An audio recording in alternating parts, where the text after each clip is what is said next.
My name is Lin Zhao. I'd been fishing by a reservoir when I lost my footing and fell into the water. When I opened my eyes again, the first thing I saw was a few rotting black beams overhead, set into a crumbling, thatched roof. The musty smell of dry straw shot straight up my nose, and cold wind poured in through the cracks in the walls, leaving me shivering all over. The instant I sat up, the first thing I heard was crying. 3 young women stood beside the bed, their clothes covered in patches, so worn out they could barely hold together over their figures. But even so, their faces, their bodies, back in my own time, you couldn't have hired top models like them for 100 grand. And these were all natural, the real deal. The problem was, these 3 stunning women were staring at me right now with tears in their eyes, a look of shock mixed with a hint of some inexplicable joy. I followed their gaze upward, and there, hanging from the roof beam, was a rope tied into a noose, with a stool set right underneath it. My heart skipped a beat. The tallest one, who looked about 20, limped over to the bedside, her voice trembling badly. "And Master, you're not dead? Master?"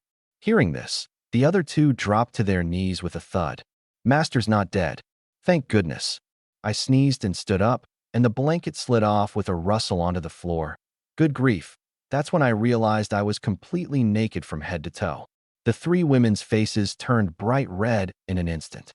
In a panic, I grabbed the blanket and wrapped myself up. At that peak of awkwardness, a flood of memories forced its way into my head. That's when I understood. I had crossed over into another world. This place was called the Great Yong Dynasty, a fictional era torn apart by chaos. The original owner of this body was a failed scholar who'd flunked the imperial exams over and never amounted to anything. He'd gone to a brothel, couldn't pay the bill, got beaten up, stripped naked, and dumped in the wilderness, where he froze to death. By all rights, a corpse like that should have been gnawed on by stray dogs, or divided up as food by starving refugees driven mad by famine. But instead, it was these 3 women before me who, risking their own lives, had carried him all the way back home. They were slave women the original owner's father had bought from the slave market. Their surname was Song, and they were 3 sisters.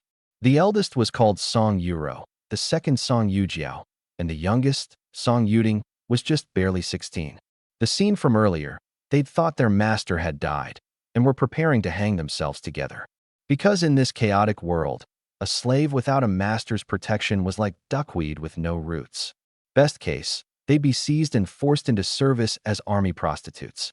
Worst case, they'd be sent to an enemy nation to be sacrificed to war horses, or simply eaten as a meal by starving madmen. Their lives were worth nothing. Looking at these 3 faces, so beautiful, yet so full of fear, my heart churned with mixed emotions. Forcing my weak body to hold up, I said, "Everyone get up. I'm fine." Right then my stomach growled loudly. Rubbing it, I asked, "Is there any food in the house? I'm hungry." The eldest sister, Song Yuro, immediately stood up. "Master, we'll go make you something right now." With that, she pulled her 2 sisters along and limped out. I was puzzled. According to the original owner's memories, this household was dirt poor, and they'd run out of rice to cook long ago. Where would they get anything to make food? Wrapped in that ragged blanket, cold and hard as iron, I searched around the room and found absolutely nothing, only ending up shivering. What kind of transmigration was this? I'd been successful in my career, had a beautiful wife, went fishing and driving around in my free time. My life had been so comfortable. Why should I have to come here and suffer like this? Just as I was moaning about my bitter luck, a flash of golden light appeared before my eyes, and out of nowhere a blue, ultra sci-fi looking panel materialized. The top left corner read, "Push-up count, 0. The top right corner read, "Store coins, 0. Below that was an icon that looked exactly like a shopping app. When I clicked in, it had everything imaginable, but sadly, it was all grayed out, and I couldn't buy a single thing. I stared at that line of text, thinking it over. Push-up count. Did I have to do push-ups? I mustered every ounce of strength I had left and, shaking all over, propped myself up to do one perfect push-up. The panel changed immediately. Push-up count. 1 store coins. 0.01. I nearly cursed out loud. 100 push-ups just to earn a single store coin? And 1 store coin had about the buying power of $1 back in my time. In other words, I'd have to work myself half to death doing 100 push-ups just to make a buck? With my current wrecked body, doing 100 might just cost me half my life. But no matter how brutal it was, I had to do it. A whole family of 4 was going hungry. Even if it only bought half a pound of rice, that'd be one meal covered. Wrapped in the blanket, I stumbled into the kitchen, only to see the youngest sister, Song Yuding, tidying up the firewood by herself. Of the 3 sisters, she was the shortest, but even she was 5'7", with a pair of eyes that were bright and innocent. Yet the moment she saw me, her eyes filled with panic and fear. "Where are your big sister and second sister?" She timidly pointed outside. "My sisters went to catch fish in the river." My heart clenched. Ignoring the pain and weakness, I bolted straight out. When I got to the riverbank, I saw Song Yuro and Song Yujiao with their pant legs rolled up, standing barefoot in the freezing river water, poking around with sticks to find fish. And it was in that moment that I got a clear look at the injuries on their bodies. The eldest sister's left ankle had a huge patch of bruising, and her legs were covered in welts. The second sister still had a clear handprint on her face, and her legs were black and blue all over. All of this, it was that animal, the original owner, who'd done it. My heart ached unbearably. I yelled at the top of my lungs. "What are you doing? Do you have a death wish? Get out of there, both of you." The youngest, Song Yuding, ran up to me, dropped to her knees with a thud, and started slapping her own face while crying. "I'm sorry, master. I'm the one who wanted to eat fish. That's why my 2 sisters." I looked at that river. Though it wasn't deep, if someone slipped into the deep part, they'd be gone. Suppressing my anger, I said firmly, "Stop fishing and get up here now." Only then did the 2 sisters slowly climb out of the water.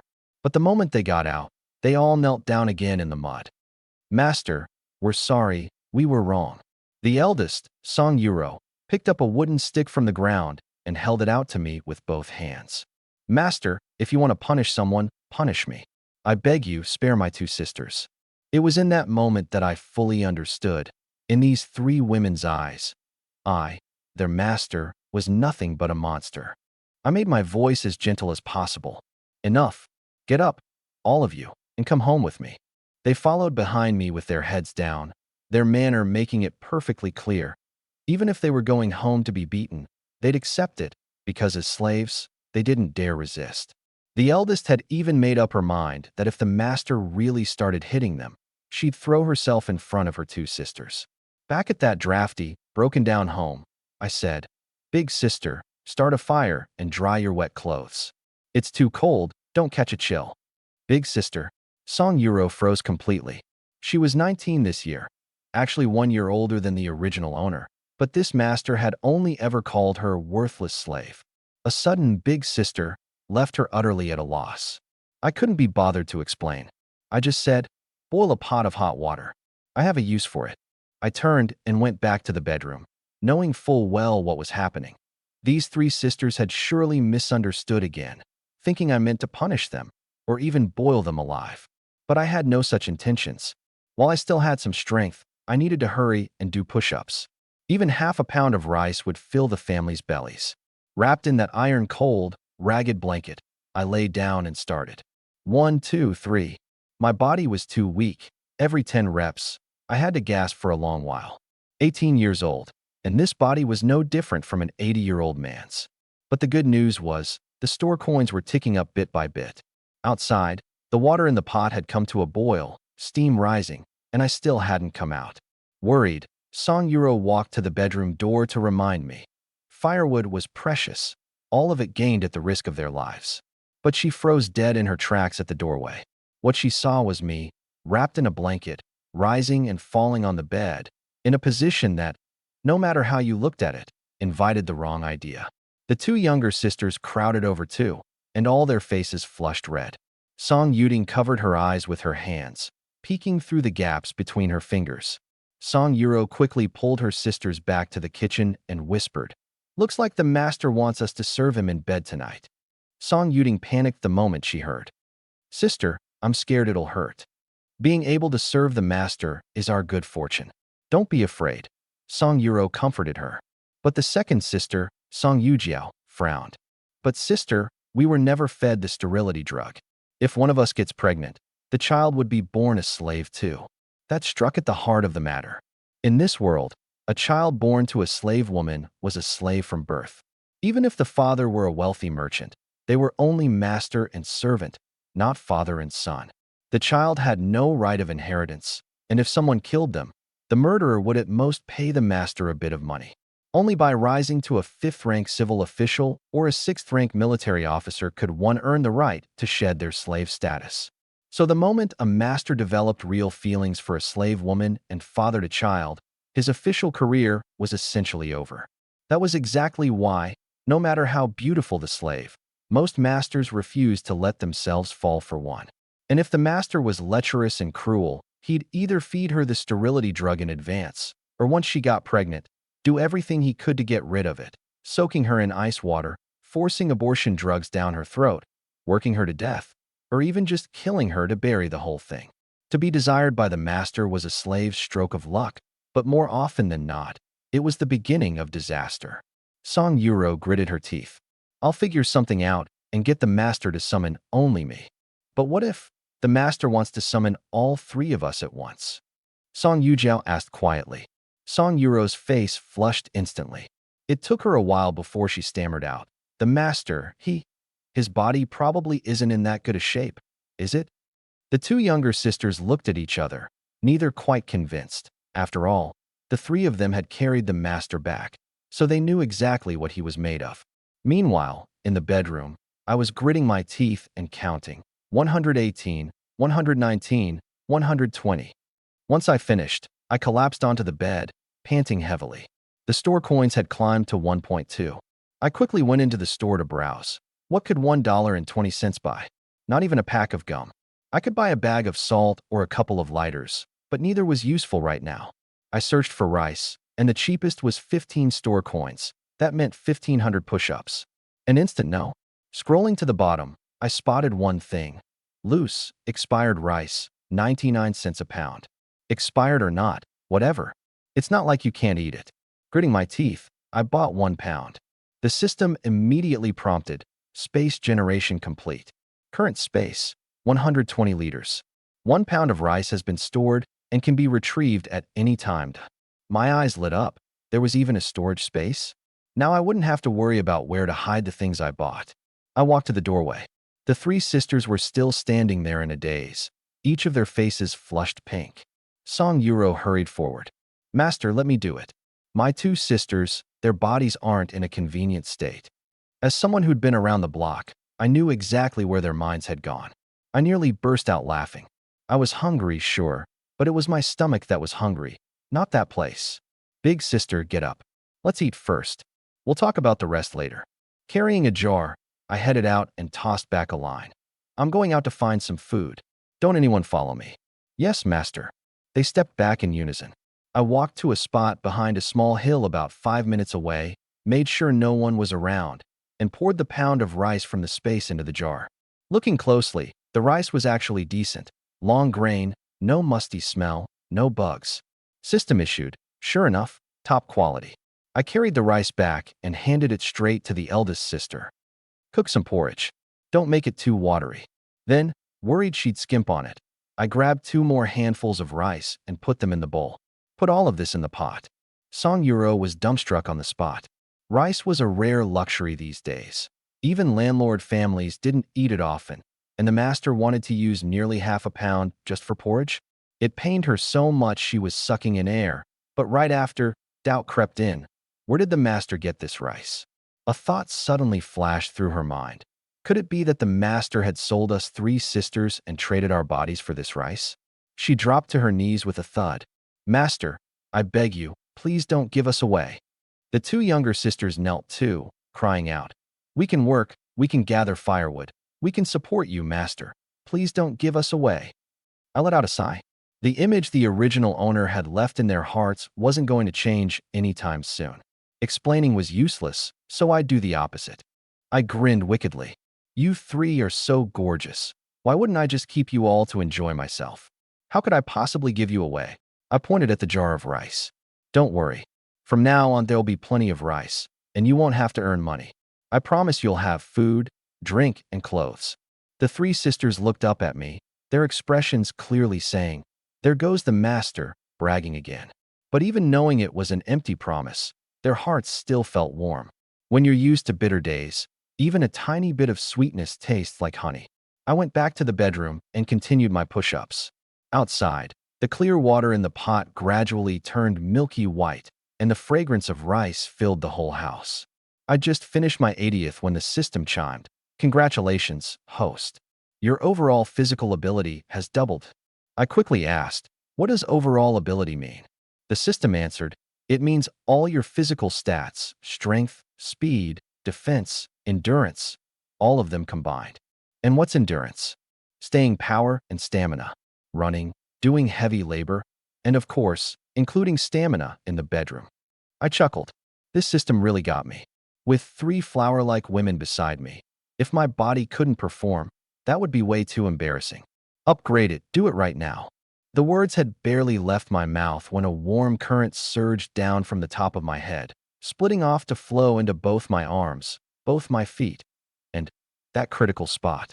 My whole body felt like it had been reforged.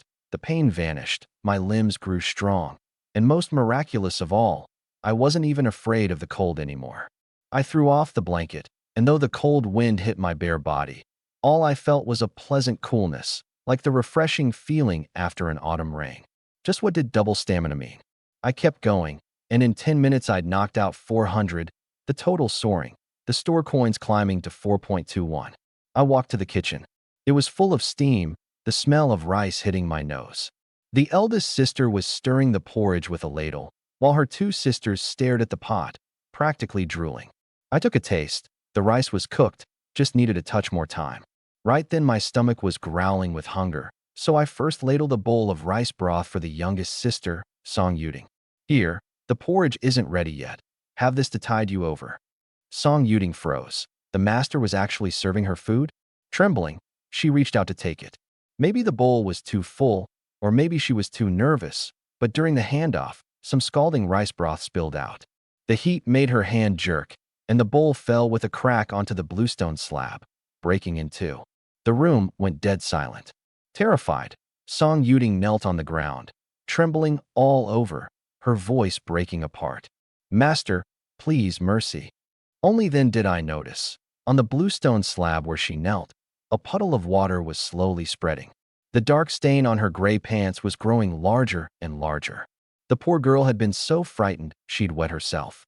Her face was ghastly pale, sweat beading on her forehead, her body still twitching, a stress response triggered by sheer terror. The eldest and second sisters knelt too. Master, our little sister was careless. If you must strike someone, strike us. Please spare her. Song Yujiao even threw her body over the youngest to shield her. She's weak, Master, please have mercy. Watching all this, I felt both helpless and heartsick. Just knocking over a bowl of rice broth had scared one of these girls this badly. What kind of demon was I, this master, in their hearts? And yet, it was a master like that whose corpse they'd risked their lives to carry home. I dropped the act entirely. They'd already seen me naked anyway. Clutching the blanket with one hand, I reached for Song Yuding's hand with the other. Get up quick, are you scalded? The moment those gentle words came out, the 3 sisters froze again. The eldest, Song Yuro, actually had a light in her eyes. The master wasn't cursing at all, but showing concern. It's just a lousy bowl. It broke, we'll buy another. Ting ting, get up. I helped her up, then said to the other 2. Big sister, second sister, get up too. From now on, no more kneeling at the drop of a hat. Keep this up and you'll dig holes in the floor.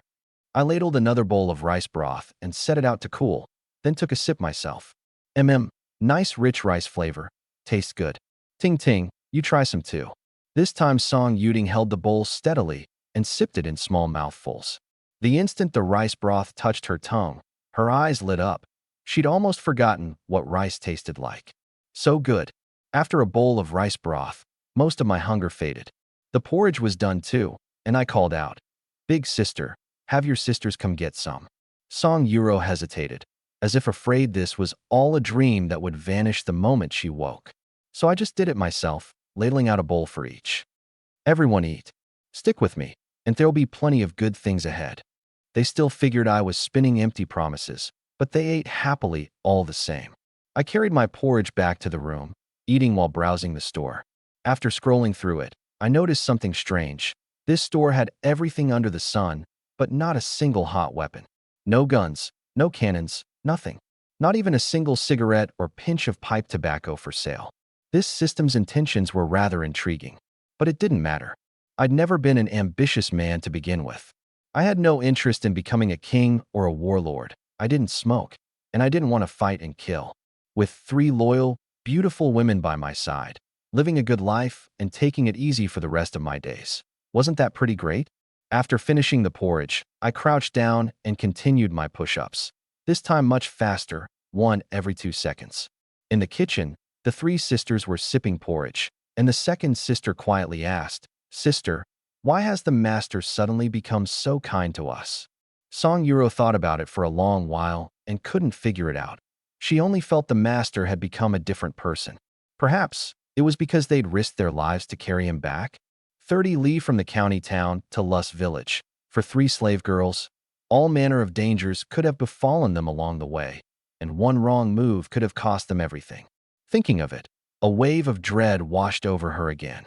"Second sister, maybe the master really has changed for the better," Song Yuro said softly. The youngest nodded too. I think the master's gotten gentler too." A faint smile finally appeared on Song Yuro's bitter face, but looking down at her bowl, she sighed again. "Let's just hope all this isn't a bubble that bursts in the blink of an eye." Meanwhile, in the bedroom, I finished 625 minutes, bringing the total to exactly 1,000. The system chimed. "Congratulations, host. You've earned a triple overall ability boost." Another surge of power poured into my limbs, and even those 2 spots at the small of my back seemed to radiate strength. I felt like my whole body had been reforged once more, so strong it was as if I could go up a mountain and wrestle a tiger. But right at that moment, a man's coarse, gravelly voice suddenly boomed from outside the door. "Lin II, I've brought you the grain. I'm here to take the girl away now." The moment that gruff voice shouted from outside, the original owner's memories immediately surfaced in my mind. I knew who had come. Wrapped in the blanket, I walked out. Standing in the courtyard was a man thin as a rack of bones, his face covered in pockmarks, a sack of grain hanging from his right hand. He had a mouth full of big black teeth, wore a black robe, and had a scent pouch dangling pretentiously at his waist. His whole appearance was thoroughly slimy. This man was called Pockmark Lai, real name Lai III, a hooligan of Lust village. He threw his weight around thanks to his uncle being the village chief, his family owning a few dozen acres of land and a courtyard, and rumor had it he had some connections in the county town too. The original owner had little dealings with him. He'd only written a few pieces of calligraphy for his household. "What are you doing at my house?" I asked. He leaned in, and the moment he opened his mouth, his breath hit me like a cesspit. Lowering his voice, he said, "Lin II, quit playing dumb. I've brought the grain. Hand over Song Yuding to me, and I'll bring her back in 3 days." Though his voice was low, the 3 sisters inside still heard it. Song Yuding's legs went weak, and she nearly couldn't stand. "Sister, I won't go. I'd rather die." In that instant, the eldest sister Song Yuro's heart shattered. So the master being so kind to them, cooking them porridge, it had all been to hand the youngest over to this Pockmark Lai. She turned to the second sister and said, "Take good care of little sister." She'd made up her mind to go in her place. I saw right through it all. The original owner had indeed made a deal with Pockmark Lai. 10 pounds of yellow rice for 3 days with Song Yuding. But that was just a verbal agreement, and going back on it was as normal as anything. Just as Song Yuro was about to head out, I smiled. "Is that so, Pockmark Lai?" "I don't recall any such thing." Pockmark Lai's face darkened. He knew I meant to renege. He dumped the yellow rice on the ground and cracked his knuckles. "Lin II, you dare mess with me? I'll give you one chance. Take back your words. Hand over the girl nice and easy, or else. Or else what are you going to do?" I threw back, one word at a time. "Pockmark Lai, you listen to me clearly too. The 3 Song sisters are mine. Nobody's taking them anywhere, not unless I'm dead." The moment I said this, the 3 sisters inside all froze, their hearts pounding like drums. Song Yuro quietly edged to the doorway and peeked at my back through the doorpost. For the first time, a spark of light kindled in her eyes. Pockmark Lie flew into a rage and grabbed a fistful of the blanket on my body. Don't push your luck. Piss me off, and I've got plenty of ways to deal with you. When that happens, I'll take my sweet time with those three sisters of yours, one by one. Let go, I warned coldly. Instead, he laughed smugly. What, you want to hit me? Go ahead, try hitting me. I didn't waste words. I kicked him in the gut. I used less than half my strength, and he went flying several meters, clutching his stomach and writhing on the ground in pain. He glared at me in disbelief. Where had this weakling who couldn't trust a chicken gotten such strength? I gave the 10-pound sack of yellow rice a light kick to send it over beside him. Get lost. Take your grain and eat it yourself. Pockmark Lie crawled up off the ground, rubbing his stomach, not daring to come at me again. He could only throw out a threat as he left. Lin Zhao, mark my words. Within 3 days, you'll bring those three sisters right to my door yourself. With that, he slunk off, muttering that he'd make me kneel and apologize. The moment I stepped inside, the three sisters knelt down in unison again. Thank you, master. How many times have I told you not to kneel? Do it again, and I really will get mad. They quickly stood up. Song Yuro tested the waters in a low voice. Master, that Pockmark Lie won't let this go. Will he pull some kind of trick? I touched her ice-cold hand and reassured her. Big sister, don't worry. He's just a loach. He can't make any real waves. Her face flushed instantly, and she lowered her head, not daring to look at me. The porridge had gone cold, so we divided up what was left. I gulped mine down in a few swallows and went back to the room to keep doing push-ups. With triple stamina, doing them was much easier. 1,015 minutes, bringing the total to 2,000. The store coins climbed to $19, but my physical stats didn't rise any further, so it seemed the boosts weren't something you could pile up just by racking up the count. What could $19 buy? Right now what I lacked most was clothes, but that little money wouldn't even cover a pair of long johns, maybe just some underwear. I did the math. Even at $300, a set of clothes would take 30,000 push-ups. Buying clothes from the store just wasn't realistic. Luckily, the textile industry was well developed in this era. As long as you had money, you could buy any kind of fabric. Even silk wasn't expensive. So besides earning store coins, I needed to figure out how to get hold of this era's silver and cash. But the most urgent thing right now was to find some clothes to wear. Otherwise, I couldn't even step out the door.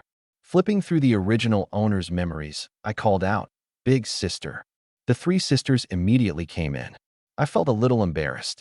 Could you take off your clothes for now and lend them to me to wear? They only froze for a moment, then stepped forward in unison. Song Yuro took off her outer garment, leaving only a belly band full of holes underneath. The second sister, Song Yujiao, lowered her head and took off her pants, and only then did I realize she had just that one pair of pants, inside and out, relying entirely on the length of her top to barely stay covered. Looking at the black and blue bruises on their bodies, my chest tightened. Even though the original owner had done it, I was now their master, and putting myself in his place, I felt an indescribable guilt. Taking their clothes, I made a silent vow. I'd make sure they ate well and dressed well, and put these bitter days completely behind them. The clothes were thin, but I didn't fear the cold anymore. Putting them on was purely to cover myself decently. I jumped off the bed. Big sister, second sister, you two go lie down on the bed. It's cold out here. The two sisters could hardly believe it. Normally they slept in the woodshed, on a bit of dry straw. I said it again. Go lie down. Consider it warming up the bed for me. Only then did they timidly crawl under the blanket. I closed the door properly and went out, worried that if I wasn't around, some scoundrel might come by looking to take advantage. Walking east along the path for about 500 meters, there was an earthen house beside a persimmon tree, a bit bigger than mine, but not much better. The fence was full of gaps, and there was a crack an inch wide splitting the wall. First, I spent $1.50 in the store on a pound of old newspaper, deliberately choosing foreign language ones so no one could read them. Then I spent $10 on 10 pounds of dried noodles, took out 5 pounds, wrapped them in newspaper, and cradled them in my arms. I gathered myself for a moment, then called out, sister-in-law. About 3 minutes later, a woman in her early 20s came out. She was about 5'6", with an equally striking figure. Her features were lovely, cherry lips, gleaming white teeth, and she was gentle as water, cradling a baby swaddled in blankets in her arms. Her name was Jiang Yueru, the wife of Lin Dai, my distant cousin beyond the fifth degree of kinship, and she was acknowledged as the #1 beauty in the village. But her fate was cruel. Not long after she married in, her in-laws passed away one after the other, and half a year ago her husband was ambushed and killed by mountain bandits on his way to town, his head severed from his body. So she became the village's notorious jinx. No matter how beautiful, no one dared to have designs on her, all afraid of catching her bad luck. Second boy, you. She looked me up and down, glanced at my outfit, and pressed her lips into a smile, beckoning. Come inside, quick. The original owner had been rough with the three sisters, but he'd always been respectful toward this sister-in-law. This cousin and his wife had indeed been very kind to their family back in the day. Second boy, what's that you're holding? I spread the noodles out on the table and opened the newspaper, revealing the fine, white strands of noodles one by one. Jiang Yueru shot to her feet in shock. These noodles? Sister-in-law, these are called dried noodles. Boil some water, drop them in, cook them through, and they're ready to eat. Where did you get them? I didn't answer directly. Instead, I flushed and asked, Sister-in-law, does your family have any clothes to spare? Summer ones would be fine. Lend me one. Only then did she understand I'd come to borrow clothes. Without a word, she thrust the child into my arms. Hold Nyo for me. She turned and went inside, then came out cradling a black cotton cloth long jacket. Your cousin bought this. He never got the chance to wear it. You two are about the same build. I felt it. For a farming family, this was about the equivalent of a fine formal robe. Thank you, sister-in-law. Someday I'll definitely repay you with a whole bolt of even better cloth. She smiled helplessly. This second boy still hadn't kicked his habit of big talk.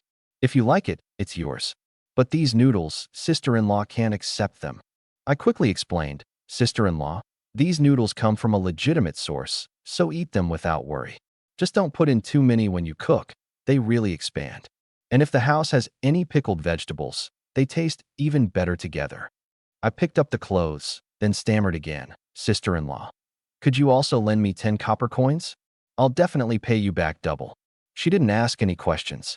She went inside and dug a few copper coins from the very bottom of a chest, her rainy day savings, and pressed them into my hand. Hold on to these, don't lose them. Thank you, sister-in-law.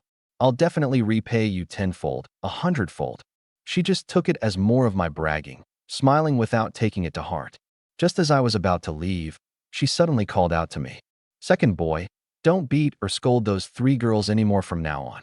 They're women too, just like your sister-in-law. That one sentence made me see her in a whole new light. To still have a heart like that in a world like this, she was a truly good woman. I gave her a deep bow. Sister-in-law, second boy will remember your words.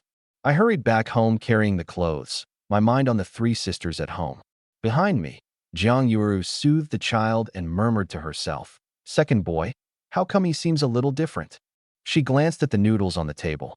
Nyo began to cry in her arms. The child had a big appetite, and she herself couldn't even eat her fill. So how could she have any milk? She quickly carried the baby off to cook the noodles. Nyo, Mama's going to cook you some noodles right now. Back home, the door was still shut tight, and the 3 sisters were obediently waiting inside. I put on the black long jacket, then returned the clothes to the 2 sisters and solemnly promised, tomorrow I'll go buy you all new clothes. They still took it as more empty promises, but they bowed in thanks all the same. Knowing it was hot air, they still loved hearing it. I turned to look at that broken window, wind pouring through, and snow had already begun to drift down from the sky. With just one blanket, how were we supposed to get through tonight? This broken window was the biggest source of the draft. I had to seal it up first. I went to the kitchen and grabbed another jar, spent $1.50 on 3 pounds of expired flour, and carried it over to Song Euro. Big sister, boil up another pot of paste.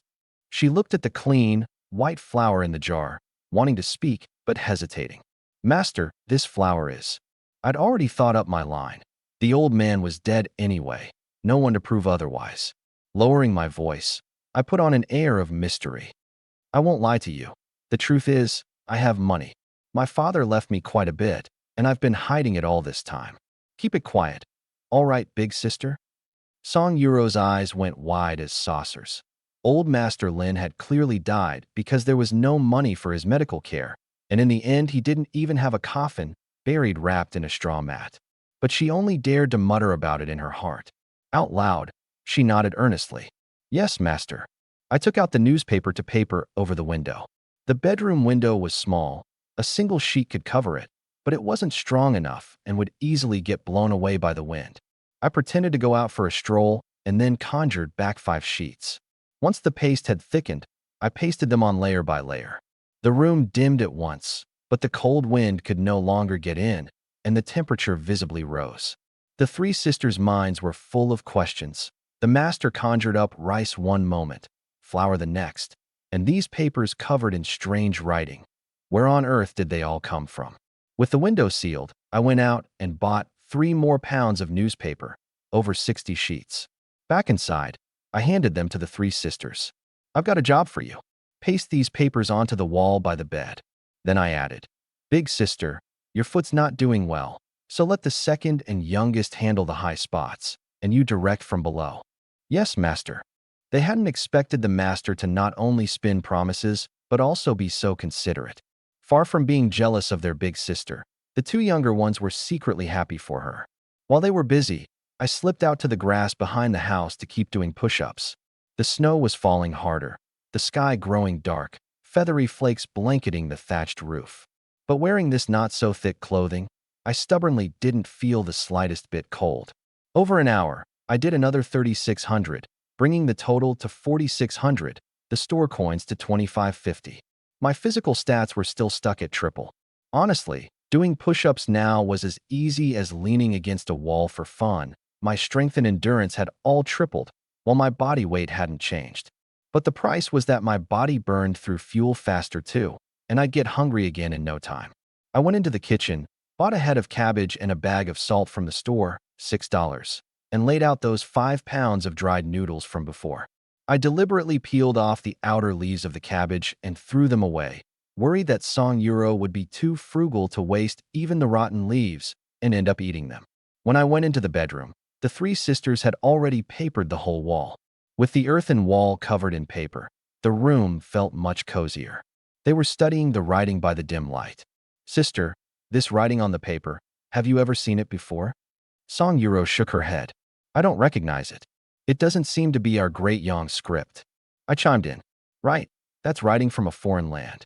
It's perfectly normal that you don't recognize it. They quickly stood up straight. Master, I looked at the wall. You pasted it up nice and neat. Big sister, you can make the afternoon meal now. They frowned again at the cabbage and dried noodles on the cutting board. Song Yuding poked at the noodles. Big sister, are these noodles? I explained from behind them. These are called dried noodles. Boil them in water, and they're ready to eat. I went back to the room to keep going. The room now smelled of paste and printing ink, but that beat the old musty smell any day. When I got hungry, I gnawed on a couple of compressed biscuits to tide me over, then kept going. Another hour, 3,000 more, and the store coins reached 4850. One more push, and I'd break 100. It seemed this money wasn't so hard to earn after all. I sat down on the bed. That's enough for today. Just then I heard a set of light footsteps. From the rhythm alone, I could tell it was the eldest sister, the one with the bad leg. The moment she reached the doorway, I went out to greet her. Big sister, is the food ready? The sudden greeting startled her. Ready, it's ready. In the pot in the kitchen was a batch of cabbage and noodle soup without a single drop of oil, and the cabbage was scarce at that. It was mostly noodles. Back in my time, not even a dog would give this a second look. But I ladled out a bowl, and driven by hunger, I actually ate it with real relish. Everyone eat, don't hold back. Whatever I eat, you eat too. Only then did the 3 sisters pick up their bowls and slurp their noodles, without making a single sound the whole time, their manners refined. But as they ate, I noticed tears dripping, drop by drop, into their bowls, yet they stubbornly kept from making a sound. A single bowl of plain cabbage noodles, no oil, no meat, and it moved 3 girls to tears like this. I pretended not to notice, walked over, and ladled out another bowl, my tone carrying a hint of command. Split the rest among yourselves. Don't leave anything. I carried my bowl back to my room, a jumble of emotions churning inside me. In the other room, the The three sisters began whispering. Sis, are we dreaming? Song Yujiao pinched herself, grimacing at the pain. We're slaves. Why would the master treat us this well? Yesterday morning, he was still beating me with a bamboo cane. How did he turn so gentle today? As she spoke, a blush spread across the girl's face, but soon self-doubt crept back in. How could the master ever look kindly on lowly slaves like them? Maybe tomorrow morning, the moment they opened their eyes, they'd be back to gnawing on grass roots. The eldest sister wiped away her tears. Little sisters, even if this really is just a dream, it's worth it. At least the master was gentle with us. At this, she was both crying and laughing. The master told us to finish the food, so we absolutely will. The two younger sisters nodded hard.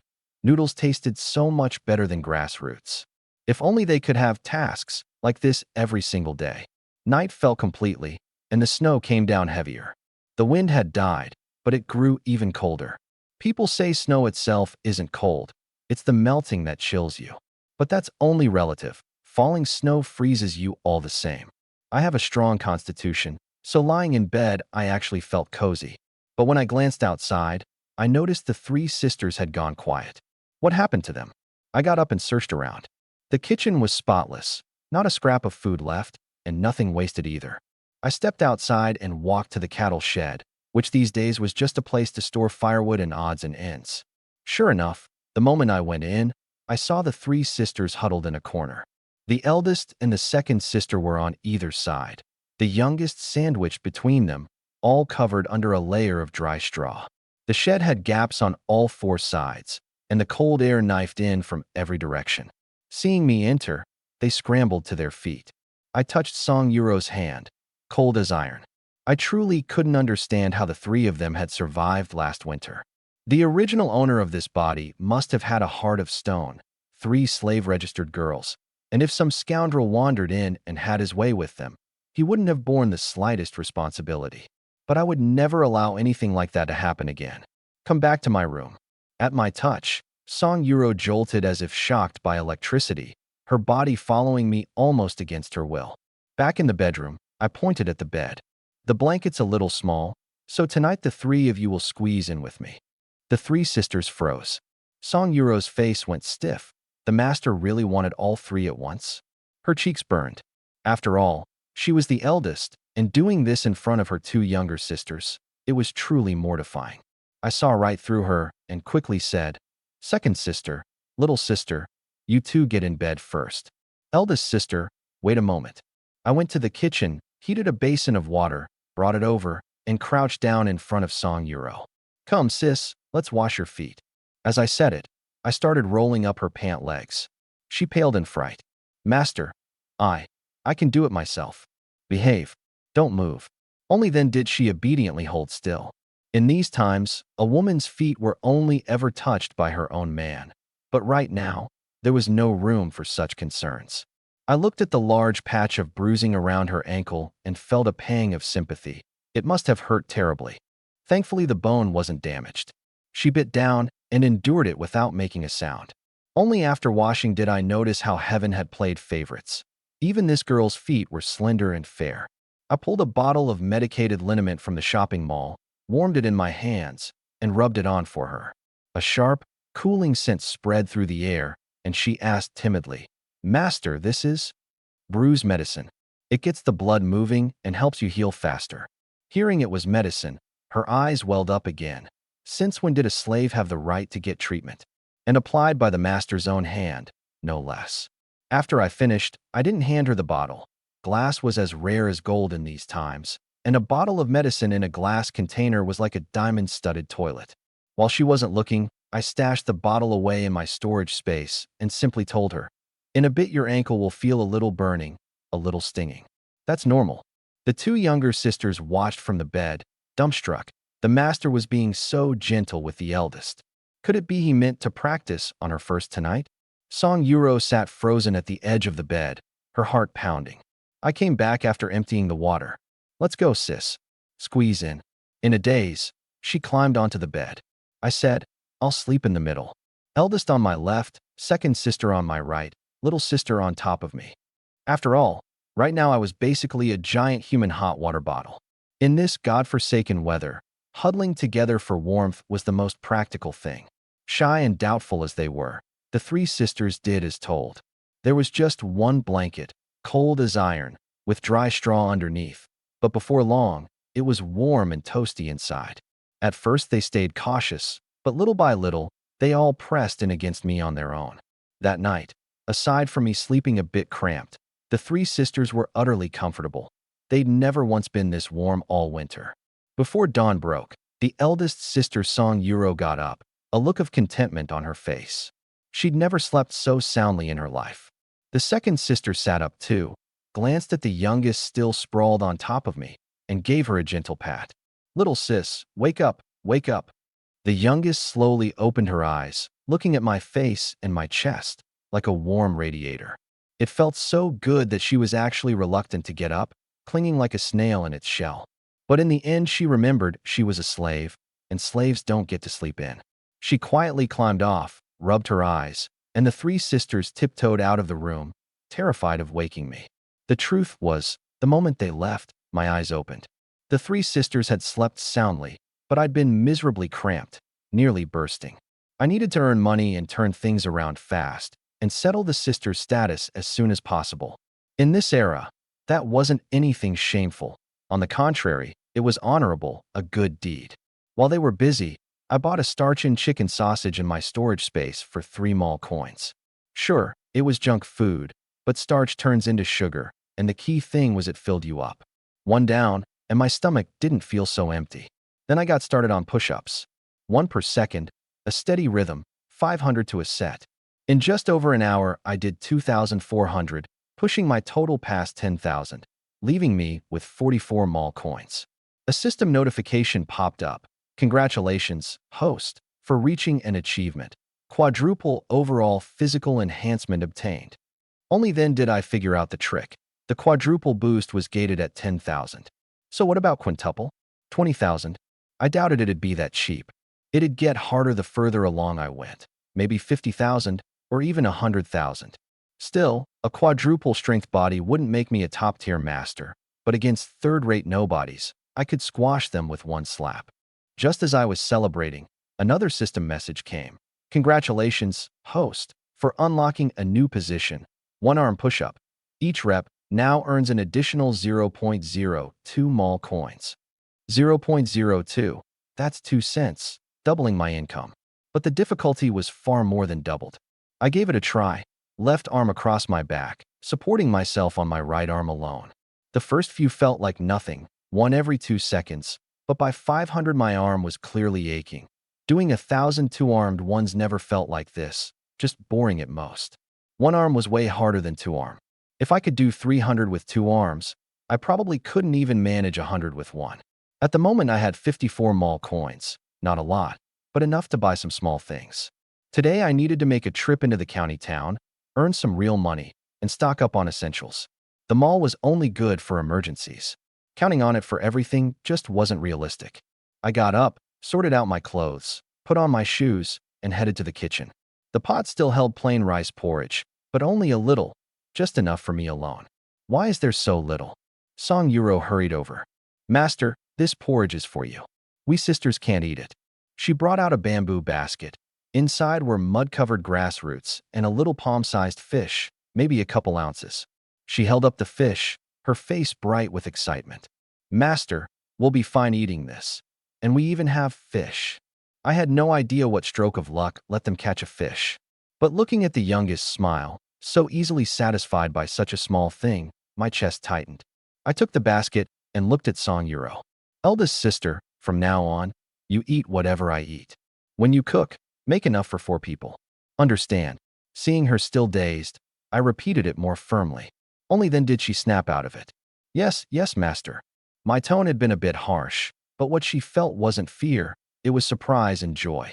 "Ladle out the porridge, cook a bit more, and fry a flatbread with the flour. We're going to the county town in a while." The county town? Song Yuro froze again, and both younger sisters stiffened. I could read their thoughts. They surely assumed I meant to sell them. But then Song Yuro dismissed the idea. Slave-registered people couldn't be taken in by brothels, no matter how pretty, because slaves weren't protected by the authorities. So what did the master actually want? I just laid it out plainly. Like I said yesterday, I'm taking you to town to buy some things. I'd thought about leaving them home, but if the place got burglarized while I was gone, that would be a real loss. Safer to bring them along. The three sisters half believed me, half didn't, but they didn't dare ask more. This was simply their lot in life. Song Yuro glanced at her two sisters and thought darkly, if we really have been deceived, then I'll take my sisters and we'll die together. The thought filled her with sorrow, but then again, she felt death would be a kind of release. Her whole life had just been cursed with misfortune. As she kneaded dough and cooked porridge, she prayed silently. As long as the master doesn't hand us over to be someone's playthings, I'll accept it even if I never taste rice porridge again my whole life. For slaves like them, they could only ever have one master in their lifetime. They could be given away, but a master was never replaced. No matter what changed, I would forever be their master. I stepped outside. The world was a frozen expanse of snow, the drifts 8 inches deep. Hardly weather for a trip to town. But we had no proper clothes, no blankets, no shoes, no bowls at home. I had to go. Out in the snow, I knocked out another 2,000 push-ups, earning 20 mall coins, bringing my total to 74. From inside came Song Yuro's voice. Master, come in and eat. I went in. The pot was brimming with porridge. Eldest, second, little sister, all of you eat plenty. We've got a long walk ahead. All three wore grim expressions, looking like cattle and sheep being led to slaughter, sorrowful and helpless. Explaining would be pointless. They wouldn't believe me. So I said nothing. Once we got there, they'd understand on their own. The four of us finished breakfast, downing several bowls of porridge and eating half the flatbread, keeping the rest as trail rations. I locked the door and set off with the three dejected, downcast girls. Looking at their thin clothes and tattered shoes, I felt a wave of relief. Thank goodness I transmigrated here. Otherwise, their whole lives would have been ruined. Eldest, second, little sister, bear with it for a bit. Once we're in town, I'll buy you new clothes. Yes, master. The three sisters bowed again in thanks. Yellow Earth Village fell under the jurisdiction of Shuanghe Town, and Shuanghe Town was under Yingchun County. The county seat lay to the south, downstream on the Qinglan River, 15 kilometers south from here.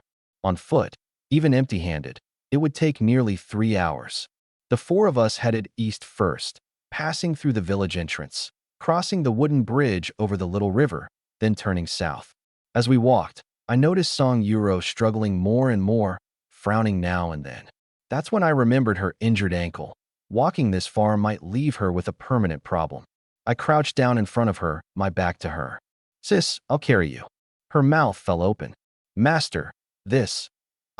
Before she could finish, I reached back, hoisted her up, and she was on my back. She was maybe 130 pounds. With my quadrupled strength, I could carry over 400 pounds without breaking a sweat. Carrying her was like carrying a child. The two younger sisters gaped. The master was actually carrying the eldest as we traveled. Was he in that big a hurry to give her away? At first, Song Yuro was still shy, not daring to put her arms around my neck. I reminded her, Sis, hold on tight, or you'll fall and hurt your back.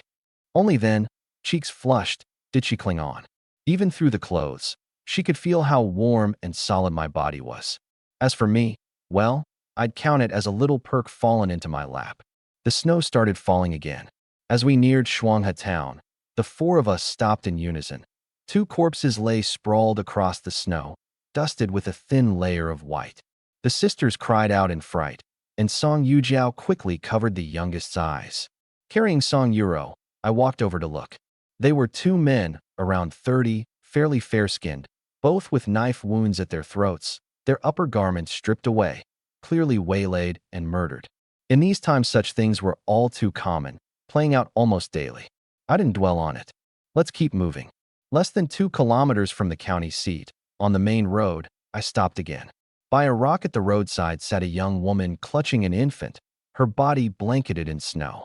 I stepped closer to look. The woman had long since frozen to death, and the baby in her arms was stiff too. The scene made my chest ache. That mother and child looked so much like my cousin's wife, Jiang Yueru, and little Nyo Nyo. Song Yuro, on my back, suddenly said softly, Master, could we bury them? She was only testing the waters, expecting me to scold her for meddling. To her surprise, I nodded. We had no tools. I thought for a moment. Eldest, second, little sister, everyone lend a hand. We moved the bodies to some wasteland nearby, found a patch of soft yellow earth, and gathered some sticks to dig. In a world like this, once a corpse was found by starving refugees, it became food. Burying them, however roughly, at least let them keep their bodies whole. Without proper tools, it took over an hour just to dig the hole. I laid the mother and child in and covered them with soil. It's getting late. Let's keep going. After another half hour or so of walking, the city gate tower gradually came into view in the distance. This whole journey made me more and more grateful. The three sisters were truly fortunate. Back when they'd come to the outskirts of the county town to transport the original owner's body to Yellow Earth Village, the road had been fraught with dangers. Disaster could have struck at any moment. And yet they'd gone anyway, even though that master had beaten and cursed them every single day. For that loyalty alone, I resolved, since I was their master now, I would absolutely give them a good life. The county town wasn't large, its walls not high, but it teemed with life. This was how the final years of a dynasty went. On one side, people struggling to survive. On the other, extravagance and prosperity. Sometimes only a single wall separated the two. The moment we reached the city gate, two guards stopped us, looking us up and down with disdain before holding out their hands. Poor folk entering the city, 2 coppers per head as entry tax. I'd known about this rule, which was exactly why I'd borrowed 10 copper coins from my cousin's wife yesterday. I fished out the coins and paid, and only then did the 4 of us enter. Inside the city was far livelier than outside. Pedestrians coming and going, hawkers' cries rising on every side. Famine year or not, the town was still bustling. I'd inherited all the original owner's memories, so I knew this county town well. Not far in, we headed north, then turned right into a small street, arriving at the door of a pawn shop. Eldest sister, you 3 wait here. I'll go in for a bit. Stepping inside, I saw the shopkeeper seated at a table, sipping tea and reading a book. My eyesight was sharper now. From a distance I could tell it was an erotic picture book, the illustrations quite lurid. The shopkeeper was over 50 and still keen on such things. No surprise, really. In these times, women were the easiest to obtain. 2 pounds of rice could buy a night with a young virgin. Refugees were everywhere, yet those with land and grain weren't affected in the slightest. A shop hand rushed out to drive me off, backing me up several steps. Get, filthy beggar. There's no food here. Go beg at a tavern. That set me off. I glanced down at myself. Sure, my clothes were smeared with yellow mud, but this was a cotton-padded robe. How did that make me a beggar? He reached out to shove me, and I answered with 2 slaps across his face. You blind idiot. You stupid mule. The shop hand clutched his face, stunned. A filthy beggar dares hit me? I'll kill you. He grabbed a wooden club from behind the counter. I ignored him and simply pulled out a glass mirror in a carved wooden frame. 6 inches long, 5 inches wide. A flash of light shot across the room, and the tea-sipping shopkeeper instantly set down his book, his eyes locked on the mirror. He waved a hand, and the shop hand obediently shrank back behind the counter. The shopkeeper came over himself, eyes wide as saucers. This is a mirror? Might I take a look? Never let a treasure leave your hand. That was the old rule. I nodded, walked over, and set it gently on the table. The shopkeeper picked it up and looked. He saw his own face, worn from excess indulgence, reflected with startling clarity. He'd never seen a mirror this clear. What's this made of? I made something up. This mirror is called the Many Treasures Glass Mirror, crafted by a reclusive artisan, the only one of its kind in the world. He stroked the mirror. The mirror itself is good, but this wooden frame, the carvings, too crude. Immediately, I turned to leave. It seems the shopkeeper doesn't recognize its worth. I'll find another buyer. No. Young sir, let me have another look. He knew perfectly well. The wood was inferior, sure, but the mirror was the real deal. Pairing good with bad to disguise a treasure was the most common trick in the antiques trade, done specifically to hide the true prize. His mind spun. The 8th of next month was Miss Wang Shuexian's 18th birthday, and there were plenty of wealthy young gentlemen eager to curry favor with her. This mirror as a gift would surely fetch a high price. Do you want a dead pawn or a live pawn? Dead pawn. How much are you offering? He held up 2 fingers. 20 taels. I sneered. Does the shopkeeper take me for a fool? My family was once wealthy. This is a family heirloom. My great-grandfather paid 300 gold for it. Hearing that tone, he knew I was some fallen young gentleman from a ruined house. How about this? 50 taels, that's my ceiling. 100 taels, not a tael less. My attitude was firm. 80 taels. I reached out to take back the mirror. If you're not sincere, forget it. Fine, 100 taels it is. Wait here. He went into the back room. With nothing to do, I flipped through that erotic picture book, curiously looking for any 1-on-3 techniques. I have to admit, the ancients were remarkably inventive. Behind the counter, the shop hand held his face, glaring daggers at me. I paid the little punk no mind whatsoever. The shopkeeper came out cradling a bundle and set it on the table, gleaming silver, several large ingots plus some loose bits. Would you like to weigh it? No need. I stood up. He hurriedly cradled the mirror back into his arms, his face calm, but his heart bursting with joy. Shopkeeper, that mirror is fragile. Handle it with care. I know. He replied absently, too absorbed in admiring it. I swept the 100 taels into my storage space, turned, and walked out. The 3 sisters immediately crowded around me, their 3 faces red with cold. They stared at my hands, empty. Though curious, they didn't dare ask, still afraid I meant to sell them. Come on, let's find an inn to rest first. The moment I left, the pawnshop shopkeeper's face darkened. He beckoned the shop hand over, his voice sinister. Find a way to get that 100 taels back for me. What about that guy? Looks like a fallen nobody. Find somewhere and get rid of him. Understood. The shop hand slipped out and quietly trailed behind me. In this chaotic age, pawnshops did honest business on the surface while committing robbery and murder in the shadows. The authorities were powerless to investigate, and even if they did, a bit of bribe money made it all go away. Killing someone with no backing was no different from killing a sparrow. I brought the 3 sisters to an inn called Friends Arriving Inn, not on the main street, but not too far off the beaten path either. This would do. The shop hand followed the whole way, and seeing me go in, he turned and left. The 3 sisters shrank back outside, not daring to enter, afraid of being beaten. I called out, "It's fine. All of you come in." A waiter came to greet us, but the moment he saw the 3 sisters, his face filled with contempt. Get. Beggars aren't welcome here." The 3 sisters recoiled in fright. I threw out an arm to stop them, seized the waiter by the neck, and lifted him clean off the ground, his feet dangling. "You dog, judging people by their looks. These are my family." With that I flung him to the floor. The waiter yelped in pain, staring at me in terror. The man didn't look strong. So how could he be this powerful? Could he be some fierce bandit? A man in his 40s, with a long beard and a cap, hurried over with an ingratiating smile. "Honored guest, I'm the innkeeper. My surname is Chio. My waiter has no eyes for people. Please forgive him." He too feared I might be a bandit, someone he couldn't afford to cross. I pulled out a fragment of silver, about 2/10 of a tael, and handed it over. "Arrange a fine room for the 4 of us."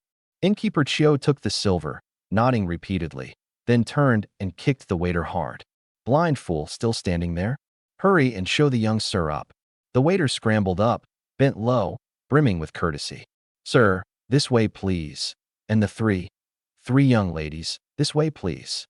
The 3 sisters were stunned.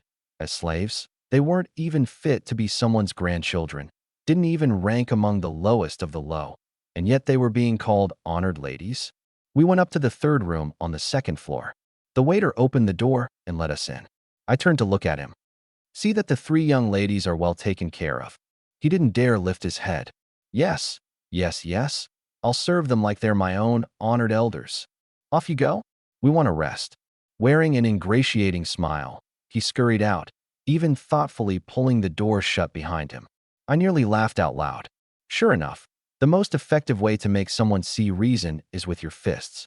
I looked at the 3 sisters. "Eldest, second, little sister, you got chilled just now, didn't you?" No. All 3 lowered their heads, their eyes full of disbelief. The master was showing concern for them again, even over something this small. Wasn't a slave suffering the cold just the natural order of things? Even if he meant to give them away, there was no need to treat them this well. I pulled out 2 more taels of silver and pressed them into Song Yuro's hands. Take this, it'll make buying things easier later. She was so frightened she nearly dropped to her knees. I stopped her. I told you not to kneel over every little thing. Master, why? Why are you giving me so much money? Her eyes were full of dread. The last time she'd seen this much money was before her family's estate was seized, 3 years ago. Could the master mean to sell them and have them count out their own price? Seeing her hesitate, I just tucked the money into her hand. I'm going out for a bit. Take good care of your 2 sisters. Order whatever you want to drink. Yes, yes. She gave a slight bow. I went downstairs and called out, Waiter! He came sprinting over, practically ready to kneel. Sir, at your command. Have the kitchen make a pot of ginger soup and bring it up to the room. Add plenty of brown sugar. Yes, yes, yes. He nodded like a pile driver. I left the inn, first heading to a money exchange to break the large silver ingots into loose silver and copper coins. Such big pieces of silver couldn't be spent, like carrying a 10,000 bill around a flea market.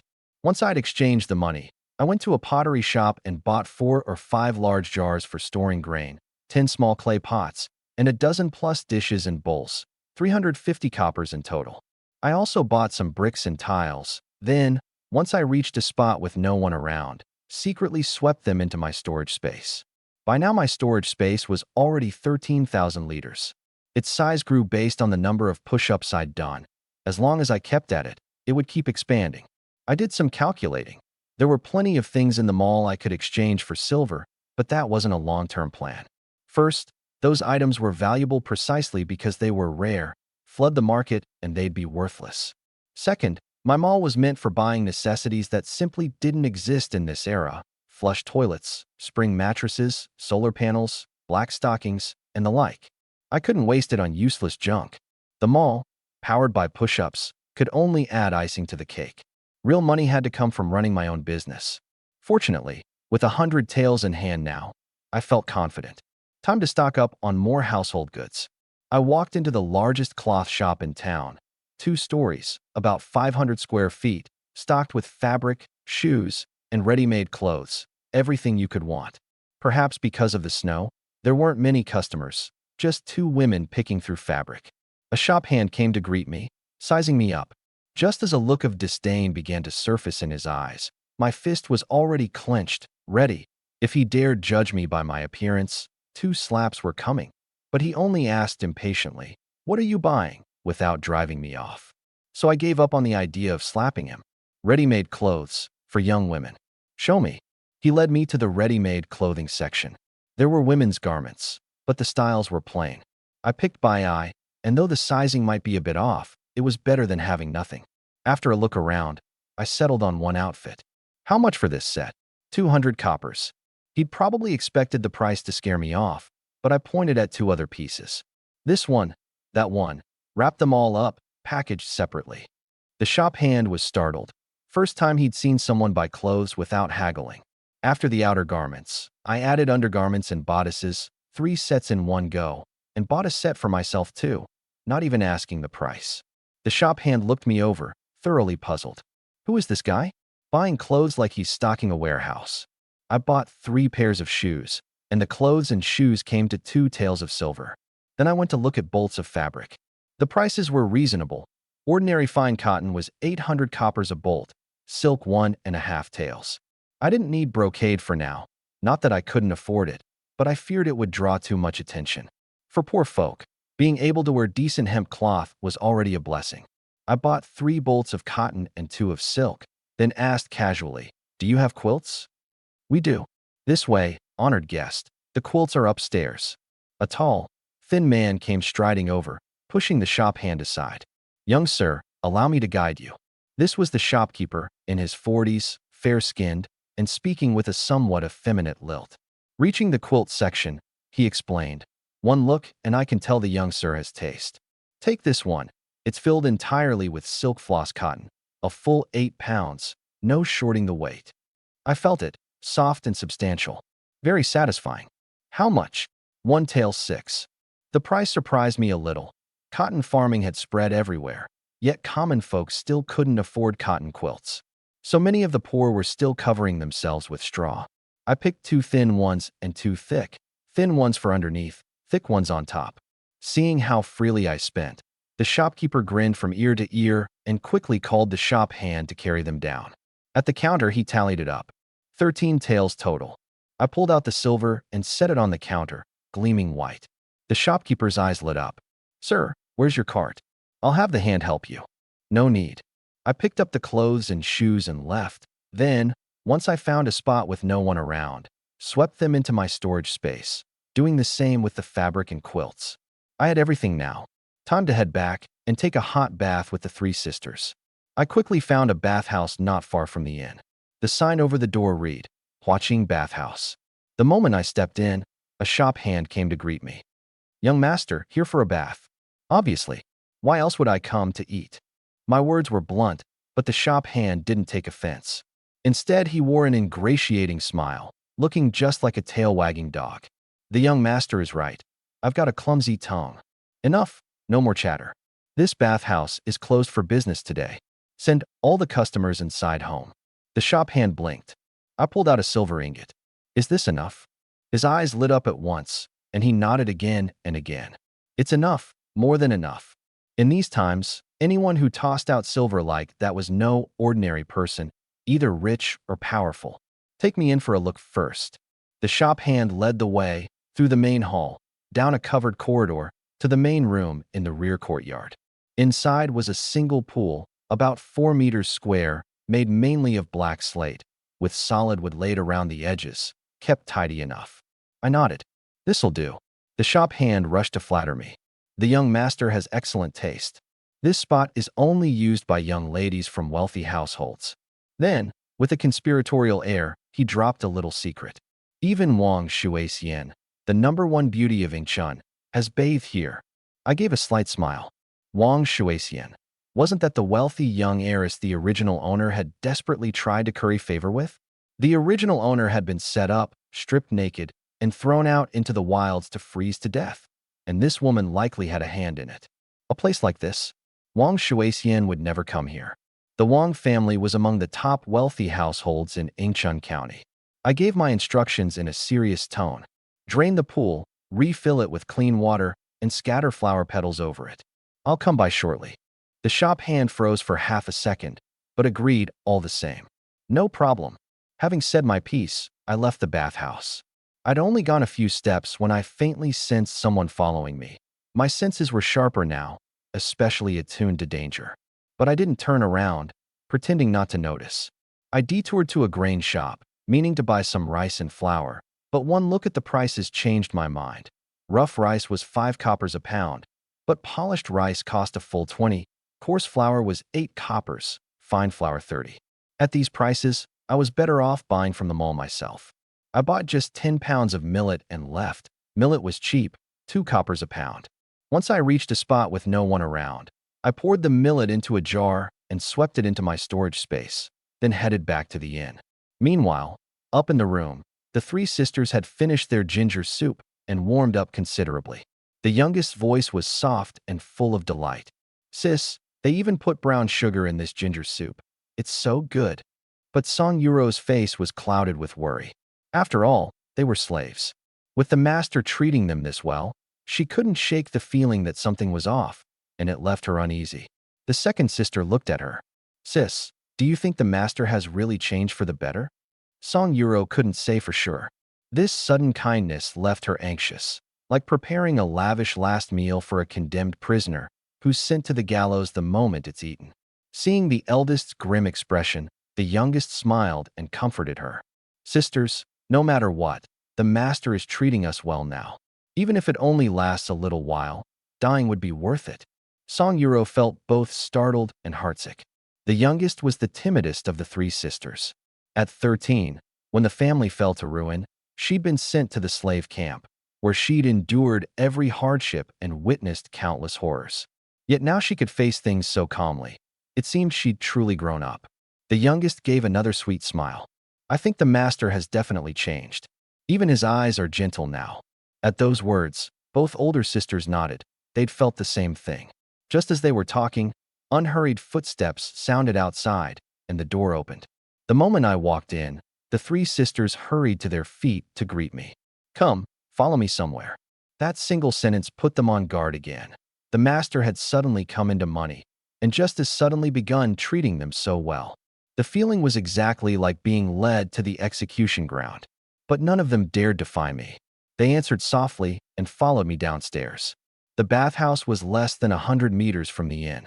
I walked ahead, the three sisters trailing nervously. At the street corner, I turned into a deep, narrow alley. The three sisters looked at the pitch-dark passage, tense as could be, as if it were a road of no return. Once you stepped in, you'd never come out. But seeing me go in, they had no choice but to steel themselves and follow. After about 30 meters, the bathhouse finally came into view. The three sisters came from a good family originally, so they could read. Song Yuro looked up and saw it was a bathhouse. Why had the master brought them here? Whatever he intended to do, did it require them to bathe and cleanse themselves first? A terrifying thought sprang into her mind. Were there dozens of men waiting inside for the three of them to serve? The shop hand came to greet us. The young master has arrived. His eyes caught the three sisters behind me, and instinctively he moved to drive them off, but then thought better of it. These three might be with me. The three sisters were strikingly beautiful, only their clothes were in tatters. Why are you standing there? Take me in. Yes, young master, this way please. At the courtyard, the shop hand said, Young master, I won't go in. If you need anything, just pull this bell. Fine, very considerate. Off you go. As he withdrew, he stole another glance at me and the three sisters. The bathhouse had been open all these years, and this was the first time he'd seen a man and women come to bathe together. This young master certainly knew how to enjoy himself. All he could do was envy me. I pushed open the door, and a wave of steam laced with the fragrance of flowers washed over me. A layer of red petals floated on the water's surface. In the whole vast pool, there were only me and the three sisters. Song Yuro stepped forward and asked softly, Master, do you wish us to attend you while you bathe? No, we're bathing together. Two together? Though she'd long resigned herself to a slave's fate, this idea of the master's still shocked her.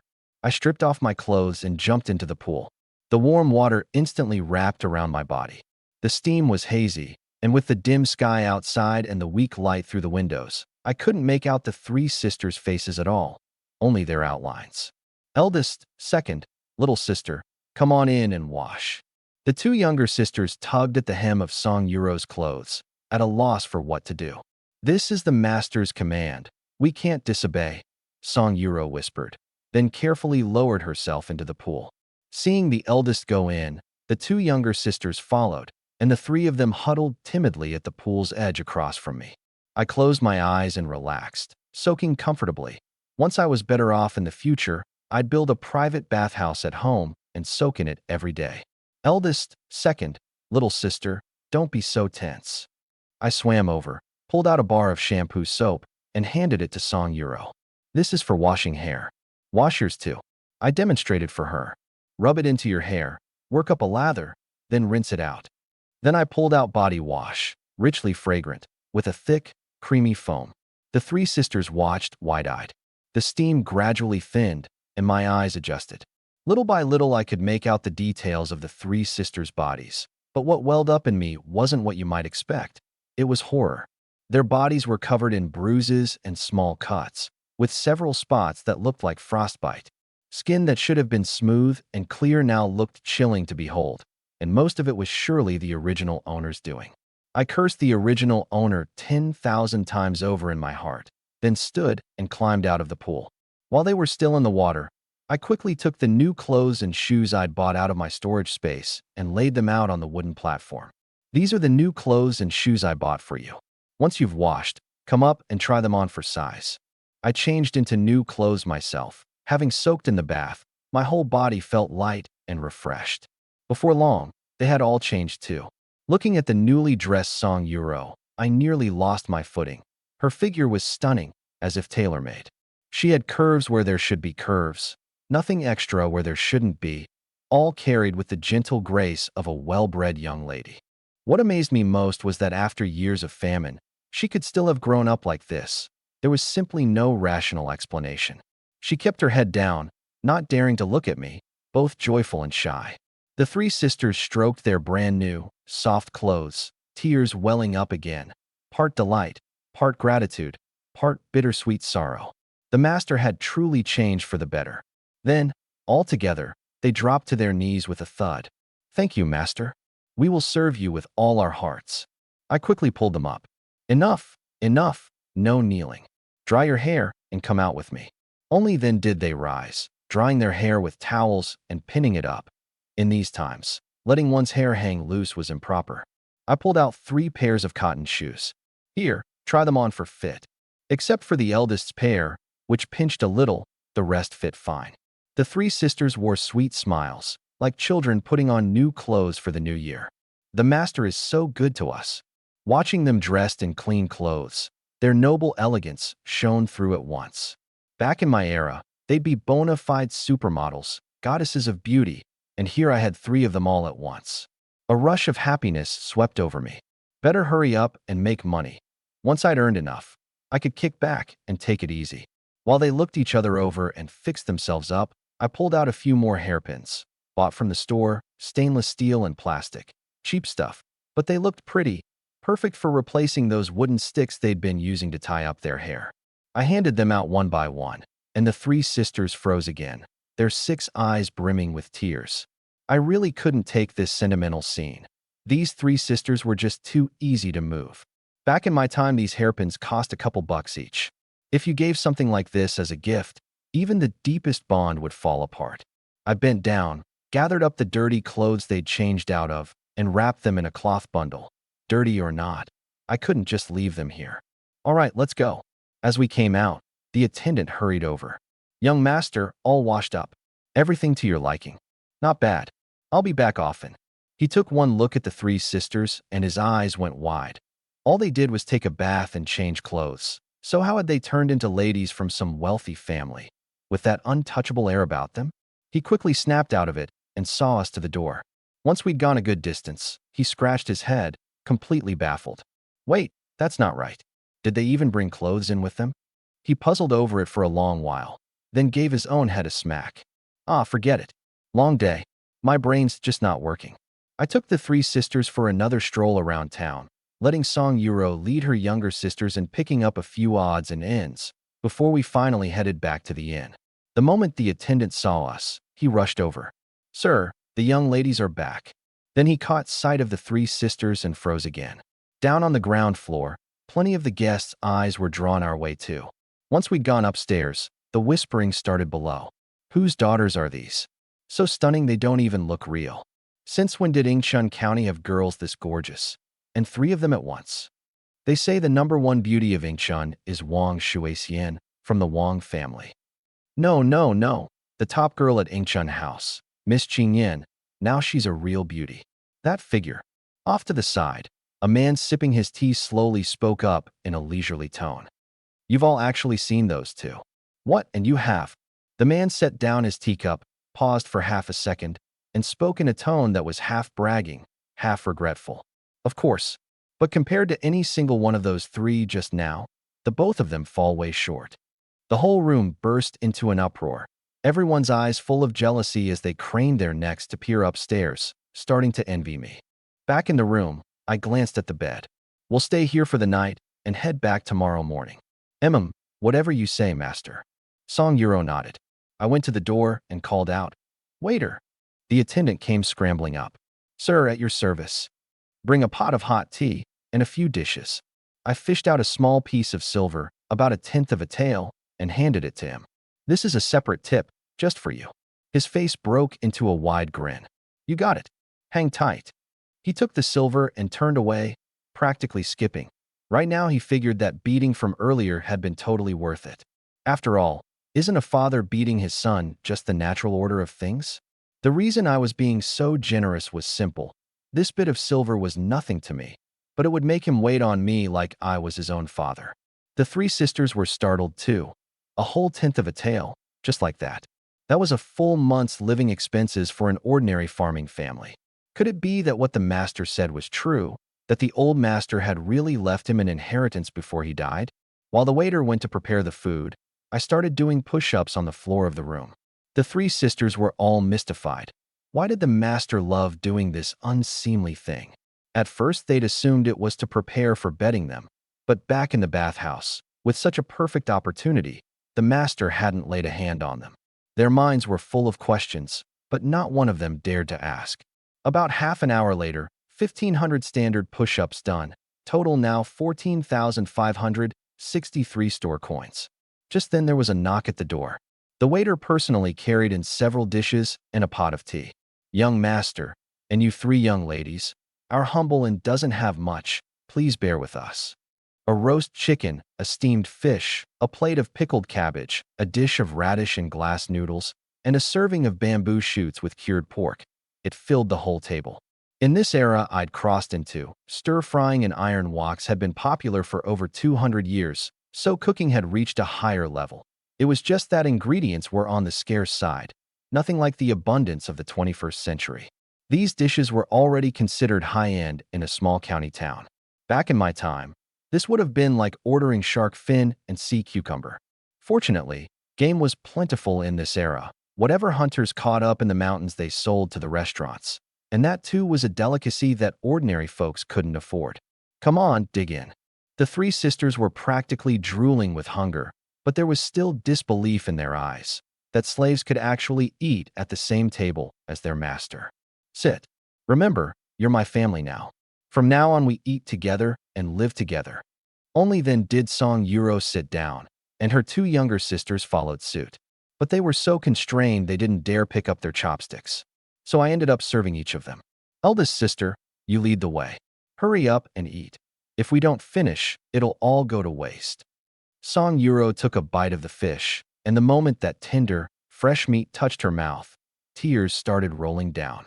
She loved fish, but how long had it been since she'd tasted anything this good? She'd thought she'd never get the chance again in this life.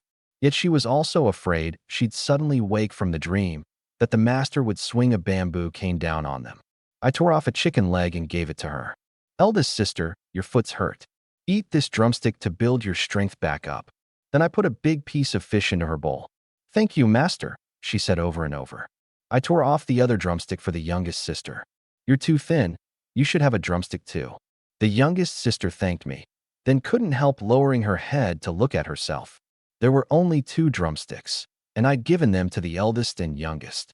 I thought about it and tore off a wing for the second sister. "Here, second sister, have this." She thanked me over and over too. In truth, these girls had long faced life and death and never fought over such things. Instead, each of them just hoped the others would have it good.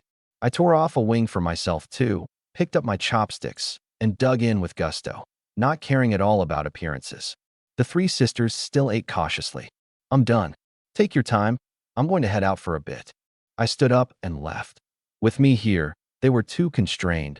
The master and servant mindset wouldn't change overnight. Besides, I still needed to buy a handcart, or how would I haul all that stuff back home? The inventory space was convenient, but I'd have no way to explain it once we got back.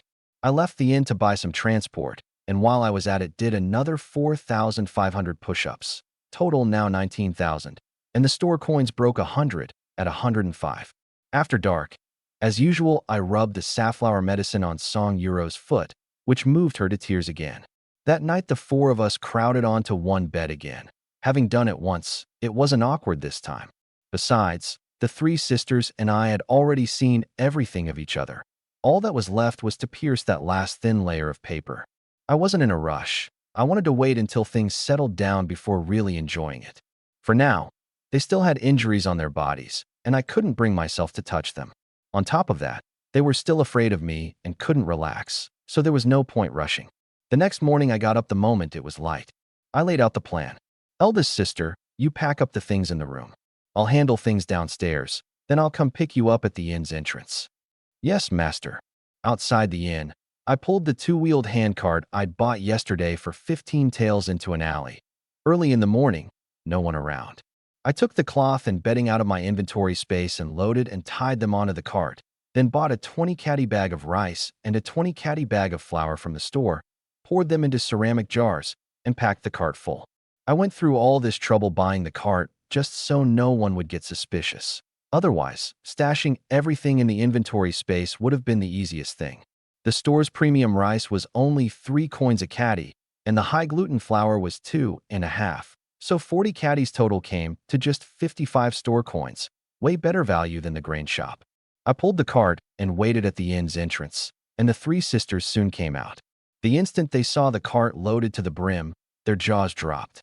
"Master, did you buy all of this?" "Yes, we'll need it all at home." Not just the three sisters. Even the attendant was dumbstruck, giving himself a slap. "From now on, I'll never judge a person by their looks again." Song Yuro snapped out of it, shoved the bundle into her youngest sister's arms, and called out to the second sister, "The two of us will pull the cart." I quickly stopped her. "No need, I've got it. You all just walk alongside." I wasn't only concerned for them. The main thing was, the road ahead was about 15 kilometers, and right now pulling the cart felt like nothing to me. Letting them pull would only slow us down, and besides, the eldest sister's foot still hadn't healed. "But master, how can you pull the cart yourself? Let me and my sister do it." "It's fine, I'll pull. Your only job is not to fall behind." The three sisters were startled again. How had the master become so confident? I'd already looped the rope over my shoulder and set off pulling the cart. With my body 4 times stronger, I was more useful than a donkey. Pulling this cart was no different from pushing a shopping cart at a supermarket. The three sisters followed behind and gradually started struggling to keep up. The youngest sister asked quietly, "Sister, how did the master get so strong all of a sudden?" Song Yuro was puzzled too. The master had clearly been a scholar too weak to truss a chicken, yet now he had the strength of a battlefield general. "Eldest sister, this cartload of the master's, it's got to be worth 20 taels of silver, right?" The second sister muttered. "Enough. Just follow the master and don't go saying reckless things." "Yes, sister." Soon we were out of the city. The road outside was rough going. Though yesterday's heavy snow had stopped, snow still lay packed on the ground. I walked along fine, but the three sisters, even without any luggage, struggled to keep pace. Song Yuro was in good spirits now. The whole way, she'd worried about being given away, but here the master was, taking them home with him. It seemed he really wasn't going to give them away after all, and maybe life would truly start looking up from here. She felt warm and happy inside, and even began to daydream, bearing the master a few children. The master was so strong and virile, his line was sure to flourish. She just didn't know whether he'd look down on her for her status. Thinking back to that scene in the bath yesterday, she really was a little curious about what the master would be like in that department. After all, she was 19, and in ancient times that was no longer young. Plenty of girls married at 16, and at 19 already had 2 kids. "Sister, why's your face gone red?" the youngest sister asked, staring at her curiously. The second sister glanced over, then shot a look at me up front, and instantly understood what the eldest sister was thinking. She couldn't help the corners of her mouth turning up, because she was thinking about it too. These past few days, the master had carried them, washed their hair, applied medicine. Maybe his heart had been stirred? The master really was handsome. But the second sister quickly grew self-conscious again. They were slaves. Better to stop dreaming these dreams. Just being taken to bed would be lucky enough. As for the master actually developing feelings, how could that ever happen? After walking another hour or so, 3 li out of the city, the cart came onto a stretch of official road running through the middle of a barren wasteland, and I suddenly stopped. 3 burly men had appeared up ahead out of nowhere, gripping broadswords, each of them fierce and menacing. The one in the middle, with a full beard and a red cloth wrapped around his head, stepped forward and bellowed, "Didn't expect a big score to come along today. Leave your goods and your money, and your life, and those 3 girls behind you." I turned back. "You 3, hide well and don't come out." I set down the cart and stepped forward. "So it was you 3 who were secretly following me back in the city, wasn't it?" The men across from me were startled for a moment, then broke into wild laughter. "Huh, didn't think you'd notice. Then be a good boy and hand over that 100 taels on you." The moment I heard 100 taels, I immediately thought of that pawnshop owner. I really had underestimated the hearts of people in this age. That shopkeeper had looked so kindly and gentle. I never expected him to be this vicious. In that case, there was no need for me to talk about being kind anymore either. Killing intent surged in my chest, but I still gave a cold warning. "I'll count to 3. Get lost, and I'll spare you." With my body 4 times as strong, dealing with a few small-time thugs like these was more than easy. The men across from me actually laughed. Nice, kid. You really don't know when you're about to die? Then we'll kill you first. The three of US brothers will take turns having fun with those three behind you. Then slaughter them and eat them. They look nice and tender. You talk too damn much. Forget the counting. I shot forward in a single bound right up to the red cloth leader. Before he could even react, I planted a flying kick square in his chest, sending his whole body flying several meters back to slam hard into the ground, coughing up blood. The other two henchmen exchanged a glance and swung their blades down at me together. I flipped through the air to land behind them, snatched up 2 chunks of bluestone from the ground on the way, and smashed them hard into the backs of both their skulls. In under 3 seconds, 2 agonized screams, their heads gushing blood, they collapsed face down, legs twitching. I knew those 2 were beyond saving, so I dusted off my hands, without the slightest guilt in my heart. These were all seasoned bandits, either mountain robbers or highwaymen, and who knew how many people had died at their hands.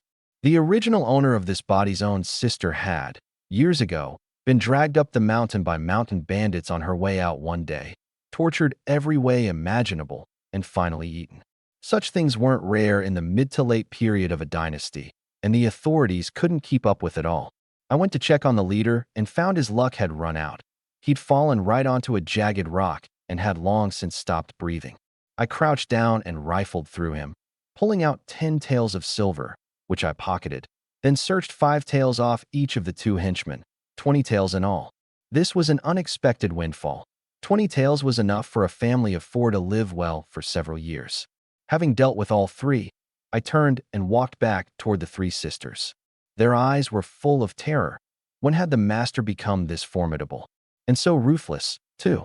I didn't bother explaining much, just looped the rope over my shoulder. Come on, let's keep moving.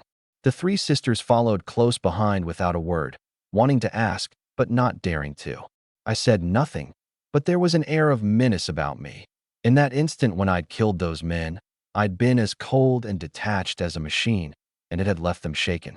After another hour or so, Song Yuro was starting to wear out, and with her mind wandering, she wasn't paying attention and fell to the ground.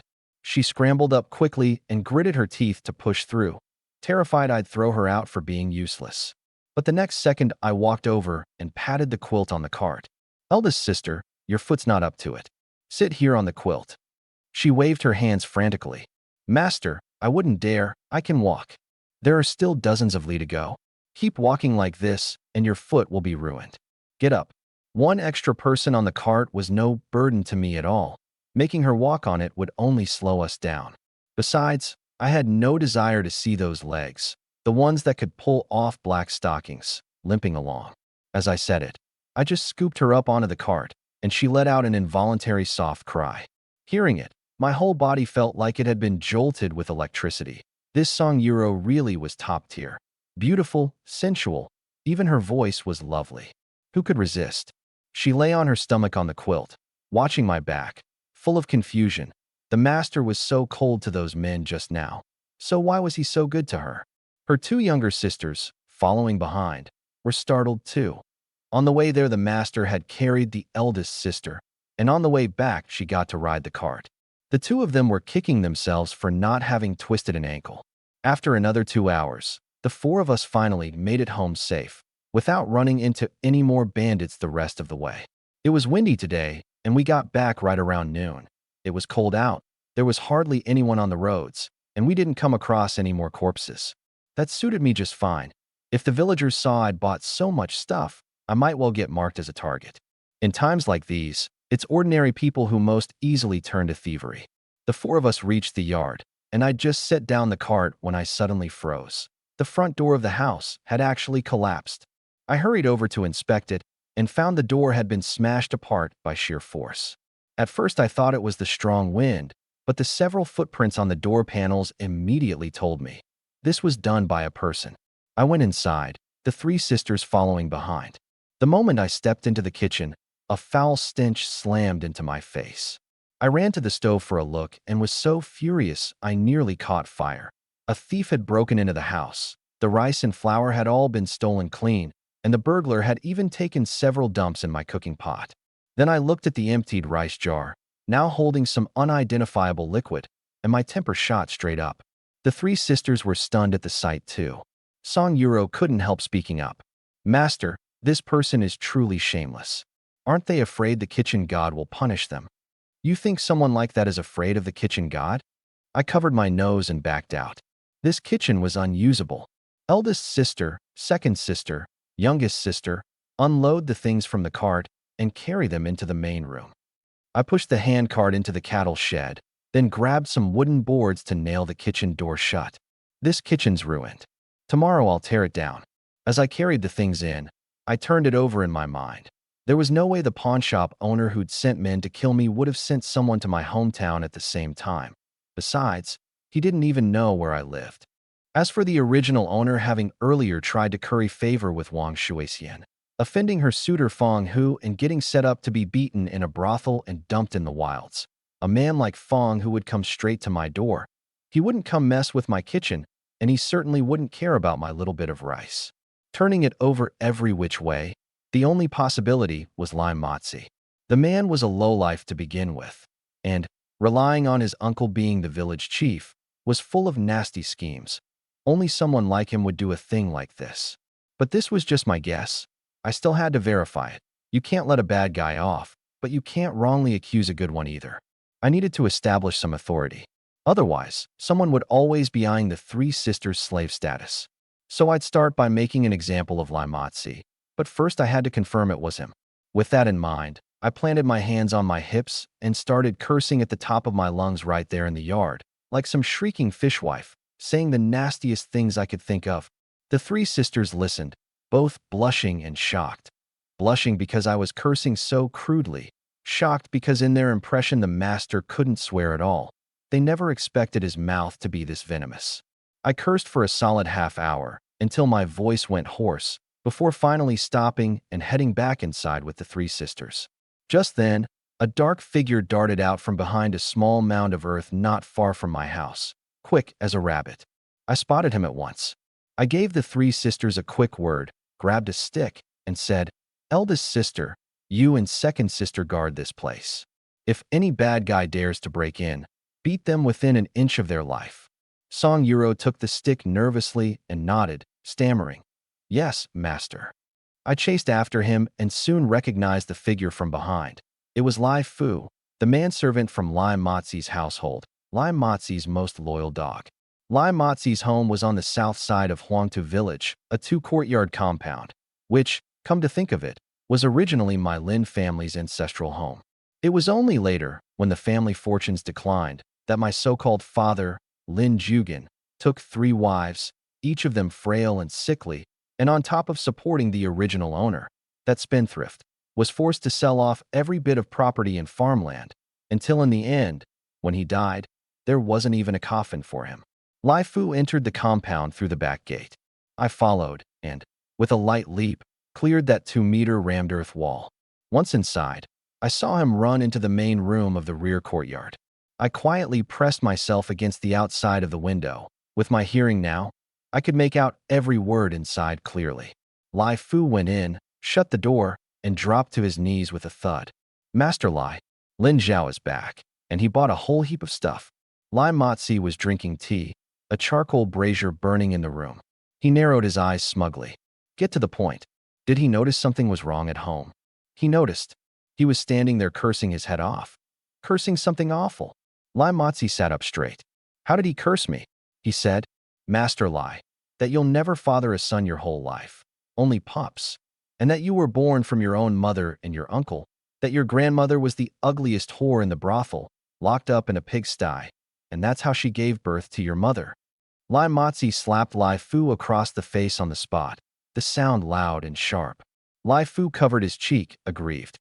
"Master Lai, that's what Lin Zhao said, not me." Lai Motzi was so angry he slammed the table. "Bastard. He's gone too far." His expression instantly turned sinister and vicious. "Lin Zhao, since you don't know what's good for you, don't blame me for being merciless." "Oh, you're going to be merciless? Shouldn't it be me who's not showing any mercy?" I kicked the door open and walked in. Lai Motzi jumped. "Lin Zhao, how did you get in here?" "Never mind how I got in. Since you dirted my kitchen, You're going to lick it clean for me." Before he could say a word, Lai Fu snatched up a chair and hurled it at me. My gaze went cold, and I kicked him clear out of the room and into the courtyard. I stood in the doorway, watching Lai Fu rolling on the ground in pain, my expression icy. "This business. I'm guessing you had a hand in it too, you lapdog?" Lai Matsi, having already taken a beating from me, knew what I was capable of, and in his fear scrambled under the table. "Lin Zhao, you dare lay a hand on me, and you can forget about ever having a place in Huangtu village. Don't forget, my uncle is the village chief." "So what if he's the village chief? Does that mean he gets to let his nephew run wild?" I stepped forward and yanked him out from under the table. He was scrawny to begin with, so I hoisted him up like an eagle snatching a chick and carried him straight back to my house. The three sisters came to greet me, and the instant they saw Lai Matsi dangling from my hand, they understood at once. I flung him into the kitchen. "I told you. What you dirted, you're going to lick clean for me." Far from begging for mercy, Lai Matsi stayed defiant. "Lin Zhao, you dare touch me once today, and I promise I'll make you regret it for the rest of your life." I said nothing more, just shoved his head into the pot and rubbed it around and around, then dumped everything from that jar of filth all over his head. When I was done, I stepped out first, and not long after he came charging out like a madman, seething with rage. I'd already backed off to the side, and the three sisters were sharp too. They'd figured out what had gone on in there, and all took a step back, each of them wanting to gag. They probably wouldn't be able to eat a thing for the next few days. Lai Matsi ran off home, and I didn't chase him, but my expression turned serious. "Eldest sister, second sister, youngest sister, I need you to help me with something." The three sisters gathered around. "Master, what is it?" "Come inside first." Once inside, I pulled out a packet of iron nails in various sizes, about 100 of them, then took out a coil of thin steel wire cable and found some wooden boards. These were all bought from the store, but they were things small enough to hide on me, so the three sisters were only curious about when I'd bought them. They weren't surprised at me producing them out of thin air. "Eldest sister, we're going to set up some traps at the doorway and beneath the windows." "Traps?" All three sisters were startled. "To keep wild animals from coming in at night. The door's broken, after all, and it's not safe to sleep inside otherwise." In truth, I knew perfectly well, with Lai Matsi's temperament, having suffered a loss, he was sure to come back tonight, and I'd make it something he'd never forget. I started teaching the three sisters how to set simple traps: steel wire to trip the legs, iron nails to stab the feet. This time I wanted to give the villagers of Huangtu village and the village chief, Huang Zhangfu, a little shock, so that I could get a firm footing here from now on. In these chaotic times, if you don't want to be prey, you have to make yourself out to be a hunter. Once I'd explained everything, I stood up. "Eldest sister, I'm going to make a trip over to sister-in-law's place." I pulled out the cart and loaded it with a bolt of silk, a jar of yellow millet, a jar of oatmeal, and some rice, covering it all with cloth. If any thugs saw this stuff, it would only bring trouble down on Jiang Yueru. Her place wasn't far from mine, just east through a bamboo grove, a few hundred meters. Reaching the front of her yard, I called out, "Sister-in-law." Jiang Yueru came out carrying little Nyonyo. I hauled all the things from the cart into her house. "Erwa, what's all this?" "Sister-in-law, I bought these for you." Seeing she looked a little uneasy, I explained, "Don't worry, it all came by honest means. Not stolen, not robbed. Go ahead and use it. Big jars and small jars, rice and flour, oil and salt, plus a head of cabbage and a few radishes.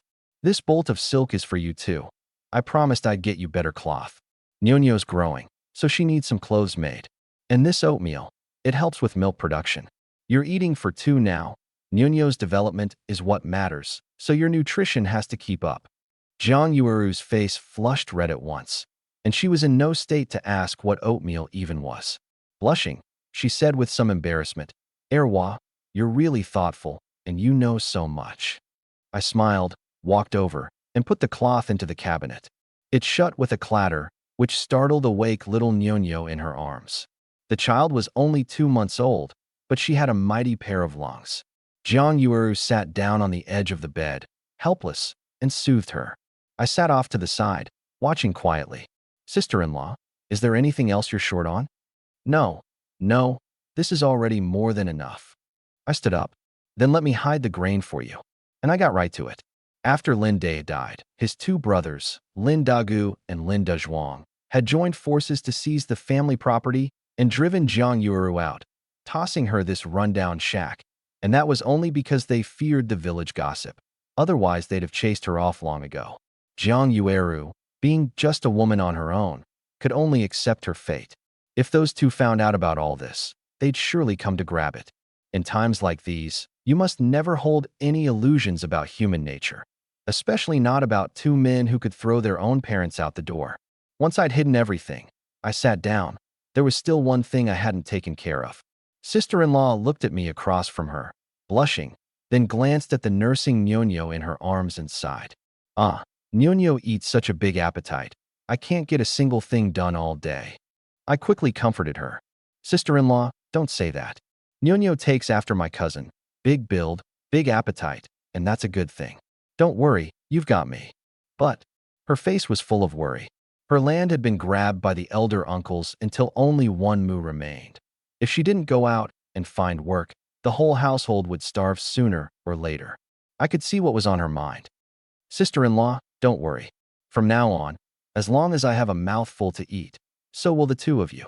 She was taken aback for a moment, looking at me in surprise, then quickly shook her head. No, I'm a woman of ill fortune. I can't drag you down. Sister-in-law, what are you saying? How are you a woman of ill fortune? You're kind. You have virtue. You're a woman of good fortune. I walked over to her side and looked at Nyonyo. This is my cousin's flesh and blood. She has to be raised up plump and healthy. I paused. When I was at my most helpless, you were the only one willing to help me. I'll make sure the two of you eat and drink well, and that no one dares bully you. Jiang Yuru lowered her head, her cheeks slightly red. I found myself staring a little. Though she fell just a touch short of the three sisters, she was even better looking than Wang Shuixian. Wang Shuixian had high looks, sure, but she mostly won out on good family background, nice clothes, and confidence. If Jiang Yuru dressed herself up properly, she'd be every bit her equal, even though she was 2 years older than me and had a daughter not yet 2 months old. But I did the math. Taking her home too would cost me nothing and could make life even richer. Once Jiang Yuru had finished nursing Nyonyo, she wrapped her up snug, soothed her to sleep, and gently laid the child on the bed. Just then I walked over mysteriously, shut the doors and windows, and quickly stepped up to her side. Her breathing quickened, her face flushed, and her heart pounding, and she stammered as she tucked back her loose hair. Erwa, WH, what is it? I pulled 2 strings of coins from my body and handed them over. Sister-in-law, lend me 10 copper coins, and I'll pay you back 2,000. Only then did she remember what I'd said about repaying 100-fold. She thought I was just boasting. She never expected me to make good on it. She waved her hands frantically. Erwa, you've already given me so much stuff. I can't take this money too. And that bolt of silk wasn't cheap either. That was to repay you for lending me clothes. This is a separate matter. I just stuffed the money into her hands. Keep it safe, and don't let anyone see it. With that I turned to go. Sister-in-law, I'm off. I'll come see you often from now on. Left alone in the room, her bright eyes glistened in the dim light. She sat in a daze for a long while before murmuring to herself, Erwa really does seem different now. Only, just now, why was he acting a bit too familiar for his own good? As she muttered, her face reddened again, and then she broke into a soft smile. Meanwhile, Lai Motzi made it home in a sorry state, took a bath, and changed into fresh clothes. He'd just stepped out of his room when Lai Fu came hobbling over. Master Lai, the men you told me to find are all here.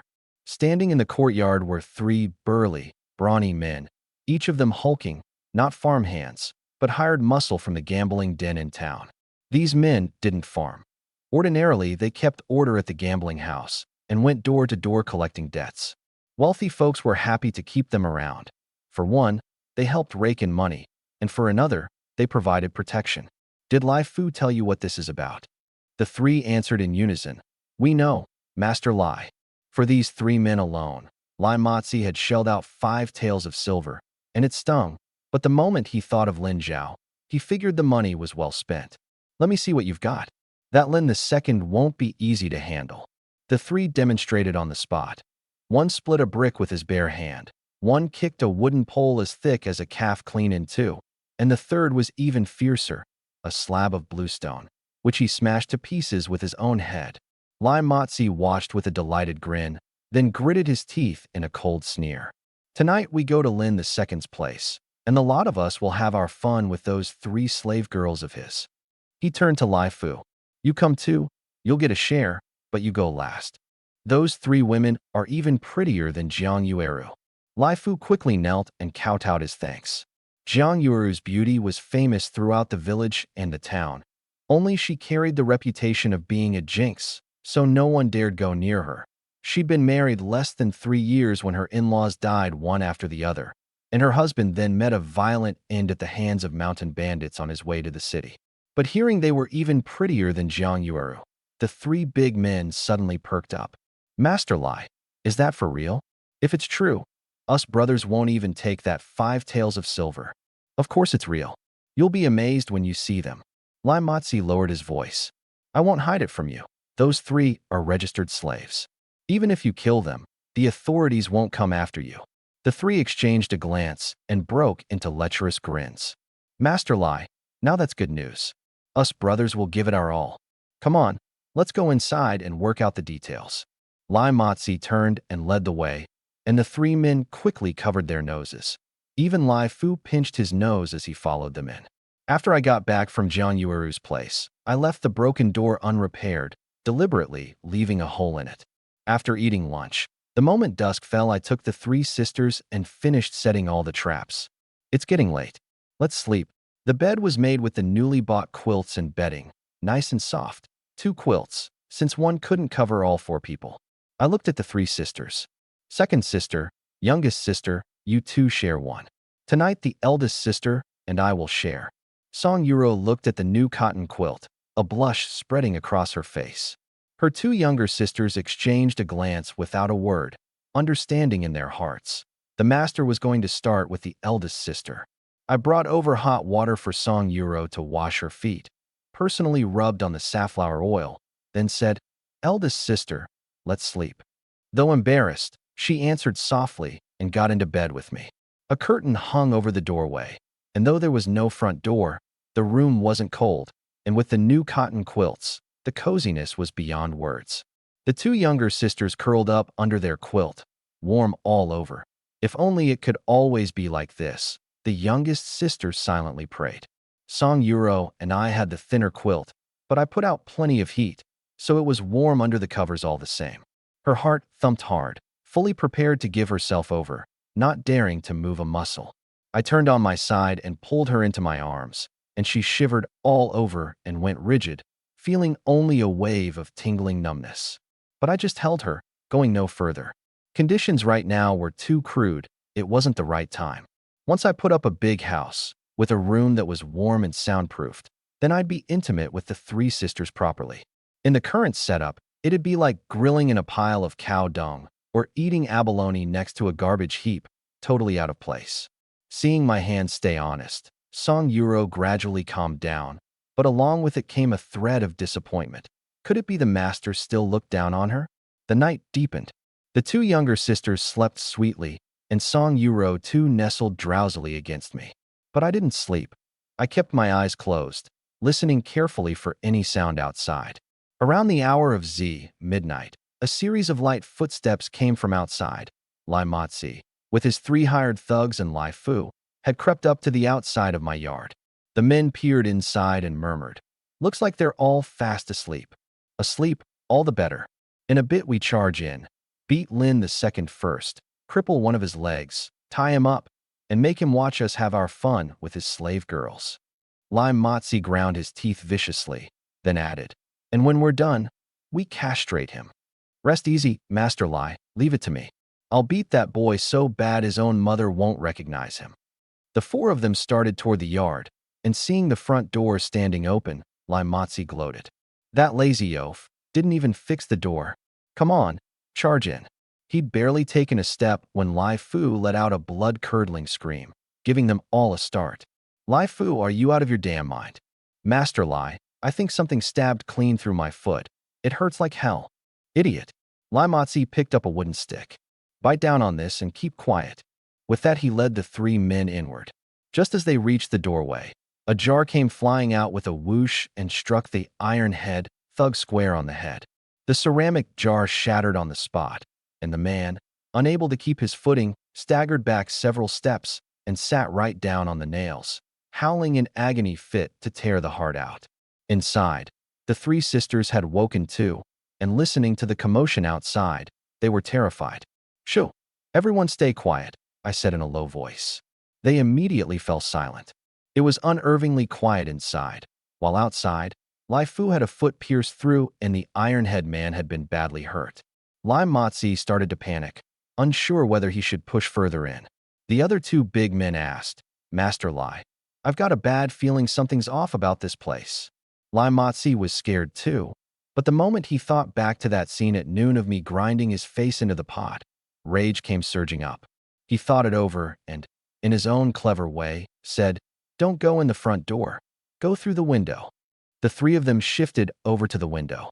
Lai Motzi poked at it with the wooden stick, and when nothing happened, his courage returned. "It's safe here. We go in this way and give Lin the second a surprise. Then, Master Lai, after you." The other two thugs were clearly scared too. Their companion was still howling over there. Lai Motzi sucked in a deep breath and reached out to push the window open. The moment his hand slipped inside, I grabbed the rolling pin and brought it down hard on his wrist. "Ah!" He screamed like a slaughtered pig and staggered backward. He hadn't gone but a few steps when one foot came down right into the trap I'd dug earlier, a pit a foot deep, with a scattering of nails buried at the bottom. His foot drove down into it, and with another heart-rending scream, he fainted dead away on the spot. I called out from inside the room, Who's out there?" That one shout sent the two thugs into a panic, scrambling every which way. On this side by the window, the only way out alive was to hug the base of the wall over to the front door. Everything else was traps. I'd counted on Lai Motzi taking the window once he found the doorway rigged. A scheming, treacherous type like him runs on fixed patterns. When they'd been hugging the wall, the ground beneath their feet had actually been safe, but the moment they panicked, they were done for. On top of that, I deliberately left a big gap in the fence, and the two thugs instinctively bolted for it. I'd already strung steel wire along the ground, and the two of them were tripped up at once, pitching headfirst into the fence, and beneath it, I'd long since laid out a board full of nails. The two thugs instantly shrieked and wailed in pain, a sound that hurt just to hear. I got to the bedroom doorway, changed my clothes, and said, "Eldest sister, you three rest. I'm going out for a bit." I stepped outside and made a show of looking around, even calling out politely, "Well now, isn't this Lai Fu?" By this time Lai Motzi had come to, groaning in pain. "Oh ho, Lai Motzi, why aren't you home sleeping in the middle of the night? What are you doing at my place?" He was twitching from the pain, sweat beading on his forehead, and he was still cursing. "Lin Zhao, you bastard. You dare treat me like this. I won't let you get away with it." "Enough. Stop making threats," I said, walking over to Lai Fu and handing him a crutch. "Your injuries aren't serious. Go fetch the village chief." Lizzie didn't understand what I was up to. Instead, he shouted, "Lai Fu, go get my uncle. Bring plenty of men. I'm going to tear this place apart." Gritting his teeth against the pain, Lai Fu agreed and limped off. Before long, the village chief, Huang Changfu, came rushing over with several men. The moment he saw the miserable scene on the ground, besides his nephew Lizzie, there were 3 burly men, every one of them badly hurt. He immediately demanded, seething with rage, "Lin Zhao, what's the meaning of this? How dare you assault and injure people? Men, seize him. Take him to the county magistrate tonight." A few of the village tithing heads stepped forward. They all recognized me. The tithing head from the south side of the village said, "Lin II, you're an educated man. Come along quietly. Don't force us to get rough." But I gave a cold smile. "Chief, are you sure you want to send me to the magistrate?" "On what grounds?" Huang Changfu stormed forward. "Don't play dumb. These 5 were beaten by you until they're like this. They might be crippled for life. Getting you sentenced to hard labor at the frontier would be letting you off easy. Chief, this is my home. I set traps outside my own yard to keep wild animals away. They fell in on their own. Who's to blame for that?" Only then did Huang Changfu sense something was off. The laws of the Great Yong dynasty took the matter of private property and land extremely seriously. It suddenly dawned on him that he'd been too rash, blinded by anger, bringing so many men here. Seeing him at a loss for words, I found my footing and pressed on. This isn't you accusing me of assault. This is me accusing Lizzie of attempted robbery and murder. Huh, robbery? What wealth does your household even have? Huang Changfu sneered. I immediately shot back. Then what were these men doing at my home in the dead of night? Huang Changfu was struck speechless on the spot. I was an educated man, well-versed in the law. If this really went to court, he might not be my match. True, money could smooth things over. The Yingchun County Magistrate's office ran on the principle that whoever had more money was in the right. But if it came to that, they'd demand an outrageous sum, and he'd hate to shell out that kind of money. Worst case, he'd have to empty out his entire fortune. After weighing it over and over, Huang Changfu softened. He pulled me aside. Lin Zhao, let's just call it even. Do your Uncle Huang a favor here. I smiled coldly. Of course I'll give the chief his due respect. But I have one condition. Name it. I want 4 or 5 acres of land to build a house. Do you think you could figure something out? Huang Changfu shot me a surprised look, then glanced at his good-for-nothing nephew, and it suddenly clicked. Lin Zhao had probably set the whole thing up as a trap, and what he was really after was the land. But then he was puzzled again. Had Lin Zhao struck it rich? He actually wanted to build a house, and on 4 or 5 acres of land no less. Was he building a house or a whole estate? What's wrong, Chief? Is that too difficult? I deliberately dragged out my tone. Fine, I'll figure something out. Huang Changfu's face darkened. He turned to head back, full of resentment, and glanced at Lizzie. Come, some of you, carry him out. I quickly stopped them. Don't just wander around. There are traps everywhere. Go this way. I pointed out the safe path. Only then did the tithing heads carry the 3 men out. His face twisted, Lizzie demanded. Uncle, why aren't you arresting Lin II? The words had barely left his mouth when Huang Changfu slapped him, startling the tithing heads who'd come to help. They looked at me, standing calmly off to the side, and couldn't help wondering to themselves, how had Lin II, that worthless, hopeless loser, actually gotten the better of the village chief? Still, deep down these tithing heads were secretly cheering. Lizzie had always been a bully. It was about time someone put him in his place. Having struck his nephew, Huang Changfu stalked off in a fury, and the tithing heads hurried after him, carrying Lizzie. Once everyone had scattered, the scene fell quiet again. The 3 sisters came out and stood in the doorway. By the faint firelight, I could see the worry on their faces. After all, I'd just made an enemy of the village chief with that move. But since I'd dared to do it, I'd already planned my way out. I walked over, looking relaxed. It's nothing serious. Let's get back to sleep. The 4 of us returned to the bedroom and burrowed back under the warm covers. But the 3 sisters still wore worried expressions. Finally, Song Yuro couldn't hold back. Husband, now that you've offended the village chief, won't he come after you later? Don't worry. From now on, no one will dare to bully us. I patted her shoulder. Go to sleep, elder sister. It's late. The truth was, I knew full well Huang Changfu would never accept defeat like this. He'd definitely find a way to deal with me. But I wasn't the least bit afraid. With a body 4 times stronger than normal, plus that shopping mall system, a mere village chief was nothing to worry about. Meanwhile, Huang Changfu brought Lizzie home and quickly sent someone to town to fetch a doctor. The diagnosis: the nail wounds weren't a big deal and would heal with some rest, but Lizzie's right hand was completely ruined. The bone had been shattered. Never mind gripping anything hard. From now on, he wouldn't even be able to hold a pair of chopsticks.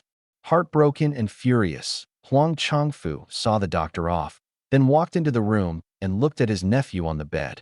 He heaved a long sigh and cursed. I'm so shrewd. How did I end up saddled with such a stupid nephew? Lizzie looked utterly wronged. Uncle, how is this my fault? Who knew that Lin II had turned so vicious? Uncle, my hand, is it broken? He lifted his right hand. Several fingers wouldn't move at all, and the whole palm hung limp and lifeless from his wrist. As heartbroken as he was, Huang Changfu still soothed him.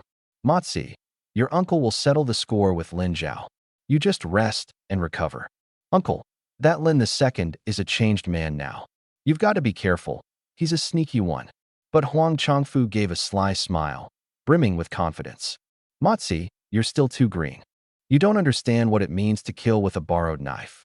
To deal with someone, why do it yourself? Watch how your uncle handles him this time. Pay close attention and learn. With that, he got up and walked out. Out in the courtyard, several tithing heads gathered around him.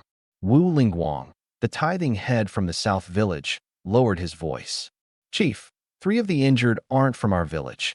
They're from the gambling den in town. I recognize one of them. That gambling den belongs to Master Yu the Fifth, and this Yu the Fifth is one of young Master Fong's most valued men. The Fong family? You mean Fong Tai, the #1 wealthy gentry of Yingchuan County? The very same. The Fong family holds enormous power in our Yingchuan County. They control both the legitimate and the underworld sides of everything. Rumor has it they even have the magistrate's office in their grip. Huang Chongfu narrowed his eyes, calculating, and the corner of his mouth curled up. Lin Zhao was courting death. No sooner had he talked about killing with a borrowed knife than the knife had delivered itself to his doorstep. Having offended the Fong family, Lin Zhao could have 10 lives and still not survive in Yingchuan County. Here's what we'll do. Get some men and carry those 3 injured ones to Master Yu the Fifth's place. Tell him Lin Zhao beat them up, and not one word more. Yes, Chief. He then gave instructions to Wu Lingguang, fishing 10 taels of loose silver from his robe. Go pass word to those 3 men and give them this. Yes. Lingguang, don't you go pocketing any of it yourself. Wu Lingguang shook his head repeatedly. I wouldn't dare, I wouldn't dare. And with that, he rounded up a few bamboo stretchers and carried the 3 thugs out of the courtyard. Only Huang Chongfu and Laifu were left in the sprawling courtyard. Laifu, you go back and keep watch over Motzi's gate. You're the least hurt of them all. Laifu still had a grudge simmering in his chest, but he endured the pain, bowed and scraped, and limped off. Huang Chongfu sat down on a stone bench and worked it over in his mind. He knew Yu the Fifth's temper well. The man was a powder keg. When his men got the short end, he'd never let it slide. He'd surely go after Lin Zhao. And in that fight, either outcome worked in his own favor. If Yu the Fifth won, that suited him fine. If Yu the Fifth lost, the Fong family would step in behind him. Wasn't Lin Zhao asking for land to build a house? Fine, then he'd give him a plot and let him build. Once the house was finished, Lin Zhao would most likely be dead before he could ever live in it. And then wouldn't that house be his own? And there were those 3 slaves of his. He might be getting on in years, but he was still vigorous enough to have a taste of them himself. At that thought, Huang Chongfu walked into the house looking pleased with himself. Before long, a woman's coquettish voice drifted out from inside. The night passed, and no second group came to my yard. I got up before dawn, first gathering up all the traps one by one, then ran out to the courtyard and did 5,000 push-ups before finally sitting down on a stone block to rest. The 3 sisters got up one after another. The moment Song Yuro came out, she was apologizing. I'm sorry, husband, we overslept. It's fine. There's no need to get up this early from now on. There's not much work to do even when you're up. How could we younger sisters lie in bed while you're already up, husband? Whatever you need done, just say the word. I felt a bit helpless. These 3 couldn't sit still. After thinking it over, I went inside and brought out the cloth I'd bought. Elder sister, you all know how to make clothes, right? Song Yuro nodded. Yes, except little sister's a bit rusty, but second sister and I can manage fine. Good. Make 2 outfits and 2 pairs of shoes for each of us. Can you do that? I've got all the needles and thread ready. The 3 sisters were both surprised and delighted. Their master had assigned them such easy work, and it was making clothes for themselves, no less. Their master really had changed. Yes, husband. They went inside and got busy. The sky was only just growing light, and there was only a single candle. I couldn't figure out how they could even see their stitching. But the 3 sisters worked together in perfect harmony, one measuring, another cutting. Song Yuro came over with a measuring tape, and I spread my arms wide. Go ahead, elder sister. Then I reminded her, remember, make 2 outfits for each of the 3 of you too. She measured carefully and said softly, thank you, husband. Don't be so formal. I already told you, we're family now. I took the chance to pull her into my arms and kissed her on the cheek. Song Yuro lowered her head, bashful, her face flushing red as an apple, her eyes darting away, yet her body didn't resist in the slightest. and she wondered to herself, her master actually called this a punishment? If this was what punishment meant, then she'd gladly hope her master would punish her often. After the kiss, I touched her forehead. From now on, don't be so timid around me. Go on and get to work. She obediently went inside. Only then did I notice. She wasn't limping anymore when she walked, though now she was a bit pigeon-toed. While the three sisters worked, I went behind the house to keep doing push-ups, all the way until dawn, another 6,000. My total broke 30,000, and my mall coins climbed to 154, finally enough to buy a set of cotton thermal underwear. But breakfast posed a problem. There was no pot in the house, and buying one from the mall wasn't worth it, so we'd have to make do with roasted mantu again. I built a fire in the courtyard, bought 3 metal skewers from the mall, skewered the mantu, and started roasting them. Before long, they were golden and crispy. I carried them inside. Come eat, everyone. This'll have to do for breakfast.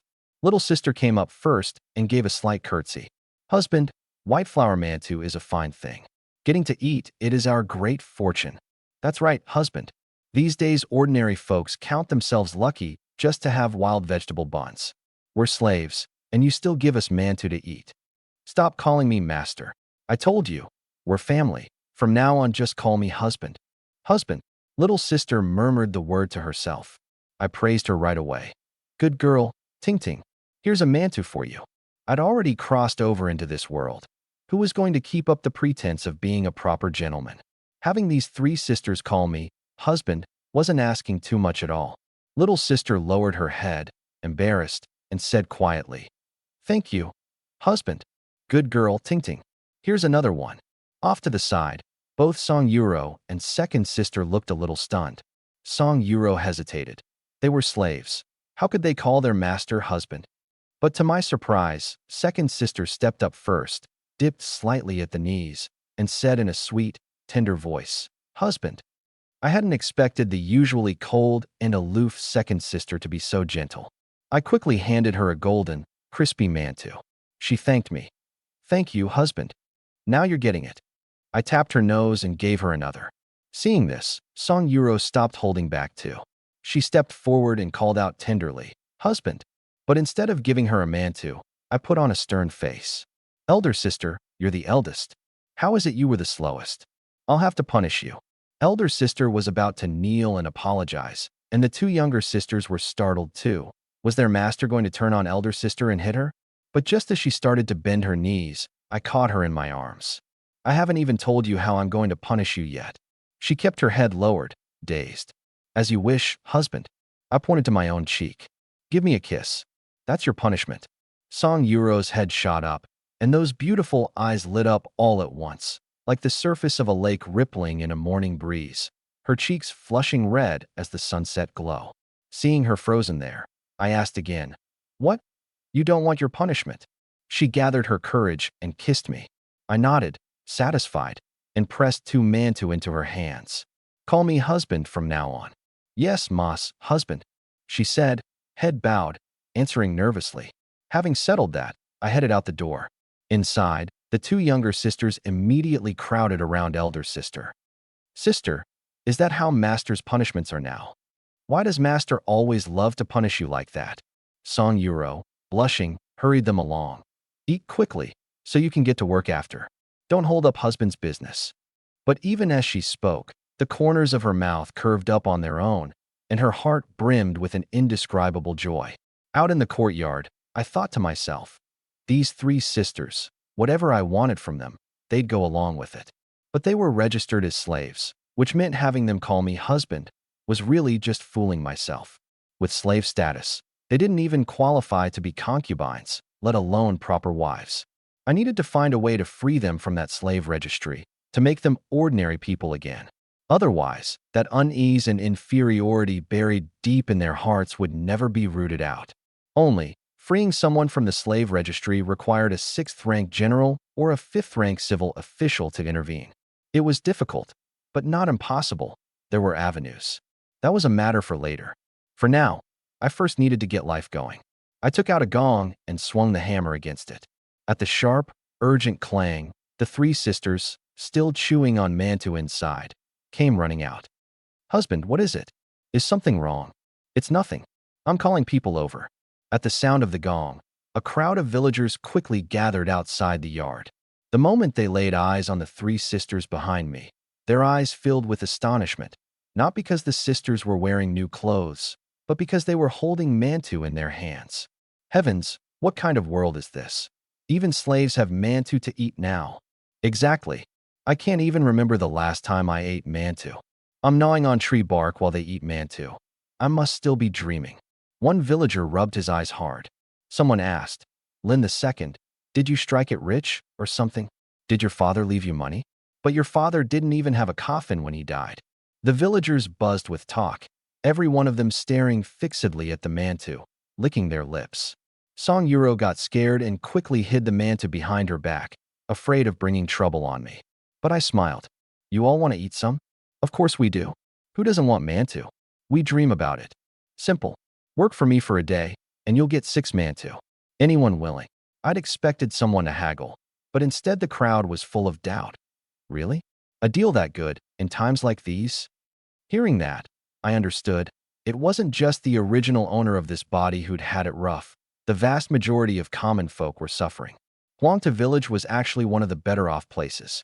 Elsewhere, those things written in the history books, trading children to eat, people eating people, were no joke.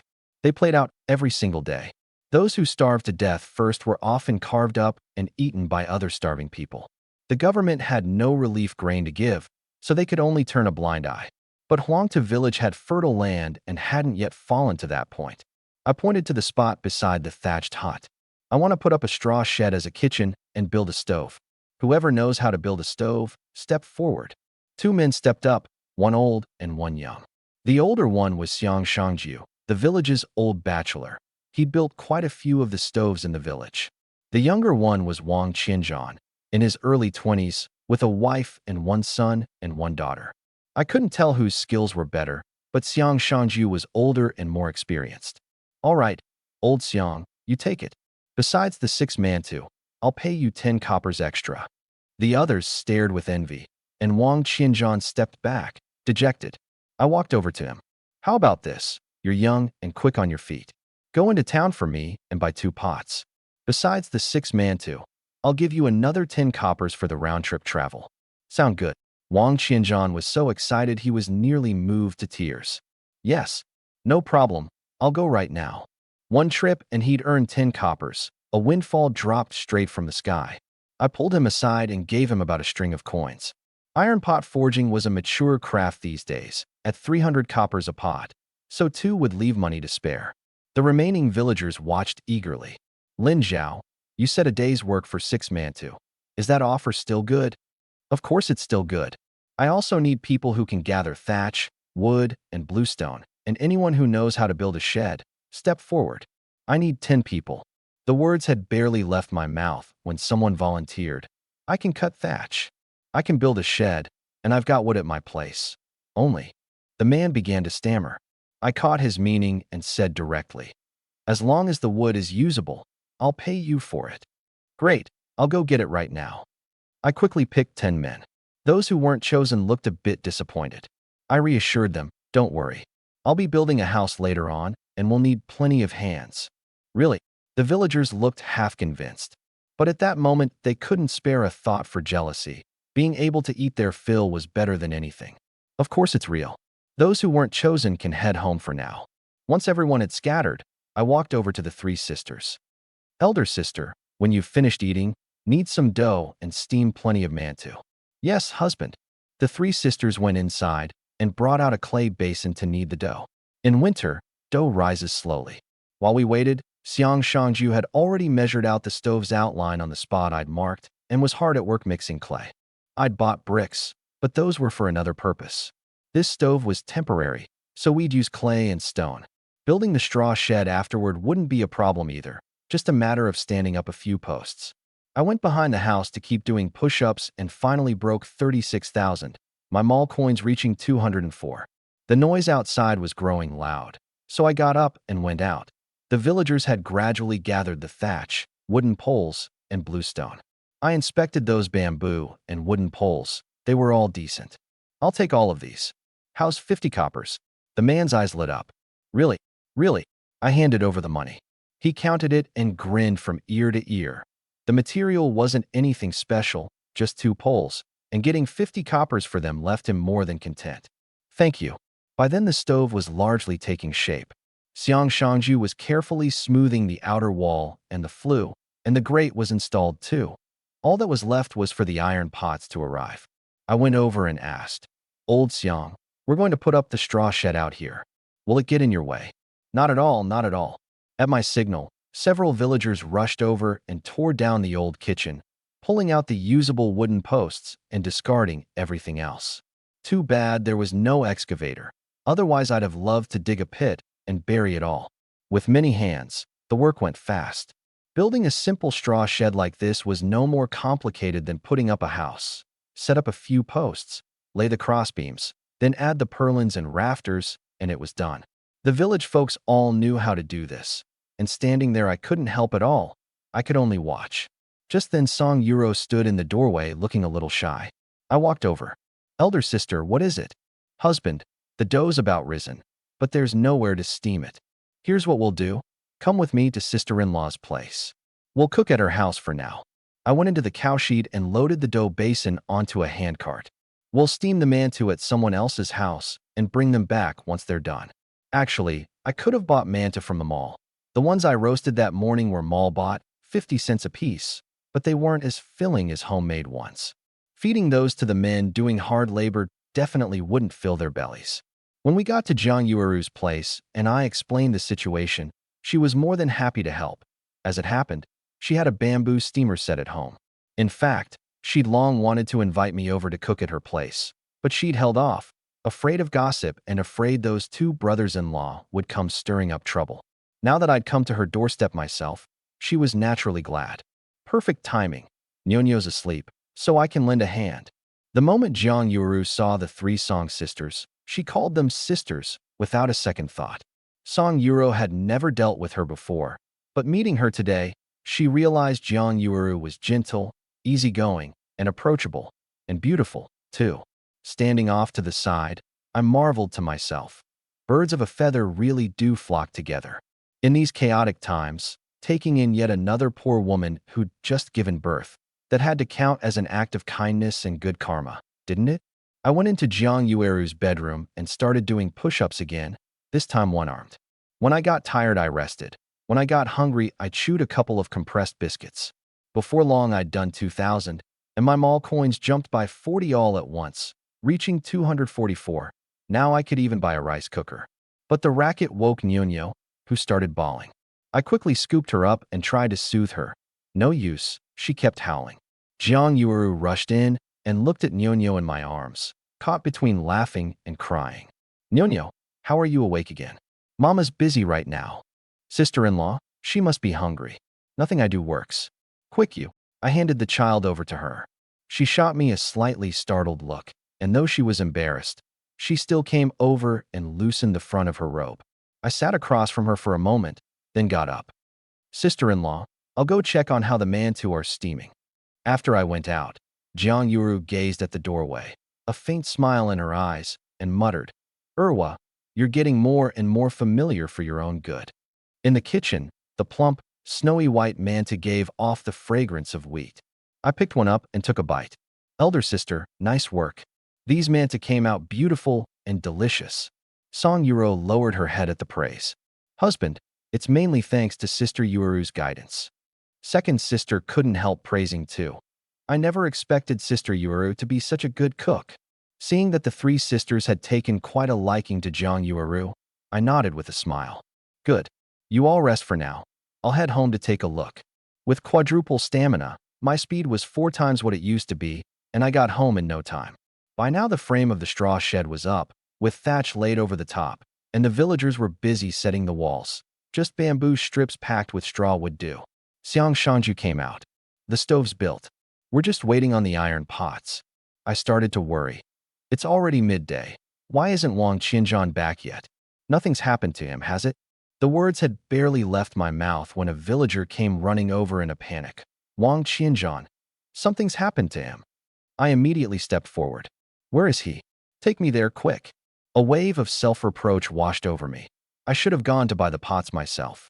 It was only because I didn't feel easy leaving the three sisters home alone that I'd sent him, and now, of all things, something had gone wrong.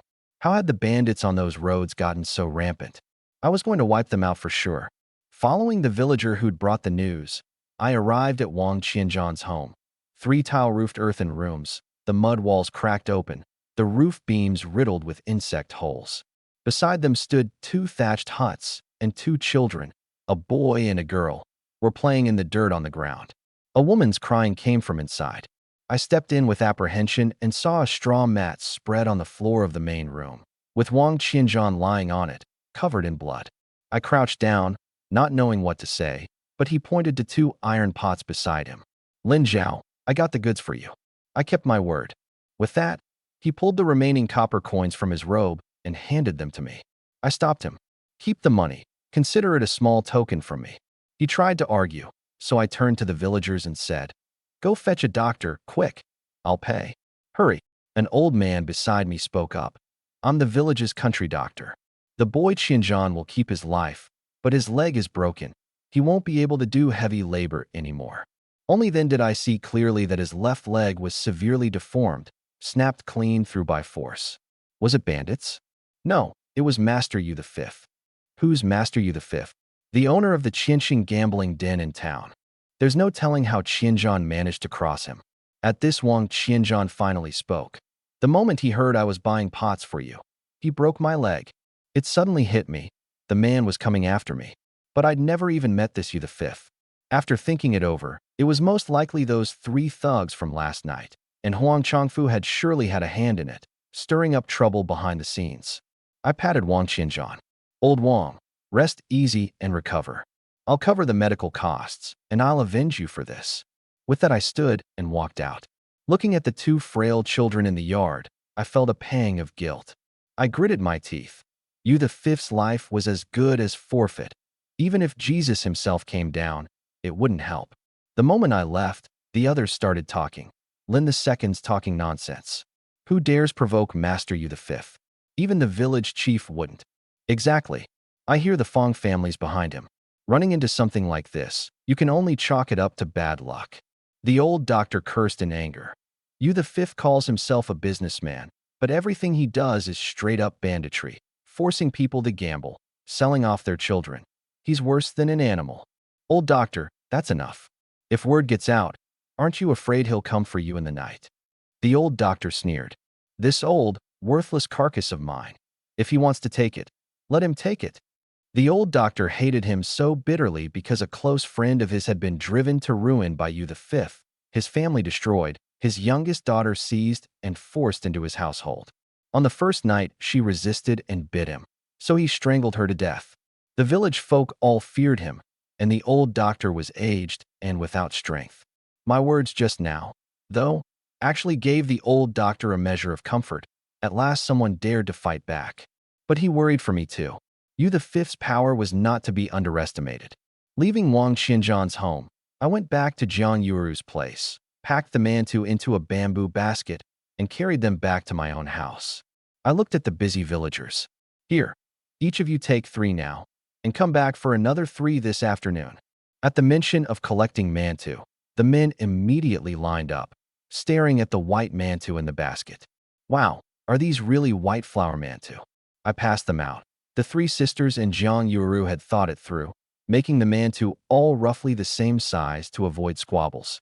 A villager in his 30s took his mantu, broke off just half to taste, and tucked the rest into his robe, laughing heartily. "This white mantu, I'll bring it home to eat." Xiang Shangju gripped his mantu in his mud-caked hands and gnawed on it, but he too ate only one and tucked the rest away. I knew they wanted to save them and stretch them across several meals. Everyone dreams of crossing over into ancient times, but once you're actually an ordinary person, it's a hard life of worrying about food and warmth every single day.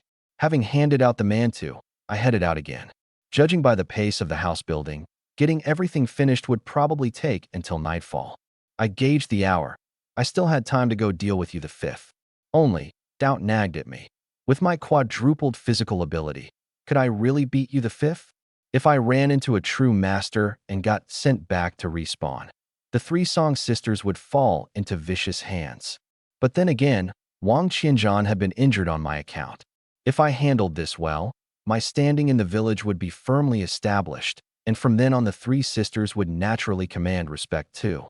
At that thought, I decided to take the gamble. Statistically speaking, the odds of a master who could beat my quadrupled strength being tucked away in this little town were vanishingly small. I gobbled down 10 mantu in one go and left Jiang Yueru's place. Shuanghe town was 10 kilometers away. The original owner of this body could jog at no more than 5 kilometers an hour, but I could now run 20 kilometers an hour. I'd make it in half an hour. At that thought, I felt some regret. I should have gone to buy the pots myself. Slipping out while no one was watching, I dashed out of Huangta village and made straight for Shuanghe town. The road was rough, but to me it was like walking on level ground. At that very moment, in a 3-courtyard compound behind Shuanghe town, a bald man of around 40 in a black robe sat in the middle of a blue stone-paved courtyard. In the center of the yard lay a man whipped until his whole body was streaked with blood, and a girl with disheveled hair was shaking his body. The girl was slight of frame, yet delicately pretty, her voice full of panic and sobs. "Father, wake up." A burly man with short hair and a headband, standing beside you the fifth, went over to check. "Fifth master, this old wretch couldn't take a beating. He's dead." "Dead? Then what about the debt he owes?" You the fifth's gaze shifted and landed on the helpless little girl. "Your old man's dead, so you'll have to pay off his debt in his place. You've got some looks about you. Go take clients for me. That'll recover part of it." "No. My father was forced by you into gambling. He was never a gambler at all. It's written down in black and white, and you still want to weasel out of it." The man beside you the fifth roared menacingly. But you the fifth said in a mock-gentle tone, "Come now, be gentle with the little girl." He pointed to his 4 strongest guards. "Come, you 4, help her get used to what her days ahead will be like ahead of time." The little girl scrambled to her feet in terror, looking wildly about. One guard lunged and grabbed her around the waist to drag her inside. She struggled violently, bit the guard's hand until it bled, and bolted out like a mad woman. And the next second, she slammed headfirst into a stone platform, blood splattering across the ground. Looking at the little girl's corpse crumpled on the ground, you the fifth spared it only a cold glance and cursed. "Damn it. What rotten luck." Then he jabbed a finger at the 4 guards. "Dead or not, don't let her off easy." The 4 men dragged the body away. A thin guard crouched down and asked, "Fifth master, the men are all gathered, and the fire arrows are ready too." "Good. We move tonight." You the fifth sneered. "I was wondering why the name Lin Zhao sounded so familiar. Turns out it's this toad lusting after swan meat, actually daring to compete with our young Master Fong for the #1 beauty of Yingchun County."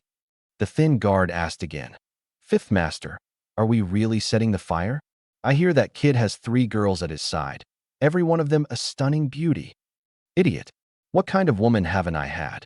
If those 3 were truly stunners, would Lin Zhao still be running off to fawn over Wang Shuexian's face?" Yes, Fifth Master's reasoning is sound, but the brothers would still like to give those 3 girls a try. "Fine, I'll give you one chance. Take them alive and do with them what you will. But if you get bogged down in there and can't get out, I'll loose the fire arrows all the same." The guard immediately turned serious. "Kill. Fifth Master's right. We can't ruin the big plan over a few women. Once this is done, young Master Fong is sure to reward me handsomely." You the fifth stood up, pleased, stretched, and gave a yawn. "I'm going to catch some sleep. Nobody disturb me." With that he climbed the steps and went inside. By this point I'd quietly slipped into a room in the outer courtyard. Those 4 lackeys had just dragged the little girl's corpse in. I'd arrived a step too late to save her. But this only strengthened my resolve to be rid of you the fifth. Every extra day a beast like that lived was an injustice to good people. Considerately, I pulled the door shut for them, turned, and walked in. The 4 men whirled around. "Who the hell are you?" I glanced at the corpse on the ground, then at them, and gave a chuckle. "I'm here to send you all on your way." Before the words were even out, I flicked my wrist and a bamboo spike shot into one man's mouth. I yanked it out and swept it across another's throat. 2 of them dropped in the blink of an eye. My sustained running speed was only 20 kilometers an hour, but my burst sprint could exceed 30 meters per second, and my reflexes were 4 times faster. Dealing with these men was effortless. The third one swung a blade at me. I leaped lightly to his back and, with a crack, twisted his head 180 degrees. The last one was just about to open his mouth to shout when I flung the bamboo spike again, driving it clean through his throat. The shout died in it. My aim, too, was 4 times sharper. For men, dispatched cleanly in an instant. It settled my nerves considerably. It seemed against brutes like these I was smooth as silk. I'd simply been too cautious before. Now it was that fifth master's turn. Avoiding every set of eyes in the front courtyard, I stole into the rear courtyard. For guards stood watch at its gate. There were no womenfolk or maidservants. Masked, I dropped down from the rooftop, drew my dagger, slashed across all 4 throats in a flash, then caught the bodies steadily and lowered them gently to the ground. Then I strode over, pushed open the door, and walked into Yu the Fifth's room. Yu the Fifth was lying with his eyes closed, sleeping comfortably, when he suddenly sensed a figure standing before him. His eyes snapped open and he was about to shout, but I clamped a hand over his mouth. He struggled desperately, yet my hand was like an iron shackle, not budging an inch. Only then did I discover that this fifth master was all reputation and no substance. His strength was barely a bit greater than my original body's. "If you don't want to die, don't shout," I warned, slowly loosening my hand. The moment he started to make a sound, I whipped out a wooden board and smacked it across his mouth. His lips swelled up instantly. He didn't dare cry out anymore, and could only say, enduring the pain and terror, Who are you? Do you know who's behind me?" I pulled over a round stool and sat down, then asked leisurely, "Who's behind you? You know young Master Fong Hu, don't you? If you dare touch me, just guess what'll happen to you." "Fong Hu, the #1 wastrel of Ingchun County?" "That's right." Then he suddenly shook his head over and over. "You're the wastrel." I laughed. It was precisely this Fong who'd ambushed the original body's owner right before his death. Birds of a feather, indeed, not a single good one among them. "What are you laughing at?" Yu the Fifth asked, puzzled. "I'm Lin Zhao." Recognized the name? Lin Zhao. He was so terrified he nearly collapsed, his words trembling. He'd meant to go deal with the man tonight, and instead the man had come to his door first. I stood up. "I'll ask you, Wang Qianzhan from our village, was it you who broke his leg?" He stammered, not daring to answer. I struck him again with the bamboo strip. "What? Dare to do it, but not to own it? You worthless coward." Stung by the pain, Yu the Fifth actually mustered up some defiance. "Yeah, I broke it. Who told him to go buying things for you?" "Lin Zhao, if you dare touch a single hair on my head today, I guarantee you'll die without a whole corpse. You have no idea how much power young Master Fong holds in Ingchun County, do you? Even the magistrate's office belongs to his family." I gave him a cold glance. "You'd better worry about yourself first. Fong Hu, I'll go find him in person soon enough." I paused. "Where's the silver in your room?" Since I'd come all this way, I couldn't very well leave empty-handed. "There's none. I've got no money here." He was still arrogant. I crouched down, then suddenly pulled out a chopstick and, in a flash, drove it viciously into his thigh. He screamed, but I gripped his throat so he couldn't make a sound. I pulled out another. "I don't want to ask twice." Seeing the killing intent clear in my eyes, he shook all over. "Grandfather Lin, I beg you spare me. The silver, it's under the bed." He pointed a trembling finger at a wooden chest. I opened the chest, snowy white silver, ingots and loose pieces together, well over 200 taels.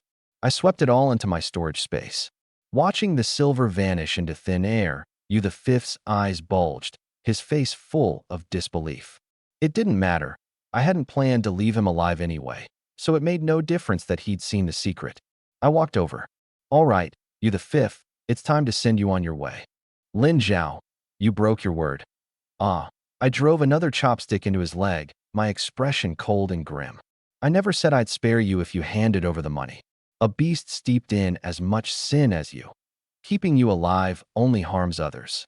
I gave a slight twist with my fingers, and Yu the Fifth's eyes went wide on the spot. He toppled over, motionless. I stood, stepped over the corpse, and walked out. The rear courtyard was eerily quiet. No one had come in. I vaulted over the wall and returned to Shuanghe Town's main street without drawing the slightest notice. then ran straight out of town and sprinted all the way back toward Huangtu village. All told, it took less than an hour and a half before I was back home as if nothing had happened. The villagers were still finishing up the straw shed for me. I inspected it, then went over to Jiang Yueru's place. The three sisters were helping her tidy her house, and they didn't press me about where I'd gone. Being away for such a short while hadn't raised any suspicion at all. Seeing that they were safe and sound, I packed 30 mantu into a basket, and along the way bought from the mall 5 caddies of dried noodles, 5 caddies of rice, and 1 caddy of salt, loading them into a jar, then headed once more for Wang Qianzhan's home. Every time I walk through his door, I feel like the house could collapse any second. Stepping inside, I saw the whole family eating, their bowls filled with a mush of wild greens and grass roots, worse than pig slop. The 2 kids ate the same thing. Having anything at all to eat was considered lucky. He Chunlian was feeding Wang Qianzhan spoonful by spoonful. I set the basket down on the floor. Eat something nutritious. That'll help old Wang's injuries heal faster. Wang Qianzhan stared at the basket full of food, and this grown man's eyes turned red. These days, losing your ability to work, even dying, was almost a relief for the whole family. Lin Zhao, you're a good man. The village had always said the second son of the Lin family was a good-for-nothing wastrel, but this time, he saw me in a whole new light. I pushed the food into He Chunlian's hands. Sister-in-law, hide all of this well. Don't let anyone see it. I'll come check on you regularly. She stared at the white steamed buns, the salt jar, the white rice, so stunned she couldn't get a word out. Wang Qianzhan quickly said, Chunlian, hurry, kowtow to our savior. No need. I reached out to stop her, genuinely surprised inside. His leg was broken, yet from start to finish he'd never once asked me to take responsibility, even though this whole thing happened because he'd gone to buy a pot for me. Old Wang, you were helping me too. He waved his hands again and again. No. I took your payment to do a job for you. How could I pin the blame on you? That kind of honesty made me quietly resolve to help this family more in the future. Sister-in-law, get old Wang some better food. Don't worry about the cost. I'll cover as much as you need. I looked at Wang Qianzhan again and said guiltily, rest up and heal well. Once you're better, I'll set you up with work. His eyes lit up instantly. Really, he looked ready to sit up and kowtow. I became even more certain. This was an honest man who took pride in earning his own keep. I hoisted the 2 pots onto my back to leave, and at the door, I dropped one last line. Old Wang, from now on, Yuwu won't come bothering you anymore. With that I left, leaving him inside to puzzle over it. Yuwu won't come making trouble? What does that mean? Truth be told, I'd wanted to give Wang Qianzhan some silver. 100 taels wouldn't have been excessive. But if I actually gave him that money, it might invite disaster instead. I had a safer way to make it up to him. Carrying the pots on my back, I got home. Xiang Shangju took the pots and set them onto the stove, nodding. A perfect fit. He then lit some dry grass, tested the draft of the chimney, and looked quite satisfied. This clay stove was beautifully built. No wonder, he was an old master. He kept feeding dry grass into the fire to harden the clay inside. The outside's fine. The main thing is getting the inside to set fast. I didn't understand any of it, so I just let him work.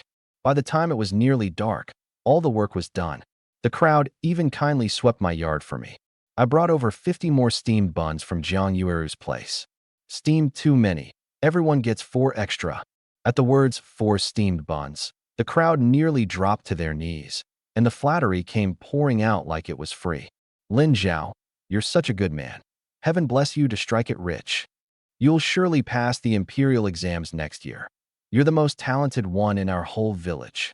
If you've got work in the future, just come find me. I'll do a bang-up job. Erwa, your uncle always knew you'd amount to something great. Just 1 extra bun, and they praised me to the skies. I was almost embarrassed.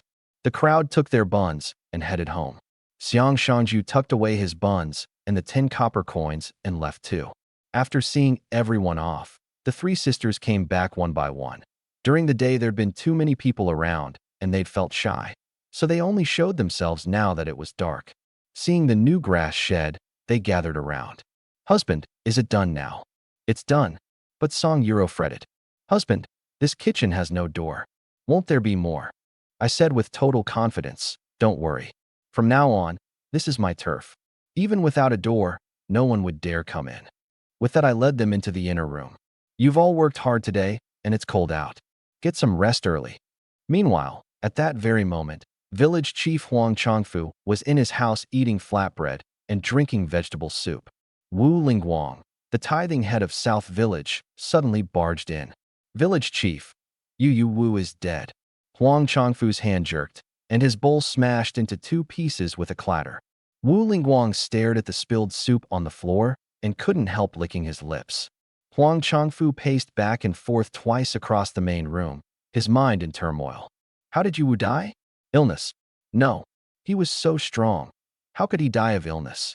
I heard it was a vengeful ghost claiming his life. Besides Yu Wu, there were 8 guards too. All of them died horribly. And right before they died, they'd just driven a father and daughter to their deaths. No one else went there? No, village chief. Huang Chongfu thought to himself. Could it have been Lin Zhao? But he quickly dismissed it. Lin Zhao had been building his grass shed all day today, so where would he have found the time? Besides, Yu Wu and his men were all trained fighters. How could a scholar like Lin Zhao possibly beat them? So he ruled Lin Zhao out. Was anything stolen from the scene? You guessed it, village chief. Yu Wu's silver is gone. Huang Chongfu immediately grew smug. Huh. This is no vengeful ghost claiming lives. Clearly a gambling den crossed paths with a highway robber. Brilliant, village chief. Lingguang, you haven't eaten yet, have you? Huang Chongfu took a bite of his flatbread. Wu Lingguang nodded rapidly. Not yet, village chief. Then hurry home and eat. Wu Lingguang's face froze. He lowered his head. Then, I'll be off first. Meanwhile, in the courtyard of a private residence in Yingchun County town, 9 corpses were laid out in neat rows on the ground. Beside a few constables stood a group of warriors in black robes with sabers at their hips, and in the center stood a tall man with thick brows and cruel eyes, dressed all in black. A constable stepped forward respectfully. Young Master Fong, we've brought the bodies back for you. It can be confirmed they were killed by a single person, someone with extremely high martial skill. Fong, who pulled a small pouch of silver from his sleeve and handed it over. The constable's face broke into smiles. Many thanks, young Master Fong. We'll take our leave now. After the constables left, Fong, who glanced at the 9 corpses, his fists clenching until they cracked. Go investigate for me. I want to see just who's got the nerve. A guard stepped forward. Young Master Fong, but the other party is a master. Fire suddenly flared in Fong Hu's eyes. What did you say? Young Master, I mean, perhaps we should hire someone too. Before he could finish, Fong Hu kicked out. The guard flew straight into the rockery, spat blood, and died in an instant. Fong Hu pointed at the body. This is what happens when you boost the enemy's morale and crush your own. You all remember that. The men bowed their heads in unison. Yes, young Master Fong. Fong Hu waved his hand. Bury them all. The guards lifted the bodies and filed out one after another, while Fong Hu walked alone into the courtyard. Early the next morning, I got up. Song Yuro, sharing the covers with me, felt my hand release and sat up too. Big sister, no need to get up. Wait until it's light out. I pressed her back down. Be good. Sleep a while longer with your 2 sisters. But husband, you're already disobeying me? I feigned a bit of anger. Yes, husband. I got up early because I wanted to do more push-ups in the morning. They had no need for that. Not getting enough sleep ages you faster, and I couldn't bear that for them. I changed clothes and went outside, stretched a bit, then dropped to the ground and started. 1, 2, 3. The higher my proficiency, the faster I went, and my arms felt like they had endless strength. 3,000 in one go, then I chewed a few compressed biscuits and started again. Another 3,000, 6,000 total, including breaks, took only 100 minutes. My total push-up count had long passed 40,000, 3,000 of which were one-armed, which converted to the equivalent of 46,000. My mall coins had accumulated to 280. As the sky brightened in the east, I browsed the mall and spent 32 coins on a bamboo-woven kettle. In winter, I really needed something to keep water warm. I also bought toothpaste, a toothbrush, and a ceramic cup, 68 in all, rounding up to 100. 10,000 push-ups traded for just these few household items, gone in an instant. Hard to save up, so easy to spend. But having them beats not having them. And in these lean years of scarce resources, Being able to trade push-ups for goods was already a miracle. I lit a fire in the yard to boil water, first scalding the kettle with the boiling water, then filling it up, and then brushing my teeth while standing. The three sisters got up and watched curiously from the doorway. I turned around. Big sister, perfect timing. Let me teach you all how to use toothpaste and a toothbrush. I handed them the cups and toothbrushes I'd prepared, demonstrating as I spoke. This is called a toothbrush. It's for cleaning your teeth and mouth. The three sisters listened intently, completely forgetting to wonder where these things had come from. They tried brushing, their eyes shining. They practically wanted to eat the toothpaste, but they picked it up quickly. There would be many more novel things waiting for them to learn. This was only the beginning. I picked up the bamboo woven kettle again. This is called a thermos. Pour boiling water in, and even in the dead of winter, it'll stay hot for 12 hours straight. The three sisters were amazed. Song Euro clearly remembered I hadn't bought this thing when I'd gone into town, and besides, was there anywhere in the county selling it? It had obviously just appeared this morning. Her mind was full of questions, but she only dared bury them in her heart, terrified that if she opened her mouth, her master would turn back into the way he used to be. Silence was better, as long as her master stayed like this. With everything ready, I looked at Song Euro. Big sister, take your two sisters and go make some clothes. I'll handle breakfast. Yes, husband, the three sisters answered in unison, and I really did feel a bit like an emperor. In the kitchen, I bought 4 eggs and a head of cabbage from the mall, planning to make a cabbage soup to go with yesterday's steamed buns. I'd wanted to buy some tofu, but in this original body's memories, tofu didn't exist yet in this era, and buying it would be hard to explain, so I dropped the idea. Before long, the aroma filled the air. The cabbage and egg soup was done. I ladled the soup into a basin, then sliced the buns and fried them crisp in the pot. Big sister, call your sisters out to eat. The three sisters came out, and I set out the bowls and chopsticks, ladling each of them a bowl of soup. Song Euro blamed herself again. Husband, we could have made clothes and cooked at the same time. It's fine. I can handle the cooking. I like it. Hurry and try it. Her eye immediately caught the egg in the bowl. This egg. Yeah, it's egg. You all worked hard steaming buns yesterday, so I made something a little better. The three sisters looked at their bowls, unable to say a word. Their master really had changed. Just steaming a batch of buns had earned them eggs as a reward. Drink it while it's hot. Egg soup gets fishy when it cools. I picked up a fried bun slice and bit into it with a crunch, when suddenly I heard a cough from outside the yard. Ahem. The next second, village chief Huang Chongfu strode in. The three sisters started to rise, but I stopped them in a low voice. Don't mind him. I kept eating on my own. Huang Chongfu felt a little awkward and walked in. Lin Zhao eating this early? He caught the aroma and took a sharp sniff, nearly drooling, thinking to himself in shock. This Lin's second son has struck gold? He's eating better than I do. He stood in the yard, looking awkward. Lin Zhao, I've taken care of that land business for you.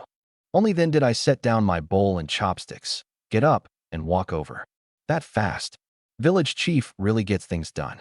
Of course, I wouldn't dare be careless about anything you assign me. But, he paused, his gaze darting toward the soup and fried bun slices on the table, then pulling back. The spot's over by North Hill. The village's land is all for farming, so if you want to build a house there. I agreed readily. Fine, that spot it is. From the original body's memories, I knew clearly. North of North Hill sits a mountain, though calling it a mountain is generous, since it's barely under 100 meters tall and completely barren. It's the only sandy plot in Yellow Earth Village, with almost solid rock underneath. Huang Chongfu was obviously trying to make things difficult for me, but it suited me perfectly. That place was far from the river, so it was safe, and the rock layer made for a stable foundation. A prime spot, without a doubt. The only trouble was that getting water there was inconvenient, but I had a separate plan for that. Since I'd agreed so readily, Huang Chongfu grew suspicious instead, figuring Lin Zhao must be bluffing to pressure him into switching locations. Don't even dream of it. I'm not that easy to fool. He immediately said, fine, this spot it is. When will you start building? I'll pick an auspicious day and begin. Huang Chongfu nodded, then lowered his voice and probed with a smile. Lin Zhao, have you found some money-making venture lately? I chuckled. Sure have. Otherwise, how would I dare build a house? So could you let your Uncle Huang in on some of that fortune too? I looked at him with a smile. Then my face went stiff and I spat out 2 words. You can't. Huang Changfu froze on the spot, grinding his back teeth nearly to bits, though he forced his expression to stay calm. Oh, right, village chief. You haven't had breakfast yet, have you? I suddenly changed the subject. He nodded eagerly, his face all smiles. No, I eat breakfast late, haven't yet. To be honest, I've got a real taste for this kind of food. His eyes searched around for a stool, about to sit down. But I sat down first, picked up a bun slice, and started chewing. Then we won't keep you, village chief. Hurry on home and have your breakfast. Huang Changfu was so furious his lungs nearly burst, but there was nothing he could do. I held the leverage over him. He could only stalk off resentfully, flinging his sleeve. The 3 sisters were dumbfounded. Their master now dared to toy with the village chief like this? Song Yuro genuinely worried for me. But on second thought, since her master treated them so well and she herself was a slave, she'd accept living and dying alongside him. It's fine, everyone eat. When you finish, I'll ladle more, don't leave any. They started eating again. The 3 sisters drank their soup down to the last drop, their bowls so clean it was as if they'd never been used, and they wouldn't waste even a crumb of bun. At first I just found it comical, but then I understood. Only someone who's been hungry enough to gnaw tree bark truly knows how precious food is. After the meal, I bought another 2 caddies of eggs from the mall and headed to Wang Qianzhan's home to check on them. On the way, I ran into quite a few villagers who seemed to be discussing something. When they saw me, their expressions turned odd, and then they greeted me warmly. I answered a few words and moved on. The moment I left, they started muttering again. Yu Wu is dead, did you all hear? Could the Lin's second son have done it? I think he's the prime suspect. No way, he's a scholar who never lifts a finger. How could he pull that off? Right? I heard it was a vengeful ghost claiming lives. Nonsense. Yu Wu harmed so many people. If there were ghosts, they'd have come for him long ago. One villager lowered his voice mysteriously. I heard the Lin's second son swore he'd avenge Wang Qianzhan. So it really was him? The crowd stared at my back, unable to believe it, yet unable to think of anyone else. I heard all of this, and only smiled without a word. There was no need to make a show of it right now. From their tone, though most of them didn't believe it, some had already started thinking of me. My reputation in the village was gradually being established. When I reached Wang Qianzhan's home, the family was eating breakfast. The food had clearly improved. Though they were still hard up, the 2 kids shared a single steamed bun. In He Chunlian's hand was a dark bowl with vegetable leaves floating in it, made from white rice porridge, though the grains were countable. Rather than porridge, it was more like rice water. Seeing me, she hurried out to greet me. Our savior's here. Have you eaten? If you don't mind, sit and have some. I handed over the eggs. Sister-in-law, these are for old Wang, to build up his strength. This is far too precious. I can't accept it. She tried to refuse, but I forced them into her arms. Sister-in-law, if you don't take them, you're insulting me. Only then did she accept them, so grateful she didn't know what to say. I couldn't help remarking, Sister-in-law, this porridge is way too thin. Where's the nutrition in that? Old Wang needs to eat well right now. He Chunlian's face flushed red, and she glanced toward the inner room, wanting to say something, but holding back. I understood at once. This had to be that stubborn Wang Qianzhan's doing. That old Wang is a real mule. Sister-in-law, I'll go talk to him. Hurry and put the eggs away. Don't let anyone see them. Oh, right. She quickly carried the eggs into the main room. I walked to a crude little room in the back. A plank bed was spread with straw and covered by a gray hemp sheet, thin as gauze, and the quilt was surely stuffed with straw too. Seeing me come in, Wang Qianzhan struggled to sit up. I helped him lean against the wall. You sleep here? Yeah. I'm recovering, and my leg's no good, so being alone here is fine. When you're injured, you need to eat even better.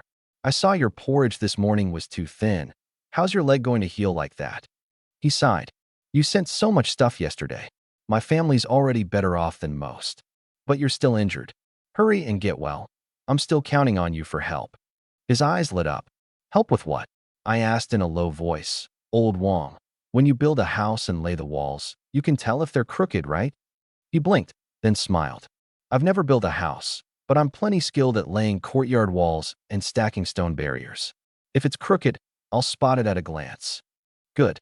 Then you'll be my foreman. The pay's not much, 50 copper coins a day. 50 coins. That much. He grew excited at once, then puzzled. What's a foreman? I thought for a moment. It's basically an overseer, responsible for watching over other people's work. Wang Qianzhan was stunned. He could barely read a handful of characters. So could he really be an overseer? I added, you'll also help me recruit workers, keep order, and make sure the work site is safe. He mulled it over and felt increasingly out of his depth. I'm afraid I can't handle all that. It's fine. I'll be right beside you guiding you. For this house, we'll need masons, carpenters, laborers, stonemasons, kiln workers, and specialist house builders. All of them. All right, leave that part to me. It's a big job. We'll need around 50 people and under 30 laborers. As for the pay, I don't have cash for now, but I'll provide 3 meals a day, and at month's end, 5 caddies of rice, 5 caddies of flour, and 10 caddies of yellow millet. Wang Qianzhan nodded again and again. With terms like that, it'll be easy to recruit. Leave it to me. I stood up. Then it settled. I'll figure out the materials myself. He couldn't get up, so he could only watch me leave. Coming out of the Wang home, I headed back, thinking I'd stop by to see Jiang Yueru along the way, and maybe deliberately wake little Nyonyo to play with her. But just as I reached the gate outside her home, I heard a commotion from inside. A child crying, a woman sobbing, a man cursing gruffly, mixed with the curses of another woman. Something felt wrong, so I quickened my steps and went in. 3 people stood inside. A tall man of about 40 with cold, imposing eyes, a white-haired, round-faced old man with a hunched back, dressed in silk, past 60, clearly either a wealthy landlord or a country squire, and a short, stocky woman built like a tank. Jiang Yueru's hair was disheveled, and there was a handprint on her face. I recognized the tall man. It was Lin Degu, the elder brother of Lin De. The short, stocky woman was his wife, Huang Xiaomei. I didn't recognize the old man, and I was certain he wasn't from Yellow Earth Village. Same clan, same surname, so I still greeted them politely. Big brother, sister-in-law, what are you doing here? What I got in return was a face full of disdain. Huang Xiaomei bared her teeth. Erwa, this is our Lin family's household business. What are you butting in for? Just then I noticed. The bolt of silk, the grain, and the noodles I'd bought for Jiang Yueru were all wrapped in cloth and piled on the table. This is my sister-in-law's home. You two are the outsiders here. Huang Xiaomei pointed at Jiang Yueru. She's my younger brother's wife. How is she an outsider? I shot back directly. You split the household long ago? Not only did you seize the property my cousin left behind, but now you've come to snatch things too. Shameless. Lin Degu scolded. Lin Zhao, and to think you're a scholar. Is this how you speak to your elder brother? Big brother, I've been polite out of respect for you as an elder. But what you two are doing, how is it any different from thieving? I pointed at the table. Those are all things I bought for my sister-in-law. Huang Xiaomei immediately closed in. You bought them for her? What's your relationship? Where'd the money come from? She then pointed at the baby in Jiang Yueru's arms. This kid is probably yours too, isn't it? Jiang Yueru said, aggrieved. Sister-in-law. No, you're wronging me. Wronging you, my ass. You two must have stolen the money behind Erwa's back to buy this stuff. Before she'd even finished, she slapped Jiang Yueru across the face. You slut. If you know what's good for you, go with Squire Chen right now. In that moment, I understood everything. Lin Degu and his wife had sold Jiang Yueru to that old squire. After Lin De died, they grabbed his fields and property, driven the widow and orphan out of the home, and now they were even trying to marry her off to some old man with one foot in the grave. Selfish and greedy to the extreme. The old man leaned in, leering as he looked Jiang Yueru up and down. Girl, come home with me. There's food and clothes at my place, and I'll raise your daughter for you. Jiang Yueru shook her head again and again. I won't. She dropped to her knees, begging, Big brother, sister-in-law, I beg you, let me stay. Before she finished, Huang Xiaomei menacingly slapped her twice more. Slut, don't be ungrateful. If you won't marry, then go die right now and spare us the embarrassment. That did it. I was furious. I strode forward and backhanded Huang Xiaomei twice across the face, drawing blood from her nose on the spot. She lost her footing and dropped to the ground, then rolled around wailing and throwing a fit. Heavens! Lin Erwa's committing murder. This beast won't even spare his own elder sister-in-law. Lin Degu reached out. You bastard, I'll teach you a good lesson on your uncle's behalf. I casually slapped him twice more, and before he could even see it coming, his face was already cracking with the sound of it, leaving him dazed. The old squire moved to step forward too and got two of the same. My hands were so fast they couldn't even follow. The old man rubbed his face and whined. Why'd you hit me? If she won't marry, then give me back my 10 taels of silver and that ox. I walked over. Big brother, sister-in-law, return the man's money and ox. I'll only say this once. Huang Xiaomei crouched on the ground and tugged at Lin Degu's sleeve. Let's go, we'll report him to the authorities. Go ahead, report away. I'll just report you for breaking in and robbing.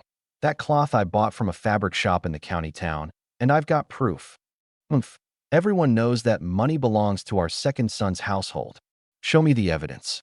Without evidence, it's a false accusation, 20 strokes of the rod at the least. And Jiang Yueru isn't your slave. So what right do you have to sell her off? On the charge of human trafficking alone, I can have you, big brother, banished to a penal army. Seeing my stance, Huang Xiaomei panicked. I was a scholar, and I knew the law far better than she did. With things at a stalemate, Lin Degu stood up and said, Fine, even if those things are yours, this house belongs to my father. Now can I ask you all to get out? I glanced at Jiang Yueru. Sister-in-law, this house wasn't given to you? And to think it was second brother who took care of your father-in-law and mother-in-law. Huang Xiaomei stood up smugly. We let her live here out of pity. Now we have every right to drive her out. She glanced at Lin Degu. Isn't that right, husband?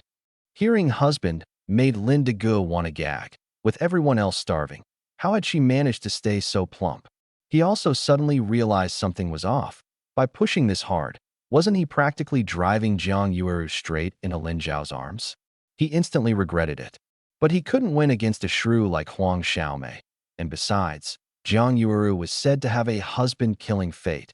So he figured Lin Zhao might not actually be so fearless after all. He lifted his chin. That's right, this house is ours. I knew perfectly well that Jiang Yueru could never outmaneuver this whole family. Lin Dai's house had been repossessed, and this place had nothing to do with her either. This Lin family had put the evil of human nature on full display. The uncle wouldn't support his own father while he lived, then fought over his land when he died. The moment second brother died, they seized his property. Sharing a surname with them was a genuine disgrace. People like this deserve to be cut off completely. I walked over and picked up the bolts of cloth, and while no one was paying attention, quietly stowed the grain from the jar into my storage space. Then I walked up to the old squire. Jiang Yueru isn't marrying you. Go get your money and ox back from them. If they won't give it, report them. With that I took Jiang Yueru's hand. Yueru, come with me. At the door I turned and dropped one last line. You can have the house back from now on. From this day forward, Jiang Yueru has nothing to do with any of you. Jiang Yueru held her baby with one arm and let me lead her, following me out despite herself. But we didn't go home. Instead, we came to a grave. The grave was new, with no grass yet grown. This was Lin Dai's tomb. He'd been brutally murdered by mountain bandits, his head severed from his body, and his remains had been brought back and buried here. Jiang Yueru was puzzled. Why did you bring me here? I stepped forward and bowed. Cousin, your wife's been bullied and driven out. I've come to ask your opinion. I pulled out a copper coin. Cousin, I'll take care of your wife and niece in your place. Do you agree? If the coin lands heads or tails up, that means yes. If it stands on its edge, that means you object. I flipped it the first time, heads up. I picked it up. One toss proves nothing. Two more. I flipped twice more, one heads, one tails. Then I bowed deeply again. I understand your meaning, cousin. I'll take good care of your wife and cherish Nuno as my own daughter. Jiang Yueru watched, dumbfounded. Wasn't he obviously cheating? How was Erwa getting more and more shameless? But the way he'd just protected her replayed vividly in her mind, and it moved her. What's more, Lin Zhao didn't mind that she'd been married before and had a child, nor did he mind her so-called husband-killing fate. That was her good fortune. Besides, Lin Zhao was far more pleasing to the eye than that old squire. I turned my head to look at her, gently stroked her cheek, and leaned down to kiss her. Her legs went weak, and she nearly lost her balance. Erwa, what are you? You Eru, live with me from now on. I'll treat you well. My deep and honest gaze stirred the maternal tenderness in her, still nursing, and she practically wanted to pull me into her arms and dote on me. But held back by our former relationship, she remained a bit reserved after all. After thinking it over for a long while, she blushed and gave a small nod. The two of us left the grave and returned home. The moment I walked in, the three sisters came to greet me. Seeing Jiang Yuuru at my side and the baby in her arms, they understood. But they showed not the slightest jealousy. In fact, Song Yuro warmly stepped forward and curtsied. Hello, sister. After spending all of yesterday together, she'd found Jiang Yuru gentle, virtuous, and kind. Even though they were slaves, Jiang Yuru had never shown a trace of contempt, calling them little sister this and little sister that so affectionately. I announced, from now on, Jiang Yuru is part of our family. She'll eat and live with us. The three sisters all smiled. Wonderful. With Sister Yuru here, she can teach us plenty of things too. Though they were slaves, Jiang Yuru wasn't of slave status, which meant that the moment she stepped through the door, she was the lady of the house. The three sisters wouldn't be jealous. Instead, they were more concerned with figuring out how to please this new mistress. Seeing the four of them get along, I was happy too. From now on, with 5 people living together, things would be much more harmonious. Jiang Yuru came over, looking a little embarrassed. Erwa, you said, we're to sleep together? Sister-in-law, there's only one bed at home. We'll just have to squeeze in for now. A flicker of unease crossed her eyes. It wasn't that she was unwilling. It was that becoming man and wife in fact without any formal standing worried her that Erwa might disown her later. I saw through her thoughts at a glance and patted my head. Look at my memory. That bed is too small. I need to figure out how to widen it. I went inside and walked to the wall, looking at that bed, and suddenly had an idea. Turn it into a heated brick bed, 3 meters wide and 2 meters long. That way there wouldn't be much room left in the bedroom. But the problem of 5 people sleeping at night would be solved. No crowding, and warm too. I went out and swung the gong, banging it loudly. The villagers immediately gathered around. Even more of them today than yesterday. The gong ringing meant there was work. Erwa, what's the job today? Whatever it is, us uncles can handle it. We'll do it right. Just give us a bite to eat. Steamed buns'll do. I said plainly. I need masons who can lay walls. Who can do it? No buns today, but I'll pay 1 caddy of rice as wages. At the words, 1 caddy of rice, 5 or 6 men scrambled forward. I can't. I only need 3 people. I casually picked 3, and the rest walked off dejected. Among the 3 was yesterday's Xiang Shangju. He could build stoves, so of course he could lay walls, and since a heated bed involves flues, he had even more experience. Xiang Shangju looked around. Laying walls. Where are the bricks? And the mortar or 3-part earth mix? I'll handle the materials, but this job takes skill. I let him inside. Old Xiang, I want to build a heated brick bed here, with a flue underneath and an opening on the outside like a stove. Once you light a fire, it gets warm. The other 2 listened in astonishment. A bed can be built like that. But Xiang Shangju said directly, you mean a fire bed, right? I paused, then nodded. You could call it that. You've seen one. According to the original body's memory, no one in Yingchun County had ever heard of a Kong. This thing needs firewood, and in lean years, firewood is as precious as grain. I've seen them in the homes of some woodcutters and hunters up in the northern frontier. Can you make one? A simple one is fine. The back of this house is going to be torn down anyway. No problem. I trained in it specially. Then can you finish it by tonight? He thought for a moment. Probably not. Give me another day. All right, no problem. I went out to the back of the grass shed, took out all 600 green bricks and several green stone slabs I'd bought earlier from the county town for my storage space, and piled them on the ground. Then I spent 35 coins buying a 50 caddy bag of ordinary cement from the mall. For building a Kong, there was no need for the high-strength kind. With everything ready, I called out, everyone, come here. Xiang Shangju and the 2 villagers trotted over, and the moment they saw the green bricks on the ground, they were dumbfounded. Lin Zhao, where'd these bricks come from? They've been piled here the whole time. One of them scratched his head. I pass behind your house all the time. How come I never saw any bricks? You just weren't paying attention. Another squatted down for a close look. These bricks are pretty new, like they were just set here. But Xiang Shangju's gaze was drawn to that bag of cement. What is this? It's a three-part earth mix I improved. It's called cement. None of the three could read, so I could make up whatever I wanted. I gave it a kick with my foot. When you use it, mix in sand and water by the right ratio, 1 part cement to 3 parts sand. Judge the water yourself. Don't make it too thin, but be sure to stir it evenly. Understood. Dig the sand from the riverside. Don't let the grains be too big or too fine. I explained carefully. Xiang Shangju was quite the expert and caught on immediately. Though cement was different from the three-part earth mix, the uses were roughly the same. Lin Zhao, don't we need to add glutinous rice paste to this? I shook my head. No need. Just mix in sand and water and stir. Got it. I pushed over the wooden-framed cart. Use this to haul sand from the riverside. It'll save effort. The three grew excited the moment they saw the wooden cart. Lin Zhao, you've even got a wooden cart. Xiang Shangju immediately said. With this, the work will go much faster. Then he said to the other two, I'll pull it in a bit. No fighting me for it. Old Xiang, you're getting on in years. Let me handle this. You two rest. I'm the youngest here, I'll pull it. Standing to the side, I learned something new. Fancy that. In these times, people were actually fighting over who got to pull the cart. First time I'd ever seen it. I walked back into the yard with a smile. Jiang Yueru and the three sisters were still standing there. Jiang Yueru looked apologetic. Erwa, I've caused you trouble, and now you even have to. Yueru, you're being too distant. When I was at my lowest, you were the one who reached out to help me. That kindness I could never repay in a lifetime. All I can do is give myself to you. As I comforted her, I was also calculating. The con would take 2 days, so where would we sleep tonight?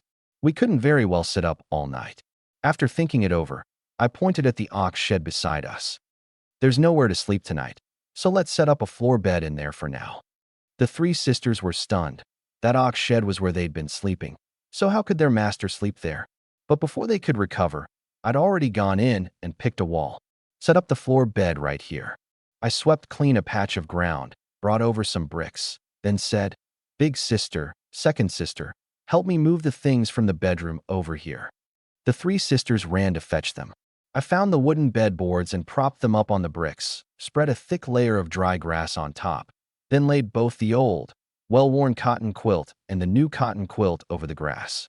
Song Yuro watched with a pang of heartache.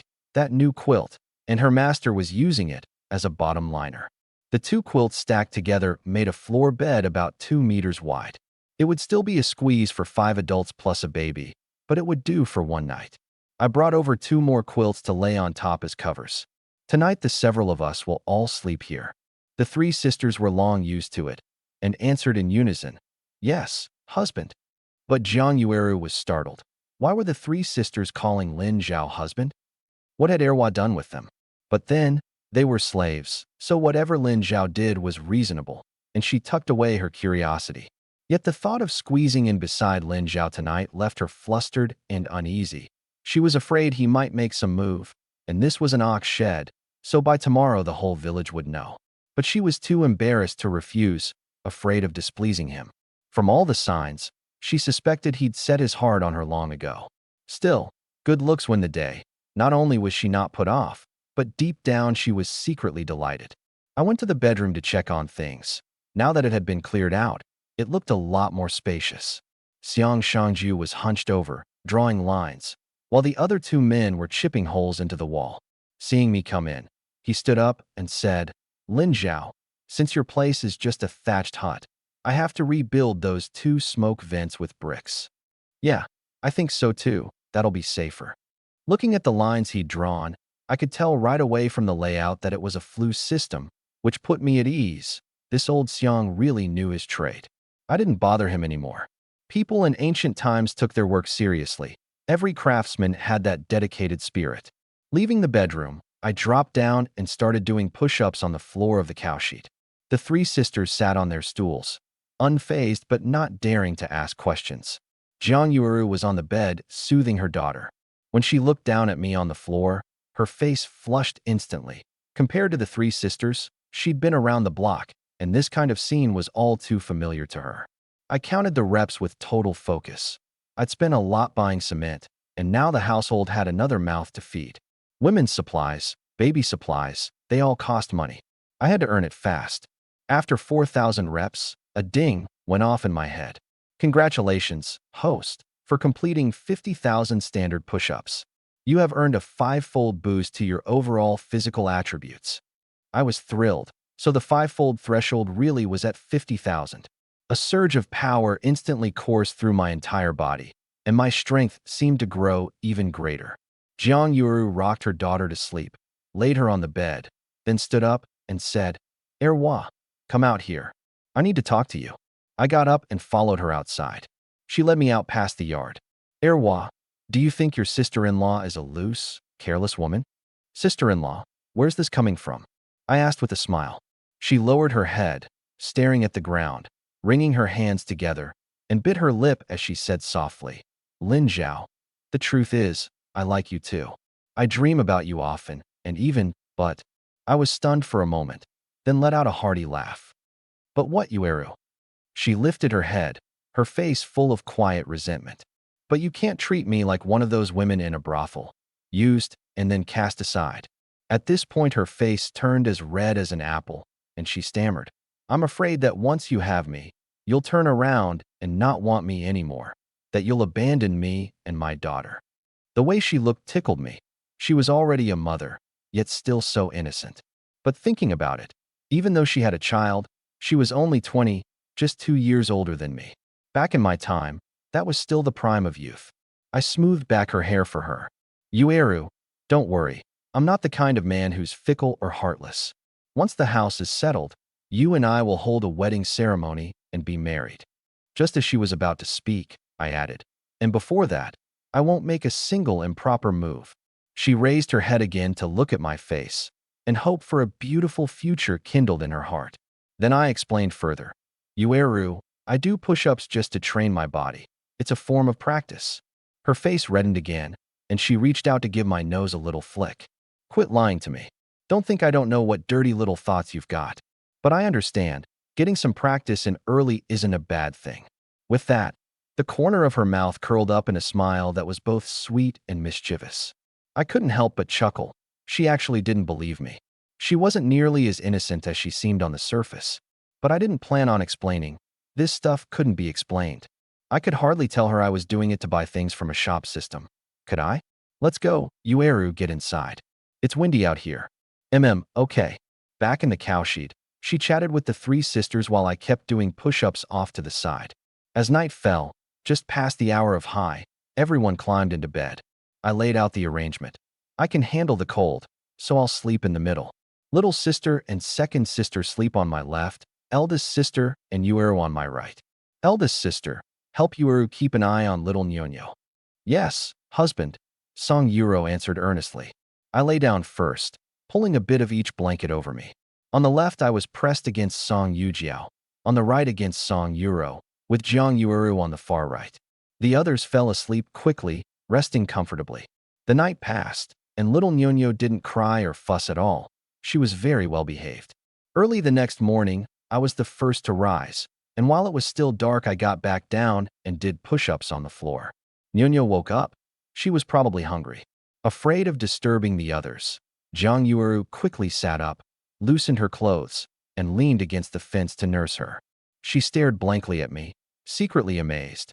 Erwa was a scholar, so how did he have such a strong build, such powerful arms? But then she smiled to herself knowingly. For a woman, marrying a healthy man in these times was better than anything. He wouldn't become a burden to the family, and the offspring would be sturdier too. Thinking this, she grew even more satisfied with me. After all that effort, my standard push-up count reached 60,000, giving me 275 shop coins. Over these past few days, even living frugally, I'd somehow spent 325 coins, equivalent to 32,500 push-ups. I bought a set of toothbrushes and cups, spending 15 coins.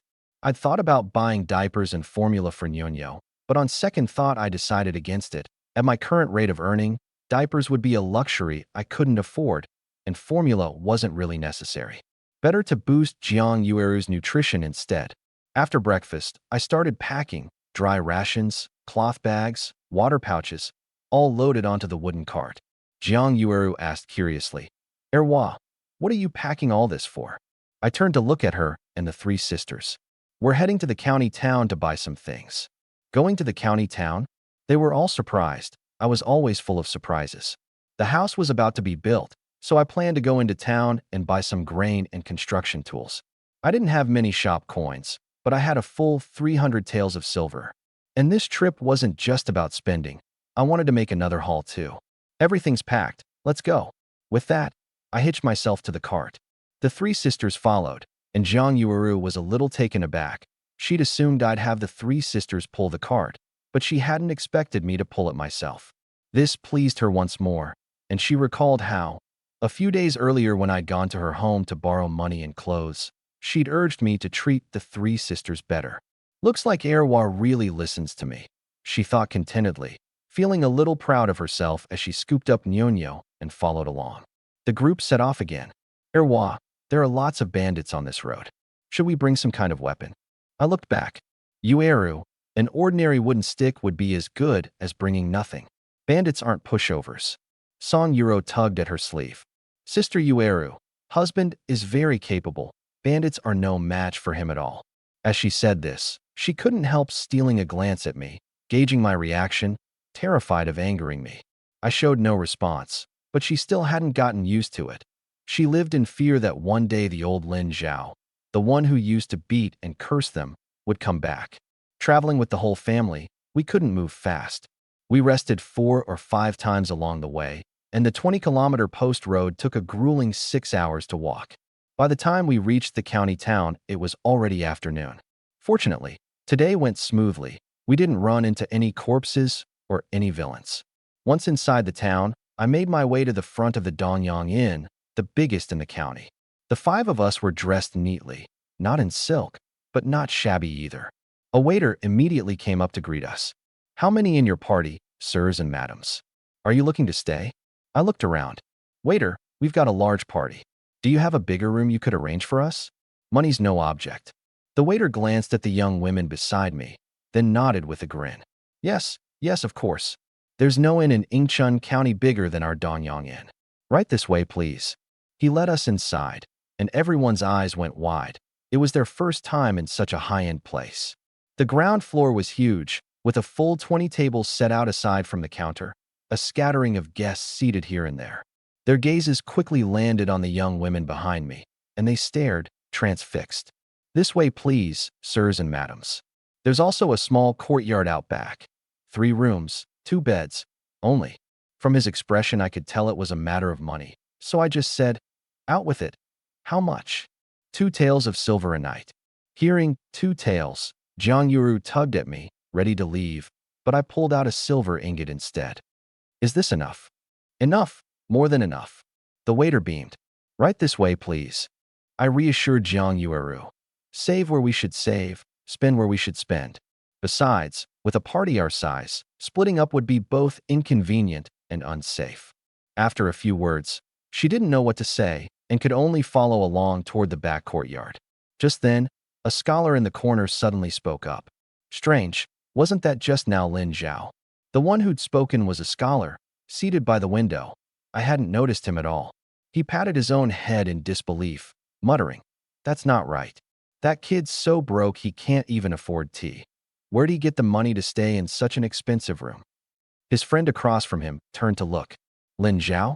Isn't he the one young Master Fong? Halfway through, the man suddenly lowered his voice, not daring to finish. The scholar cupped his chin, pondering. This is the Wong family's turf. Could it be that Lin Zhao still hasn't given up on Miss Wong? His friend slapped the table. Puffed, a toad lusting after swan meat. Is young Master Fong someone to be trifled with? He should take a good look in the mirror and figure out just how much he's worth. The scholar was puzzled. But Lin Zhao had 4 beauties with him, every one of them gorgeous as a fairy. Really? His friend whipped his head around in irritation, but saw nothing, growing even more vexed. Why didn't you say so sooner? This scholar was named Qian Cheng, a classmate of mine. His family was fairly well off. His father ran a small business. He shot to his feet, brushing the melon seed shells off his hands. Cover my tea for me. I've got something to do. With that, he hurried out. By this point, I'd been led to the back courtyard by the waiter. Behind the courtyard stood 3 tile-roofed rooms, looking quite new, with some flowers and plants growing in the yard, all withered now in winter. Stepping inside, the floor was uniform chestnut wood, fitted seamlessly, and the rooms were clean and elegant, with a bed just behind a gauze curtain. The waiter explained, "Besides here, there's another bed over there. The 2 rooms connect, and you pass through here to reach it. That side is a study. You can read there." I nodded, satisfied. Those 2 taels were well spent. This counted as the top-tier suite in Incheon County. "All right, we're going to rest. You may go now." The waiter bowed his head and backed out, closing the door, muttering as he went, "So many girls. Can he even keep up with them all?" I arranged the sleeping spots. "Here's what we'll do. Second sister, third sister, and I will sleep over there. Yueru, you and eldest sister sleep on this side." Song Yuro bent slightly at the waist. "Yes, master." Jiang Yueru also nodded. "All right, whatever you say. Then you all rest. I'm going to look around." I pushed the door open and went out. Meanwhile, Qian Chung had run to Fong Hu's residence and reported everything he'd seen, down to the last detail. Fong Hu was stunned to hear it. "What? That kid isn't dead?" I remember it clear as day. He'd definitely stopped breathing back then, which is why I had my men haul him out to the wilderness. And even if he hadn't stopped breathing, he should have frozen to death that night. "Young Master Fong, I wouldn't dare lie to you. It really was Lin Zhao, and he had several beautiful girls with him." At the mention of beautiful girls, Fong Hu's interest was piqued, and he stood up. "Is that so? If you don't believe me, young Master Fong, come see for yourself." Fong Hu was raring to go, but then thought better of it. That inn was Wang family territory. If he went, and the Wangs found out, Wang Shuixian, with her temper, would be hard to placate. He waved for his servants to take Qian Chung away, then beckoned. "Find 2 men, and go keep watch on Lin Zhao." "Yes, young Master Fong." 2 of his personal guards, one dressed in black, one in white, stepped forward with cupped fists. Just as they were about to leave, Fong Hu added, "If you get the chance, finish him off, but don't use our own people." "Understood." The one with the long, loose hair asked, "And those girls?" "Keep the girls for now." "Yes." The 2 withdrew. I made a loop around the courtyard and returned to the room, only to find all 4 women had gone into the study. Song Yuro was holding a book, reading, while Jiang Yueru sat across from her, asking for guidance. Seeing me come in, Song Yuro hurriedly stood and rushed to put the book back on the shelf. "It's fine. Read if you enjoy it. From now on, we'll build a study in our home too." Song Yuro's eyes lit up. Ever since falling into slavery, she'd never once dreamed she'd get to touch a book again, and her eyes reddened once more. I didn't go to comfort her, just turned and said, "You all read in here. I'm stepping out for a bit. Don't wander off." I left the inn. I still had 300 taels on me, but I needed to scrape together another 1,000. Building a house, buying land, there'd be plenty of expenses ahead. Earning 1,000 taels of silver in this small county wasn't easy. The spending power here was limited, so I had to think differently. There was no oil to squeeze out of ordinary folk. I could only set my sights on the wealthy households. My mind turned it over, and I quickly hit on an idea. I jogged along and arrived once more at that "once you enter, you don't come back" pawn shop. The clerk stood behind the counter, staring off into space, while the shopkeeper sat at his table reading that dirty book of his, cracking nuts as he read. Seeing me come in, the clerk snapped to attention as if he'd been pricked by a needle, his eyes full of both shock and fury. I ignored him and walked straight over to sit down in front of the shopkeeper. This shopkeeper was named Zhou Buren. He ran the largest pawn shop in Incheon County and had amassed a modest fortune. He lifted his gaze from the book, and the moment he saw me, he nearly toppled to the floor. You. Shopkeeper Zhou, why so flustered? Seen a ghost." I picked up a walnut, crushed it barehanded, and started chewing. He scrambled up from the floor and steadied himself. No.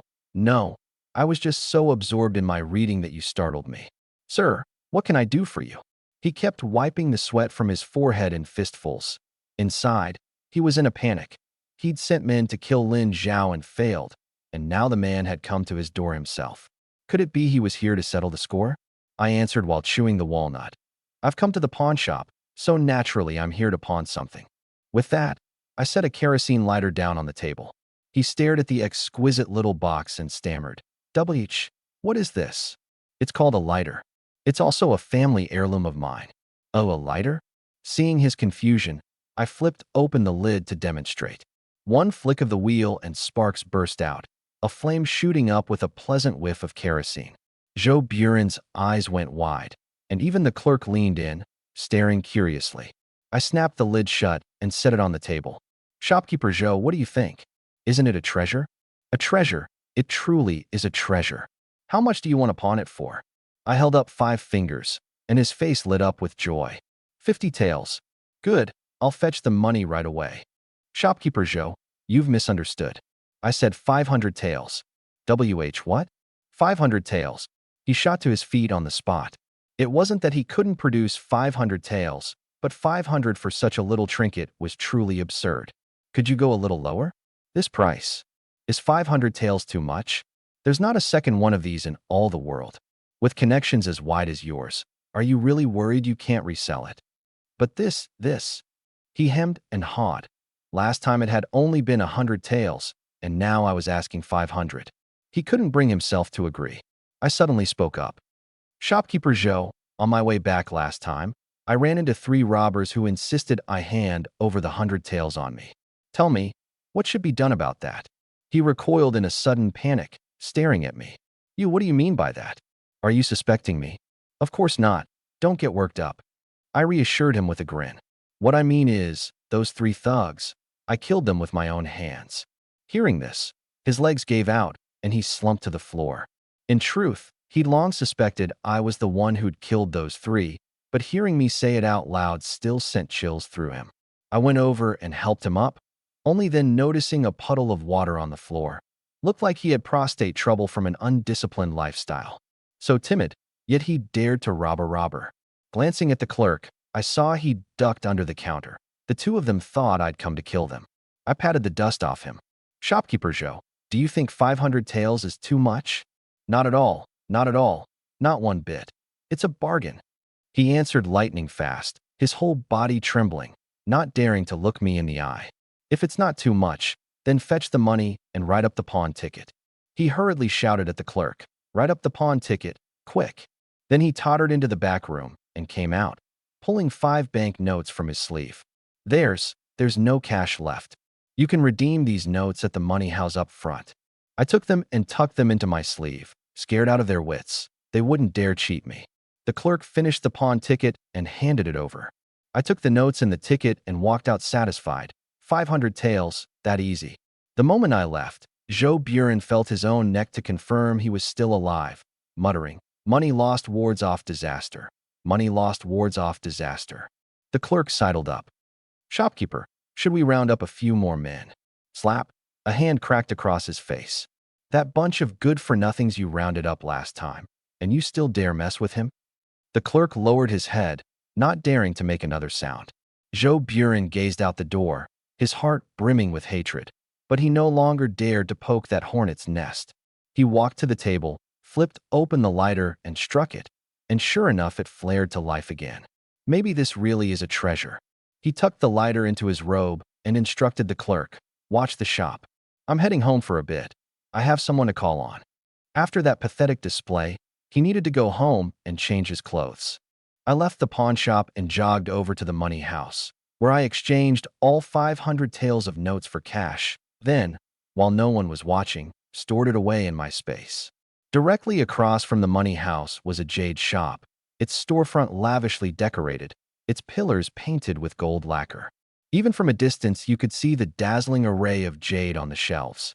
In ancient times, running a jade shop was the most profitable business, catering to the wealthy. I strode inside, and 2 clerks came up to greet me. "Sir, buying jade? Bracelets, thumb rings, jade hairpins. We've got every grade there is. Where's your shopkeeper?" The 2 clerks glanced at me, their eyes carrying suspicion and a hint of scorn. "What do you want with the shopkeeper?" Seeing their contemptuous look, I didn't hold back either. "Because you 2 idiots aren't good enough. Go get the shopkeeper, or I'll tear this shop of yours apart." One clerk snatched up a feather duster. "Oh ho, someone actually dares to come make a scene. Didn't even bother to find out whose turf this Donyang Jade shop is. I was about to blow up when a hoarse voice came from upstairs, followed by footsteps descending. A man of medium build, in his 40s, wearing a black satin robe, came down, toying with a jade-green thumb ring. He glanced at me. What sort of nobody is this, that I have to come deal with him personally? The clerks quickly bowed. Boss, boss. Hearing that title, I understood at once. The man before me was Wang Shuexian's father, Wang Donyang, the second richest merchant in Yingchuan County. Truly, enemies cross paths on a narrow road. All the more reason to fleece him good and proper. I walked over and sat down, and he waved the clerks away. I pulled out a white, round stone about the size of a ping-pong ball. What's this supposed to mean? Wang Donyang asked. A night luminescent pearl. Are you interested in it? A night luminescent pearl. He instantly lost his composure. He'd handled plenty of jade, but a night luminescent pearl he'd truly never seen. Legend held it was a priceless treasure. But then a flicker of doubt crossed his eyes. Is that really a night luminescent pearl in your hand? That's right, I said confidently. In truth, this was a piece of fluorite I'd bought for 20 shop coins, blended with rare earth elements. An artificial stone that, after absorbing light, would glow blue in the dark, indistinguishable from a real, night luminescent pearl. Come upstairs with me. He led me into a room and shut the windows, and instantly it was as dark as the dead of night. I took out the fluorite, and a pale blue glow shimmered out, casting blue light in his eyes. For half a minute he couldn't bear to blink. This really is a night luminescent pearl, and a blue one at that. How extraordinarily rare. How much do you want to sell it for? 1,000 taels, no bargaining. If my family weren't waiting on it for medical treatment, I'd never part with this heirloom. He hesitated only 3 seconds before agreeing. All right, 1,000 taels. Wait downstairs for a moment. I went downstairs, and soon he came down too, pulling a 1,000-tael banknote from his sleeve and handing it to me. I set the fluorite on the table, not forgetting to add, by the way, boss, a night luminescent pearl needs regular sun exposure. It has to absorb the essence of the sun. All right, I'll remember that. I walked out of the jade shop overjoyed.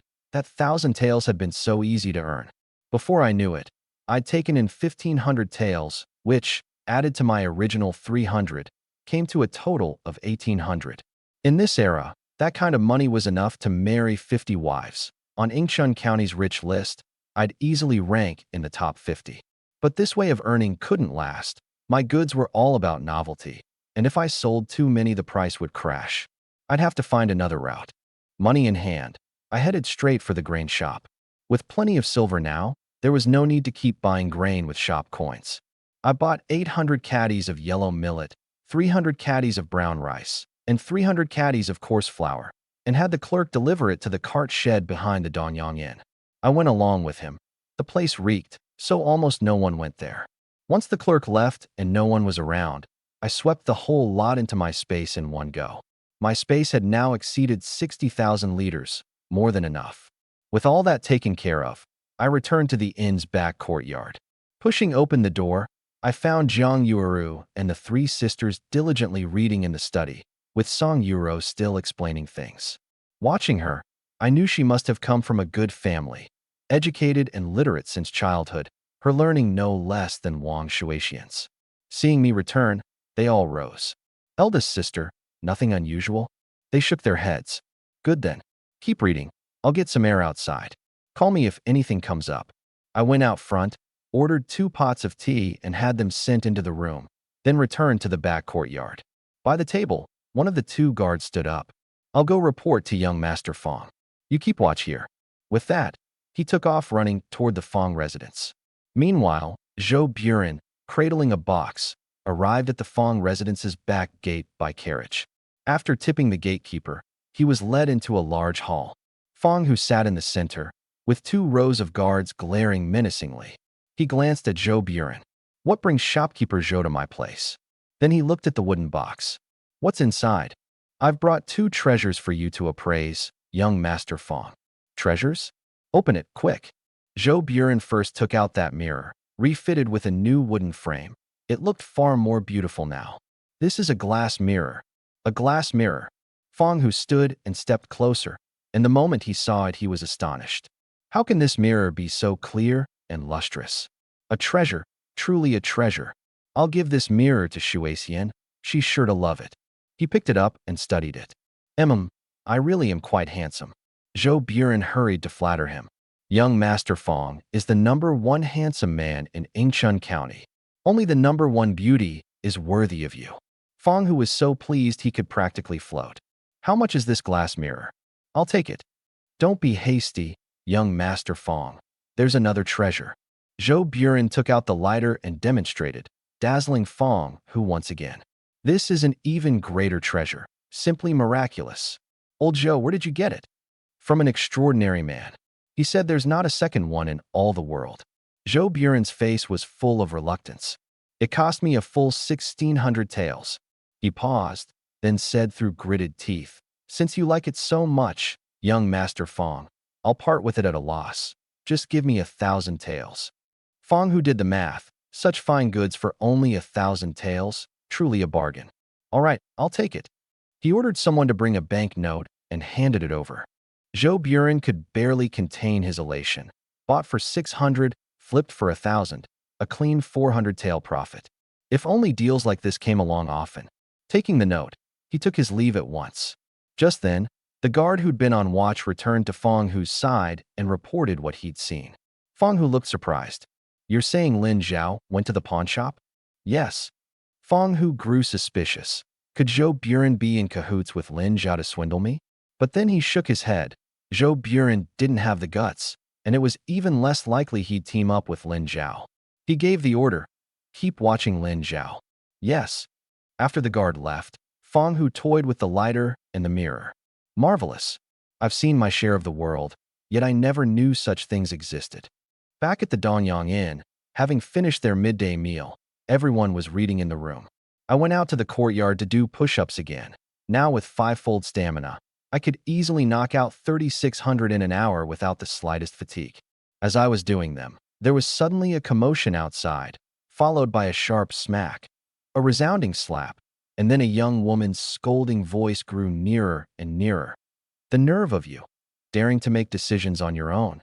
Soon a pretty, delicate-featured young woman walked into the courtyard, dressed in pink brocade with a black fox fur-collared cloak draped over her, her face full of arrogance as she looked toward me. The instant I raised my face, her expression changed drastically. It's you.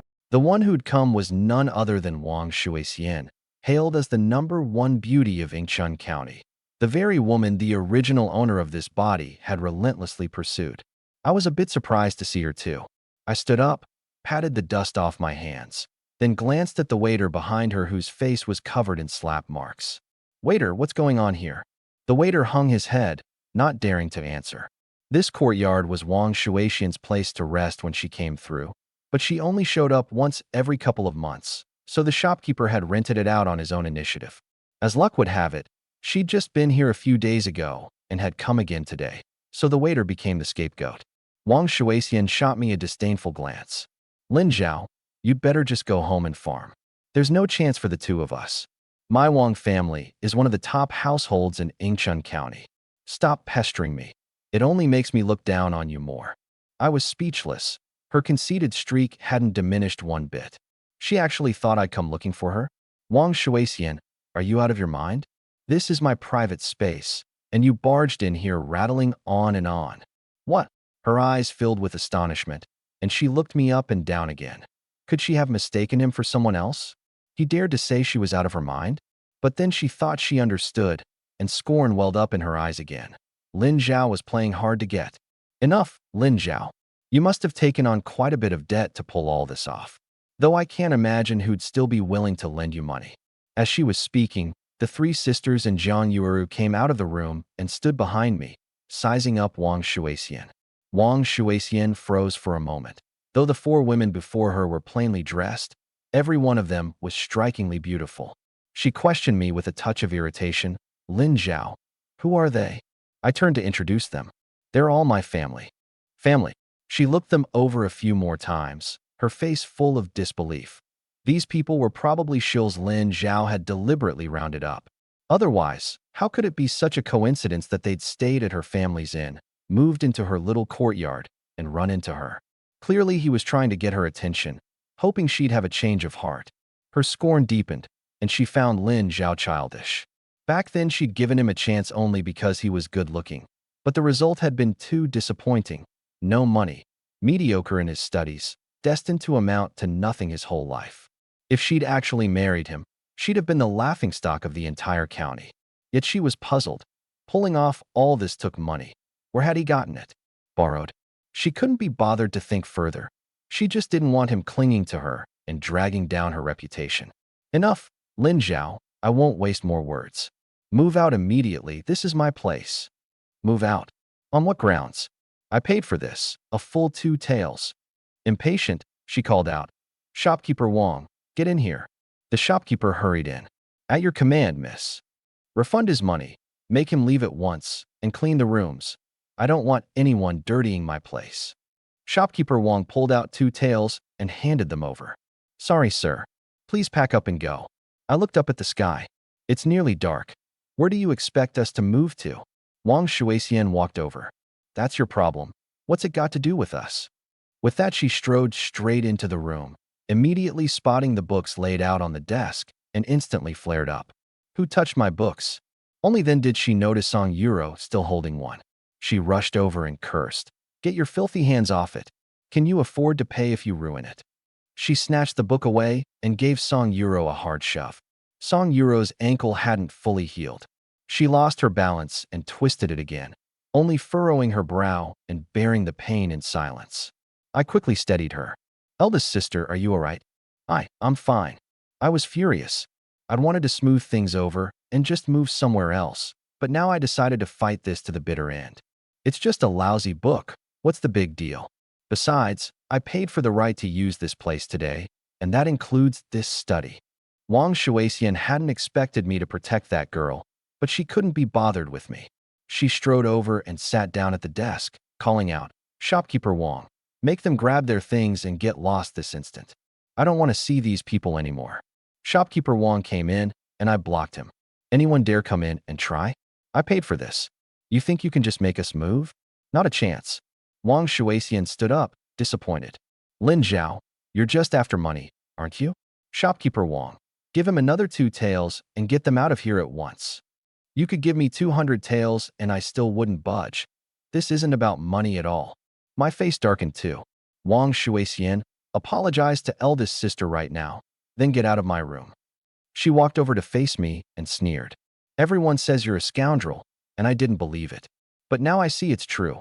I sneered right back. Huh, am I the scoundrel? Or is it you people who do business without any honor? Shopkeeper Wang's face changed too. We've been talking nicely to you. We offer to double your room fee, and you still don't know when to quit. You're forcing our hand. Go right ahead and try. At Shopkeeper Wang's shout, 5 or 6 clerks rushed in, and the atmosphere instantly turned tense and hostile. Jiang Yueru stepped forward to persuade me. Erwa, let it go. Let's just find another inn. The 3 sisters said nothing, but clearly felt the same. Better to avoid trouble than court it, since this was their turf, after all. But I stood in front of the 4 of them. You've got the guts, then go ahead and make a move. The tallest, bulliest one clenched his fist and rolled his neck. You look like a scholar. Later, when you're crying on the ground, don't blame me for going hard. Before he'd even finished, he strode forward and swung a punch. I didn't budge an inch, taking the punch square with my head. Jiang Yueru was so frightened she covered her eyes, but my expression stayed calm.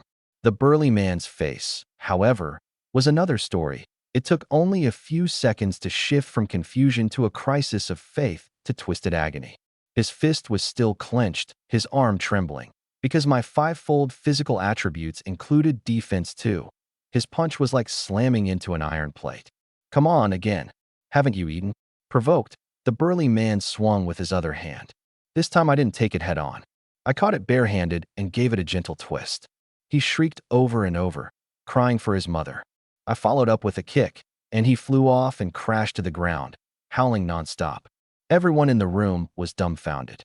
The 3 sisters weren't surprised, but Jiang Yueru had a crisis of faith. She remembered Erwa grunting and struggling to carry even half a sack of grain. Since when could he fight like this? The most shocked of all was Wang Shuixian. Lin Zhao had always been so meek and fawning around her. When had he ever had skills like these? Anyone else want to try forcing me to move? Shopkeeper Wang had long since ducked behind the others. Get him. All at once. There are so many of us. Seeing no one move, he shouted again. I'll raise your wages. At the mention of a raise, the crowd snatched up clubs and charged. But a dozen or so seconds later, they'd all been flung away, sprawled on the ground and wailing. I turned and walked toward Wang Shuixian. She kept backing away. You're going to hit me, Lin Zhao. I pointed at Song Yuro. Wang Shuixian, apologize to eldest sister now. Want me to apologize? Not a chance. Her face was full of arrogance. I raised my hand, but she showed not the slightest fear, instead lifting her chin. Lin Zhao, you dare hit me? Go ahead. I also felt that striking a young woman in public would be beneath me, so I lowered my hand. She grew smug. Enough, Lin Zhao, stop the act. Just pack up your pile of junk and get lost. That completely set me off. I shoved out with one palm, landing it right on her left shoulder. A great force sent her stumbling backward until she plopped down on her rear in the courtyard, utterly disheveled. You, Lin Zhao, you actually dared. Wang Shuixian, I paid for this. Today, this place is mine. She hadn't expected me to really lay a hand on her, and suspicion crept in. Was this even the Lin Zhao she knew? No, he must still be acting. That shove just now. He was probably aching with regret over it. This Lin Zhao couldn't pass an exam to save his life, yet his love letters were written with genuine feeling. Having talked herself around, she got up and dismissed shopkeeper Wang and the clerks, straightened her clothes, rubbed her left shoulder, and looked at me with a face full of resentment. Lin Zhao, I told you long ago it's impossible. Why must you keep clinging to me? Acting like this will only. Miss Wang, could you please not be so full of yourself? I pointed at the Song sisters and Jiang Yuru behind me. A little hill and Mount Everest. There's just no comparison. What little hill, what Everest? What are you talking about? She was baffled, then turned serious, her voice softening. Lin Zhao, chasing you off is actually me protecting you. If you cling to me like this and young Master Fong finds out. Before she could finish, an overbearing voice rang out from outside. Who dares make a scene here? Who dares to bully Miss Wang? The words had barely faded when Fong Hu marched into the courtyard with a group of guards, heading straight for the doorway. Wang Shuixian immediately turned and went to greet him, standing at his side and pointing in my direction. Young Master Fong, Lin Zhao is squatting in my room and won't leave. Fong Hu shot me a glance. I was wondering who it could be. Turns out it's you, you good for nothing. Miss Shuixian tells you to leave, so leave quietly. What's with this scoundrel act? But the moment he finished, his gaze fell on the women beside me, and he was instantly transfixed. He'd never imagined Yingchun County had girls this striking. He'd thought Wang Shuixian and Lu Qingyan from the Yingchun Pavilion were beauties enough, but these four surpassed them all. Wang Shuixian sensed something was off about his expression and hurried over. Young Master Fong, you have to stand up for me. Fong Hu snapped back to himself. Don't worry, Miss Shuixian. He beckoned, and a guard brought over a chair. He plopped down and crossed his legs, looking at me with contempt. Lin Zhao, I'll give you a chance. Leave now, and I'll let you off. Dare to keep pestering, and don't blame me for being ruthless. I turned to the four of them. Yueru, eldest sister, you go inside first. Things are about to get a little messy out here. The four went in, Jiang Yueru still in a daze until Song Yuro yanked her along. Sister Yueru, Master is very capable. Don't worry. Now only I was left in the courtyard. Fong, who had been licking his lips all this while, who knew what filthy scheme was running through his head. I stepped forward slowly, glaring at him in fury. Last time at the Yingchun Pavilion, you were the one who set me up, weren't you, Fong Hu? He hadn't expected me to know, but he absolutely couldn't admit it in front of Wang Shuixian, at least not before he'd gotten what he wanted. He couldn't reveal his true nature. I don't know what you're talking about. I've always been upright and above board in what I do. I turned my back to him and said deliberately, with a coward's nerve like yours, would you even dare admit it? You're nothing but a lowlife. The words lowlife thoroughly enraged him. Gritting his teeth, he shot up and lunged with a kick aimed at my waist. But at that instant I spun around, and his foot met empty air. He did a perfect split on the ground, wincing in pain. I seized the chance and drove a kick square into his chest, sending him staggering back several steps and toppling into the chair, which flipped over with his legs sticking up in the air. Fong Hu felt a massive force slam into his chest, and a mouthful of blood surged up his throat. To keep Wang Shuixian and his men from spotting anything amiss, he pressed his lips shut and swallowed the blood back down, then feigned nonchalance as he patted his robe and got up. I got careless, didn't dodge. His gaze then turned icy, murderous intent boiling over. Get him! Several guards drew their blades and leapt at me. I pulled a steel knitting needle from my space to meet them, with my reflexes 5 times faster. Their movements looked as slow as flipping through slides. Against ordinary people they'd be overwhelming, but against me they were nothing. I flicked the knitting needle, easily knocking the blades from their hands. Then the needle's tip stabbed into their wrists, severing the tendons. Blades clattered to the floor as the guards grimaced, hands trembling uncontrollably, blood dripping onto the flagstones. Fong Hu slapped the chair and cursed, "You worthless bunch." With that he sprang up in a flying kick. The next second I grabbed both his legs, swung him in a full circle, and hurled him against a pillar by the doorway, snapping the pillar clean in two. He lay sprawled on the ground and abruptly spat out a mouthful of blood. No, impossible. How can this good-for-nothing be so strong? Just as he tried to get up, I planted a foot on his chest. Fong Hu, times have changed. From now on, don't let me see you. Every time I do, I'll beat you. He glared at me in fury, but my foot pressed down like a boulder, and he couldn't move. Off to the side, Wang Shuixian was utterly dumbstruck. Was this even the Lin Zhao she knew? How could he be this formidable? Had he been hiding his true abilities in front of her all along? But why? To test her? This made her heart flutter a little again, but on second thought, he'd actually dared to beat Fong Hu, so from now on he'd have a hard time getting by in Yingchun County. She'd better keep her distance. She hurried over. Enough, Lin Zhao. You can stay in this courtyard as long as you want. Just let young Master Fong go. Only then did I lift my foot. Then get the hell out of here. Wang Shuixian helped Fong Hu up. Are you all right, young Master Fong? Lin Zhao, you just wait. Fong Hu ground his teeth and shot me a vicious glare. Young Master Fong, let's go first. Wang Shuixian quickly pulled him away, afraid I'd strike again and cause a death. After all, Yingchun County had a magistrate's office on the surface, but in truth it was the Fong family's domain. They kept 500 or 600 hired thugs. If I beat Fong Hu to death, no matter how great my martial skills, I'd be hard-pressed to escape execution, and it might even drag the Wang family down with me. So the two went out first, and seeing this, the rest scrambled and stumbled their way out of the little courtyard. I only shot them a cold glance, then turned and went inside, closing the door. Jiang Yueru and the 3 sisters came to meet me, and Jiang Yueru carefully looked me over head to toe. Erwa, are you hurt? I'm fine, Yueru. I turned to the 3 sisters. After what just happened, we can't eat the inn's food anymore. We'll eat our own dry rations. Though I really wanted to buy a bucket of instant noodles, it would be hard to explain, so I had to drop the idea and keep gnawing on my flatbread. By now Fong Hu had made it outside, his crowd of men trailing behind, faces grimy and downcast. The inn's guests all stared at this group in astonishment. Though they didn't know what had happened inside, they could all tell that this young Master Fong had come out the worse for it. In Yingchun County, that was extraordinary news. Who would dare provoke young Master Fong? To Fong Hu it was a monstrous humiliation, and he secretly swore through gritted teeth that he'd kill Lin Zhao no matter what. Wang Shuixian escorted him to the inn's entrance, and then stopped. Young Master Fong, you head back first. I still have some matters at the inn to handle. Fong Hu eyed her with suspicion, but didn't say much. Today had been too disgraceful.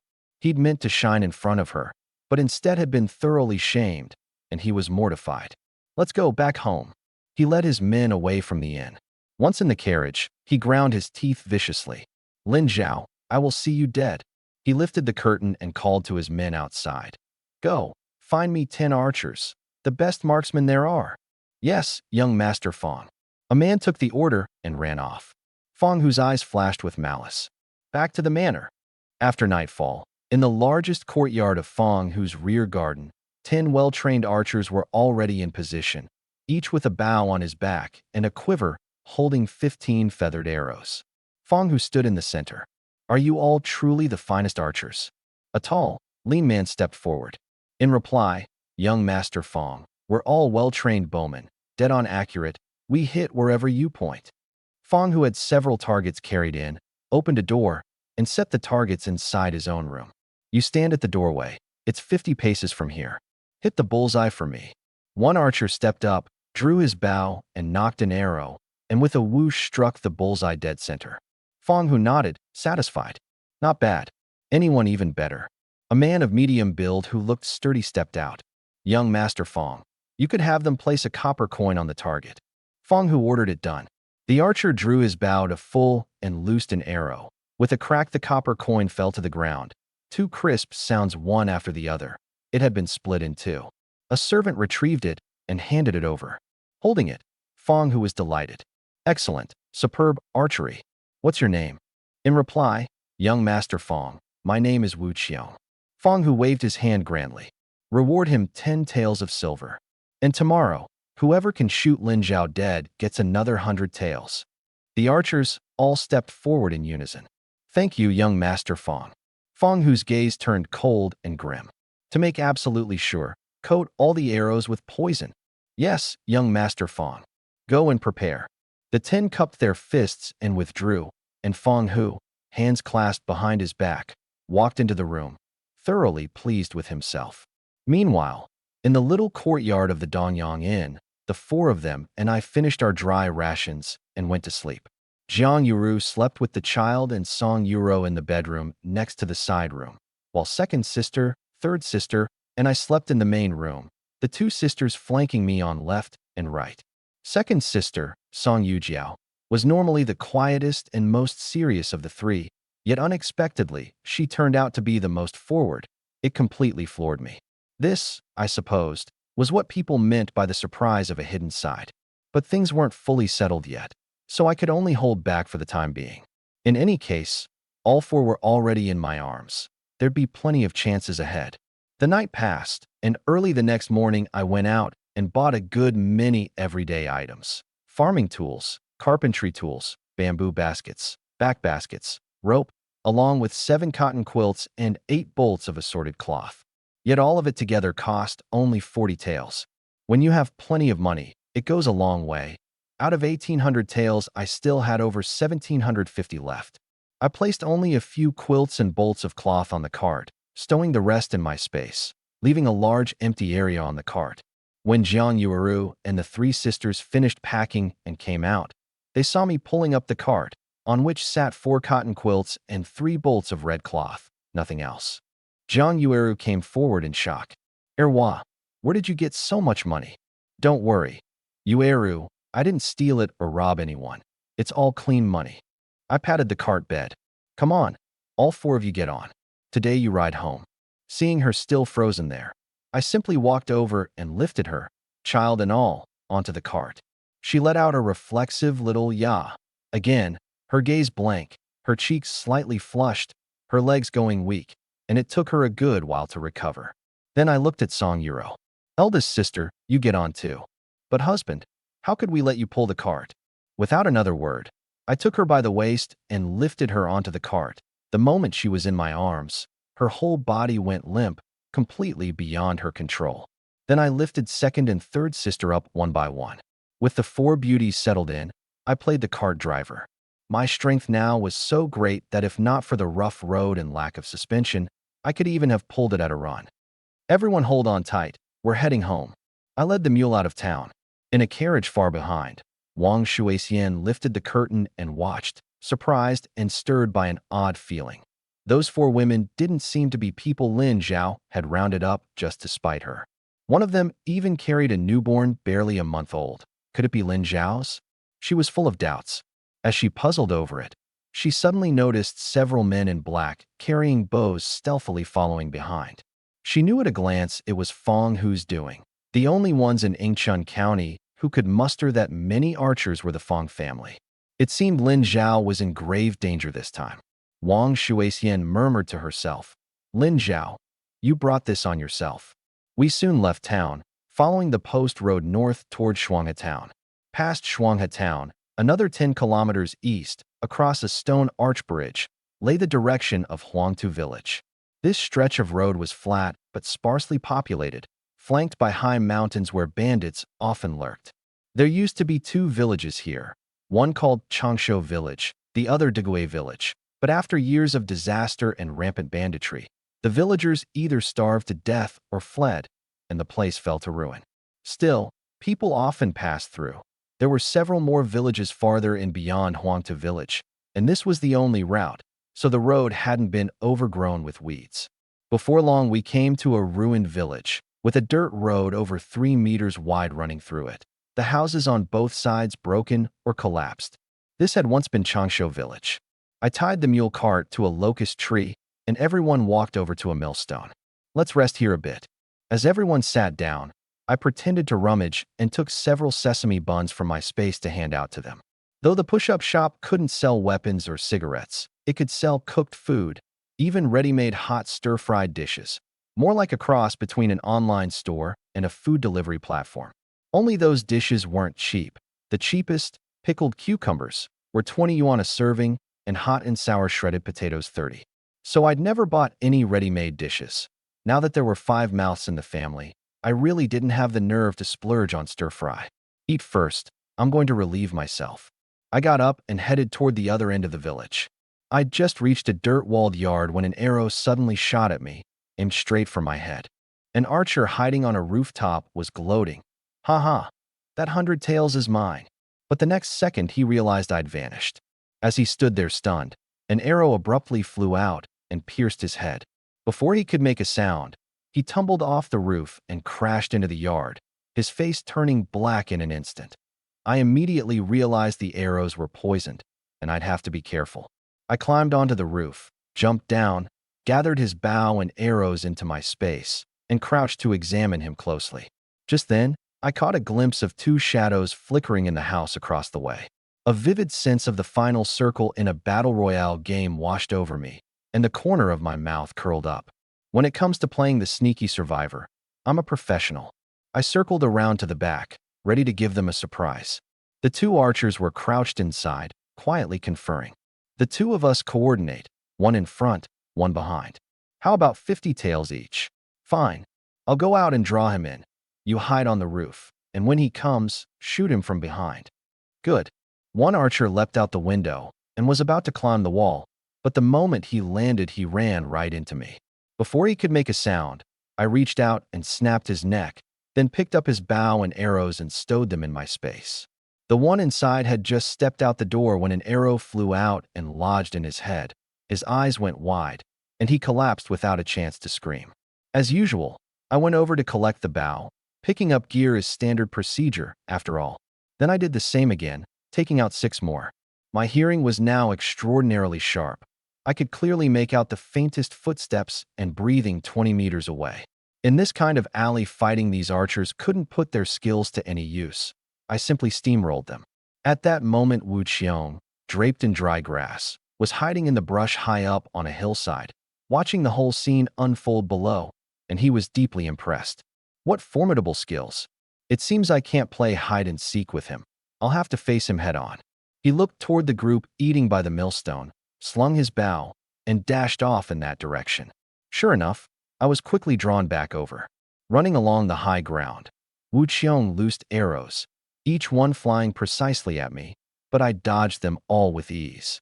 Growing frustrated, and seeing his quiver nearly empty, he leapt from the hillside onto a rooftop, drew 2 arrows, and took dead aim at Song Yuro and Jiang Yueru. The 2 arrows shot out with a whoosh, and I immediately rushed over and knocked them down with a single strike. Now's the moment. That 100 taels is mine. Wu Qiong smirked, knocked an arrow, and aimed at my back. But at that instant, I'd already closed in right beside him and grabbed his bow.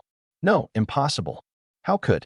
Before he could finish, I snatched the arrow from his hand, stabbed it barehanded into his head, then leapt back and dropped down.